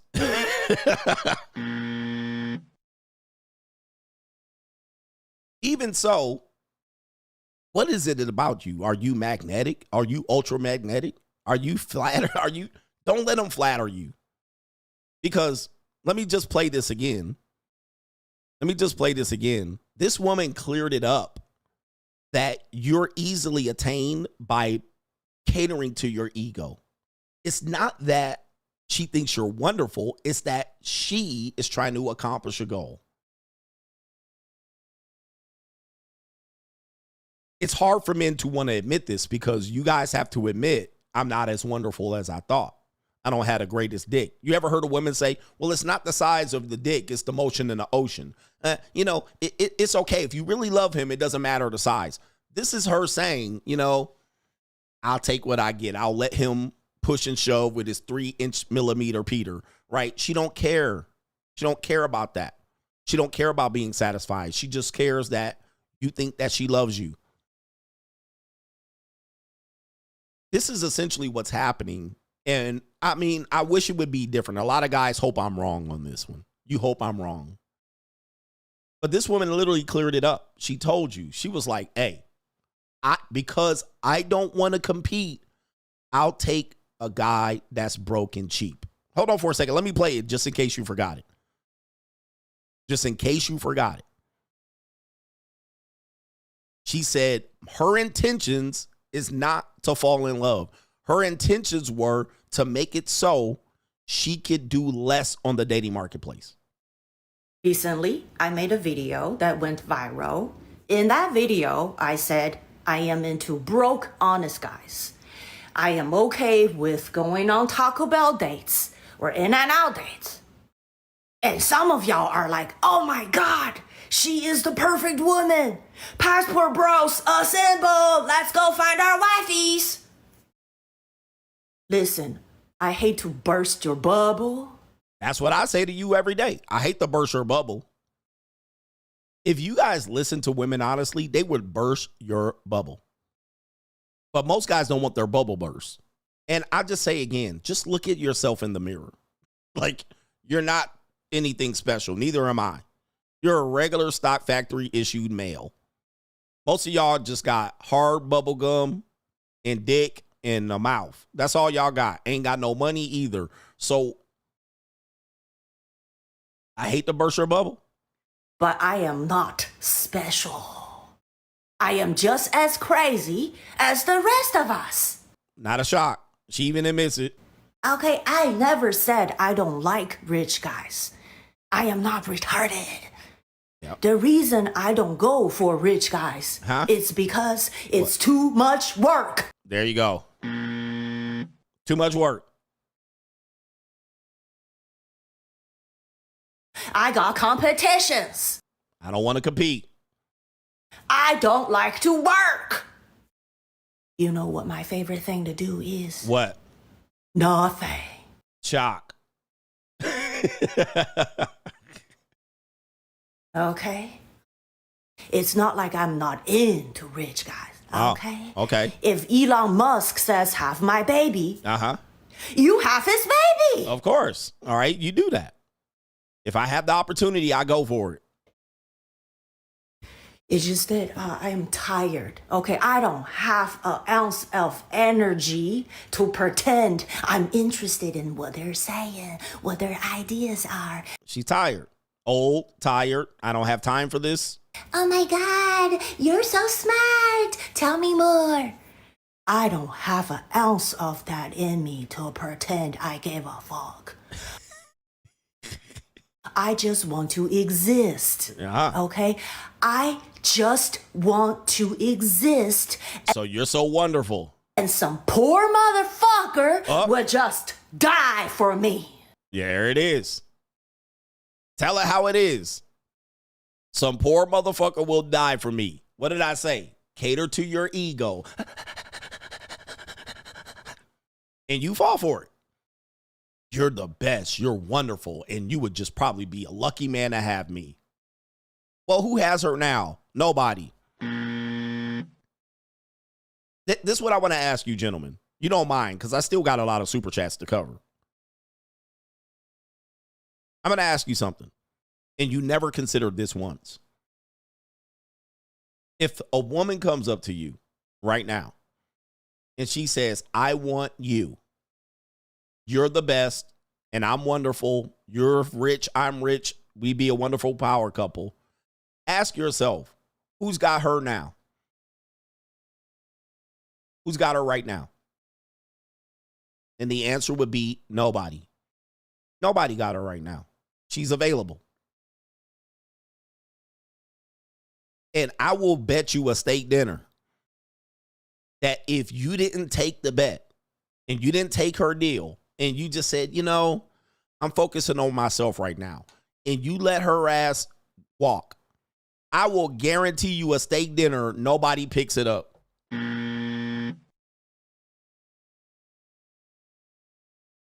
I'll bet you a steak dinner. Nobody picks up that deal.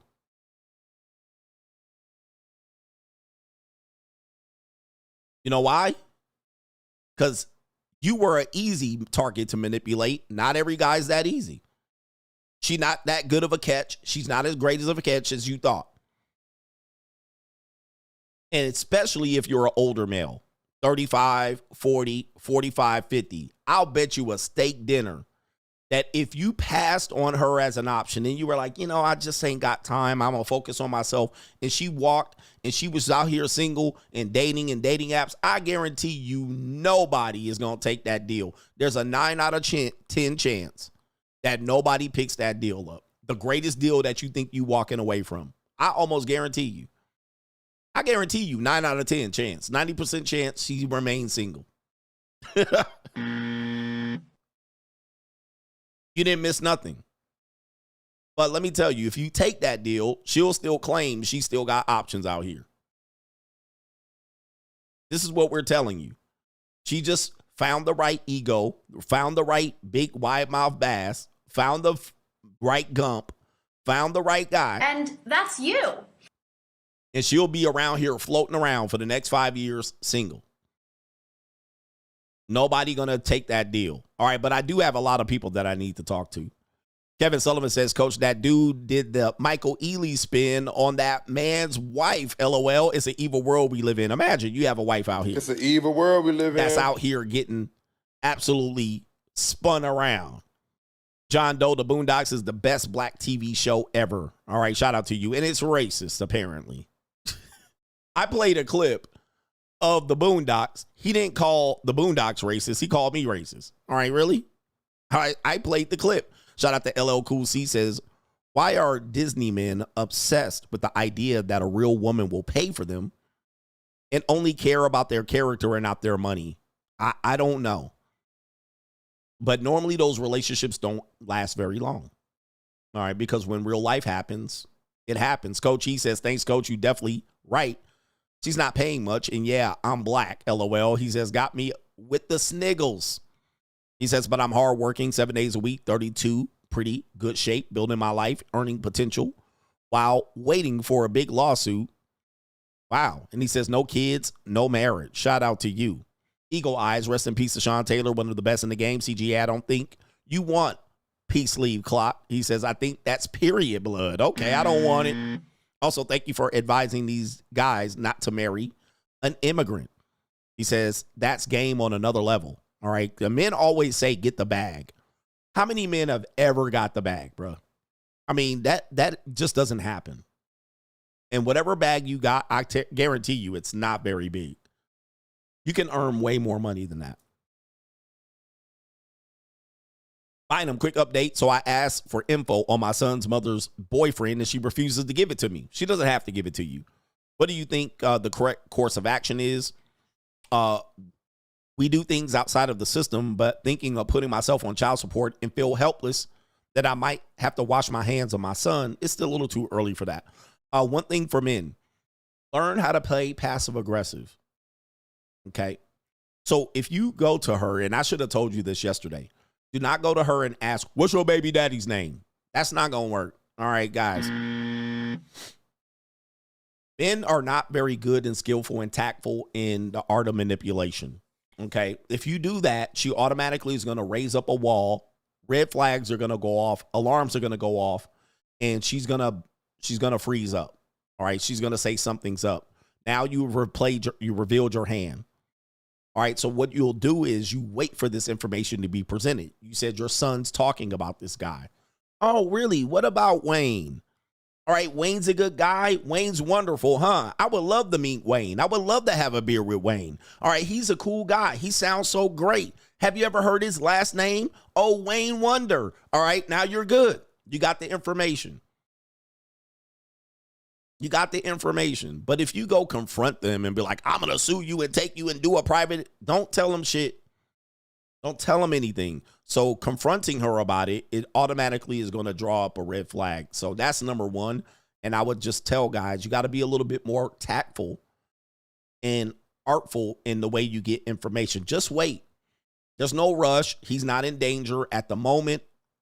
So you could get the information. I actually that's how I got information about my ex's guy that had an issue. My kids, yeah, his name is Khalil Wayne. Yeah. My kids kept bringing up the new guy's name. Do you know his last name? Have you heard it? Have you seen it on the mail? Check the mail when you see it. I want to know his last name. He sounds like a great guy. Then I eventually got his last name.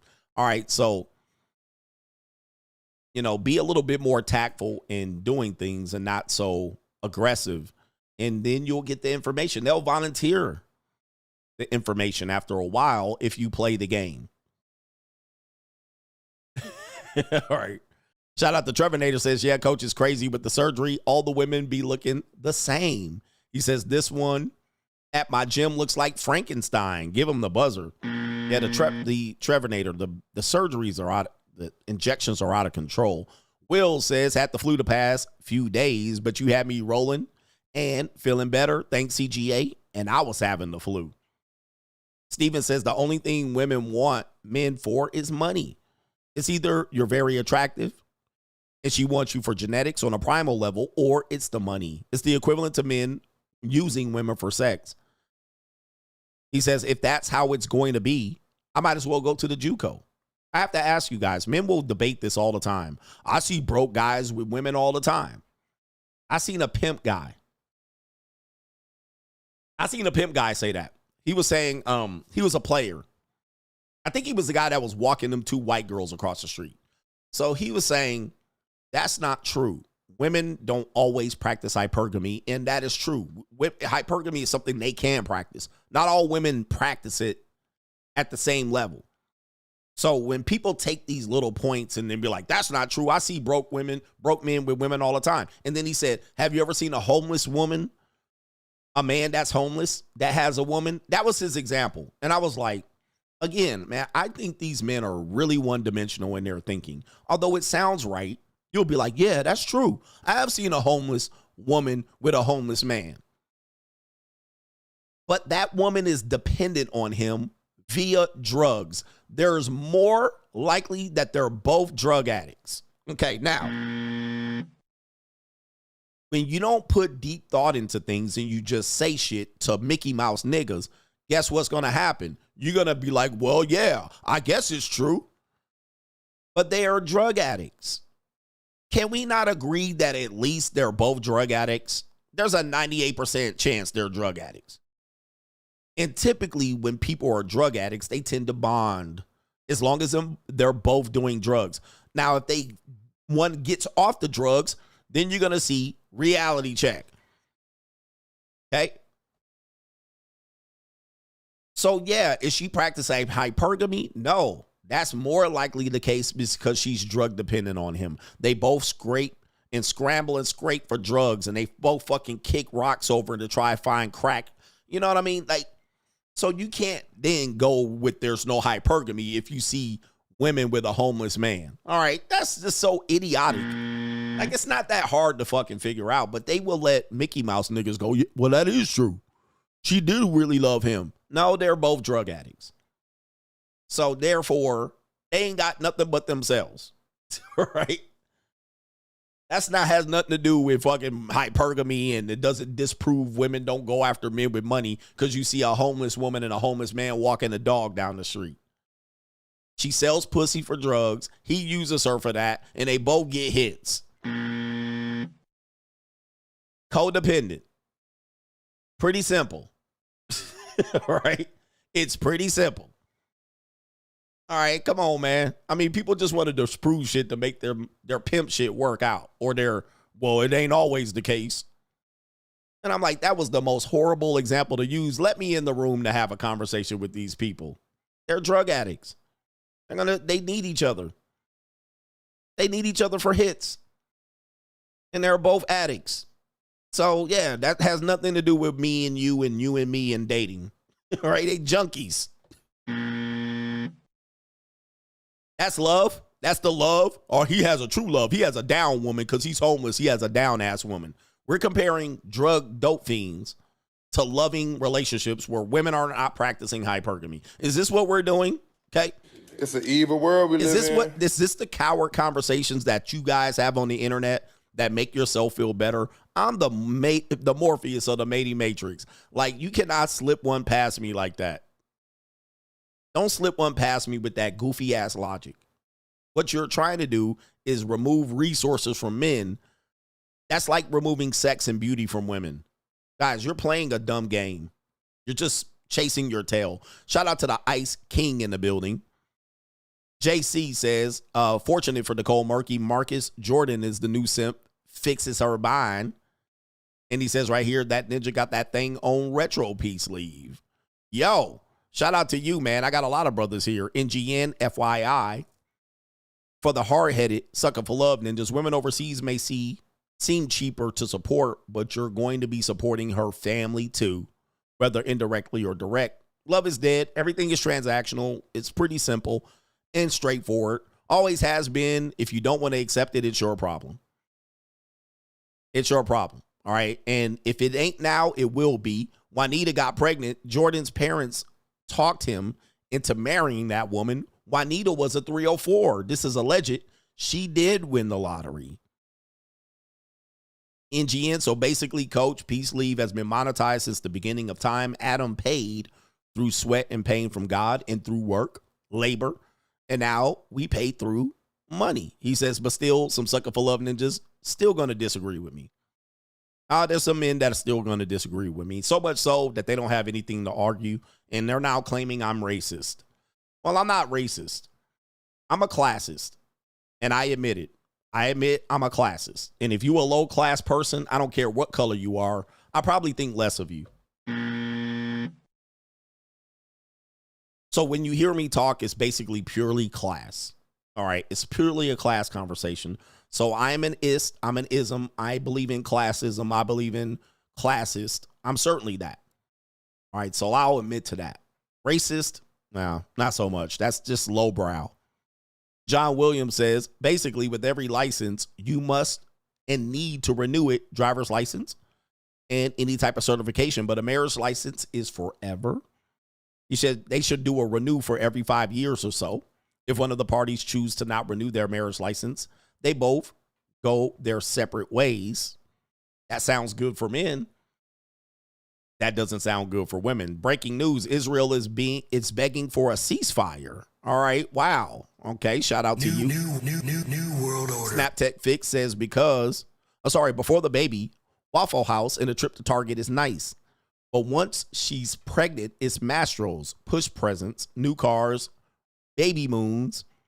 And before the kid is even born, she's going to blow them pockets up, guaranteed. Send it. Man, have you guys ever had a woman pregnant? She flips on you, doesn't she? All right. She's not, and dude, we didn't even get in the cost of keeping a marriage alive. I mean, homes and stuff like this. This is why we don't let the dating conversation constantly take precedence over the relationship conversation.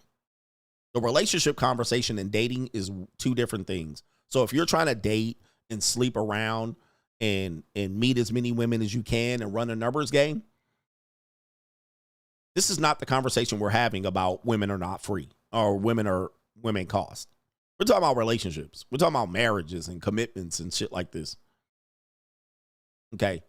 We're not talking about hooking up and meeting girls at the club. And we're not talking about these things. All right. These things are not really the basis of relationships. And I will say this. Most men in this space have it purely exhibited either one or two things that give men life advice. And this explains it. Their lack of experience shows in the level of relationships they have with women to the point where they're educating you on having relationships with women. Their lack of experience is glaring, meaning they don't even see 75% of what it's like to be with a woman in a steady relationship, in a cohabitation, in a marriage. Now, that could be, they could say, well, I'm smart. I don't want to get involved with that. Okay, great. That doesn't mean you're experienced, and it certainly doesn't mean you know what you're talking about when it comes to women. So those two things are true. You're smart. You avoided it. Great move. That don't mean you know what the fuck you're talking about, though. All right. That's what that means. That means you just chasing pussy all your life. Okay, well, you're definitely going to be an expert in that. All right. But other than that, that's about as deep as you go. You're a shallow fucking well. All right. You don't know a shit. All right. But that's neither here nor there. You don't have no experience about life. All right. But you are smart. I will give you that. You avoided the system. You avoided cohabitation. I will give you that. But I can guarantee you, you still wet behind the ears in relationship to this conversation. You don't know what the fuck you're talking about in relationship to life or anything. And you ain't wiped another ass on this planet, meaning you've never been responsible for another human being. I for sure can tell you, you don't know what the fuck you're talking about. And I can say that with emphasis and with pure 100% confident that I'm king of this shit when it comes to this. You don't know shit about life. You know about chasing skirts. All right, but that's about it. All right, that's where it ends. All right, and I'll give you that. And I'll give you a feather in your cap for being smart to avoid the traps of it. But you don't know nothing about nothing at this particular point. All right, you still green. You green bean. You wet behind the ears, nigga. You a newbie. You a rookie in terms of this particular type of information that you receive on here on a daily basis. You need to bow down and put respect on my name. You don't know shit. All right. And that's just the way it is. All right. And anybody you follow that is in that category, no shade to them, but they don't know shit. All right. And if you take life advice with them in regards to women, well, you're going to take life advice on chasing skirts. That's it. All right. That's going to be the depths of your conversation. You're going to be a shallow well. You're going to be an empty well like the motherfucking California fires. That's where you're going to be. It's where you're going to lead yourself to. All right. You're going to be an empty well. You're going to show up and you're going to attach your fucking hose and then no water's going to come out. You don't have shit to fight. You ain't got nothing to fight. All right. So, and no shade to those guys. I'm not trying to put shade on them. I'm just telling you what you're getting in terms of information. They don't know what the fuck they're talking about life in general. I'm teaching you life information. I'm not teaching you about bitches and hoes and how to get around and manipulate women and chase skirts. I'm not teaching you that because that's not life. That's not life. All right. That's fun for a period of time in your manhood. After that, it gets old. You catch an STD, you get a pregnancy scare, you get a reality check. It gets old. All right.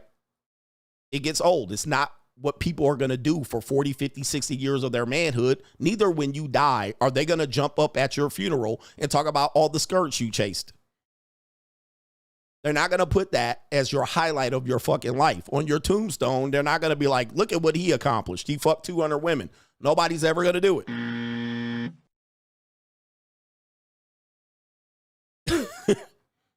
Nobody's ever going to do it. Nobody going to celebrate them. Nobody going to parade and post up all the bitches he fucked at his funeral.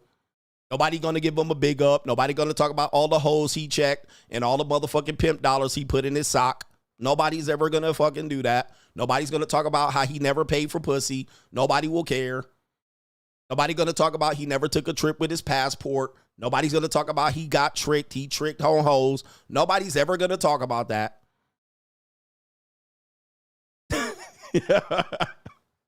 Nobody ever. Wilt Chamberlain, yeah, about it. All right, that about it. Nobody's gonna talk about the fat bitches you fucked, and nobody's gonna talk about it. All right, I'm just letting you know. All right, I'm just as a man, we're talking about grown man shit. Nobody's ever gonna give him these accolades. All right, and if you ain't catching up to Wilt, you subpar. If you ain't got Wilt Chamberlain numbers, you subpar. Nobody cares. And I can guarantee you ain't got Wilt Chamberlain numbers. All right. So Magic Johnson got Wilt Chamberlain numbers, and he also got the Hivy Jivy. So there you go right there. He was fucking 3 bitches a day, one at halftime of the basketball games. Guess what?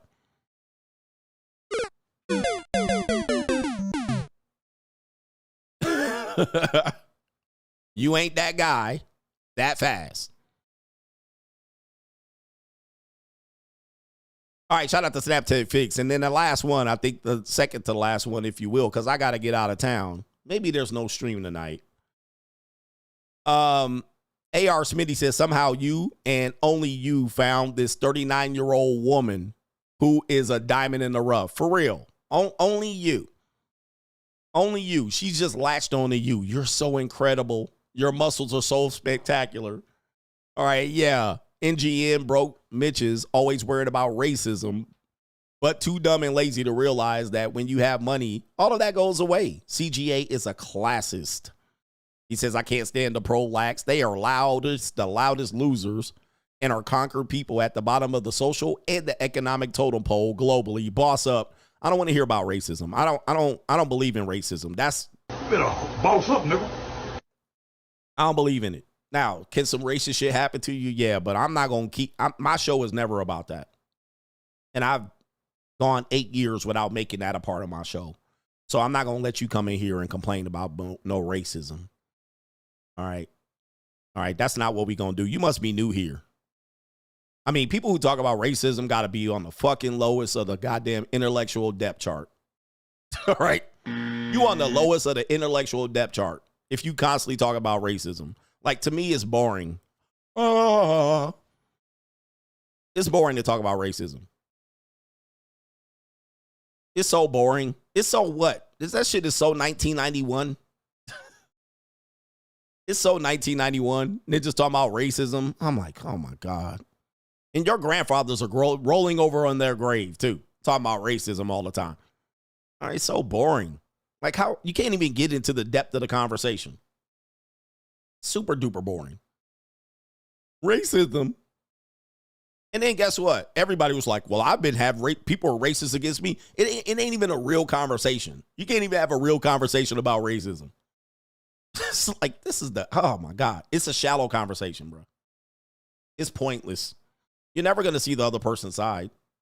Nobody's ever going to say, I'm racist. But even if they do, what are you going to do about it? Nothing. All right. It's so 1991. All right. I've been hearing it. I'm almost 50 years old. I've been hearing about racism way too long in my life. And ain't shit happened. It ain't never improved. I actually think race relations are actually great today. I think they're better than they used to be. Way better than they used to be. I mean, there was some real racism. You think racism, boy, there was some real racism back in the day. No government name. He says, I'd actually take a woman like in the last video. She sounds like she won't ask me about my day or what I'm thinking about. Just drop that neck and give me respect and come with a bag of her own. Shout out to her. It's barbecue in there. 100%. 100%, man. Shout out to y'all. Appreciate y'all for being here. I think that's everybody. And I got a headache because I be talking for 5 hours straight. Can anybody else do this? They can't do it. They'll claim that they don't want to do it. I don't want to talk for 5 hours. You can't. Can you talk for 5 hours and keep that shit interesting? Nope. And what else are you going to do? Fucking swipe Tinder? You ain't doing nothing else. All right. But I did it, and I'm the best to ever do it. Well, there's some better people than me. Shout out to my predecessors here, but shout out to the coach gang. Right here. Shout out to the coach gang. We'll be back tonight, baby. Peace.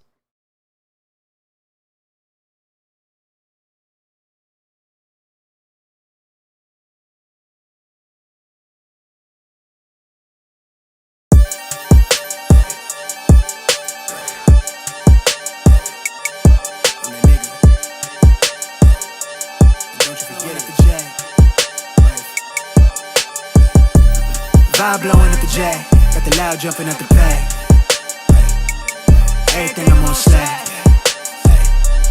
Everything I do is got the bands jumping at the bag. Vibe blowing at my jack, got the loud jumping at the back. Everything I'm on slack. We've been with the Brazilians. This will be the first. They wild, I think. I'm innocent. Bro, you hear that guy?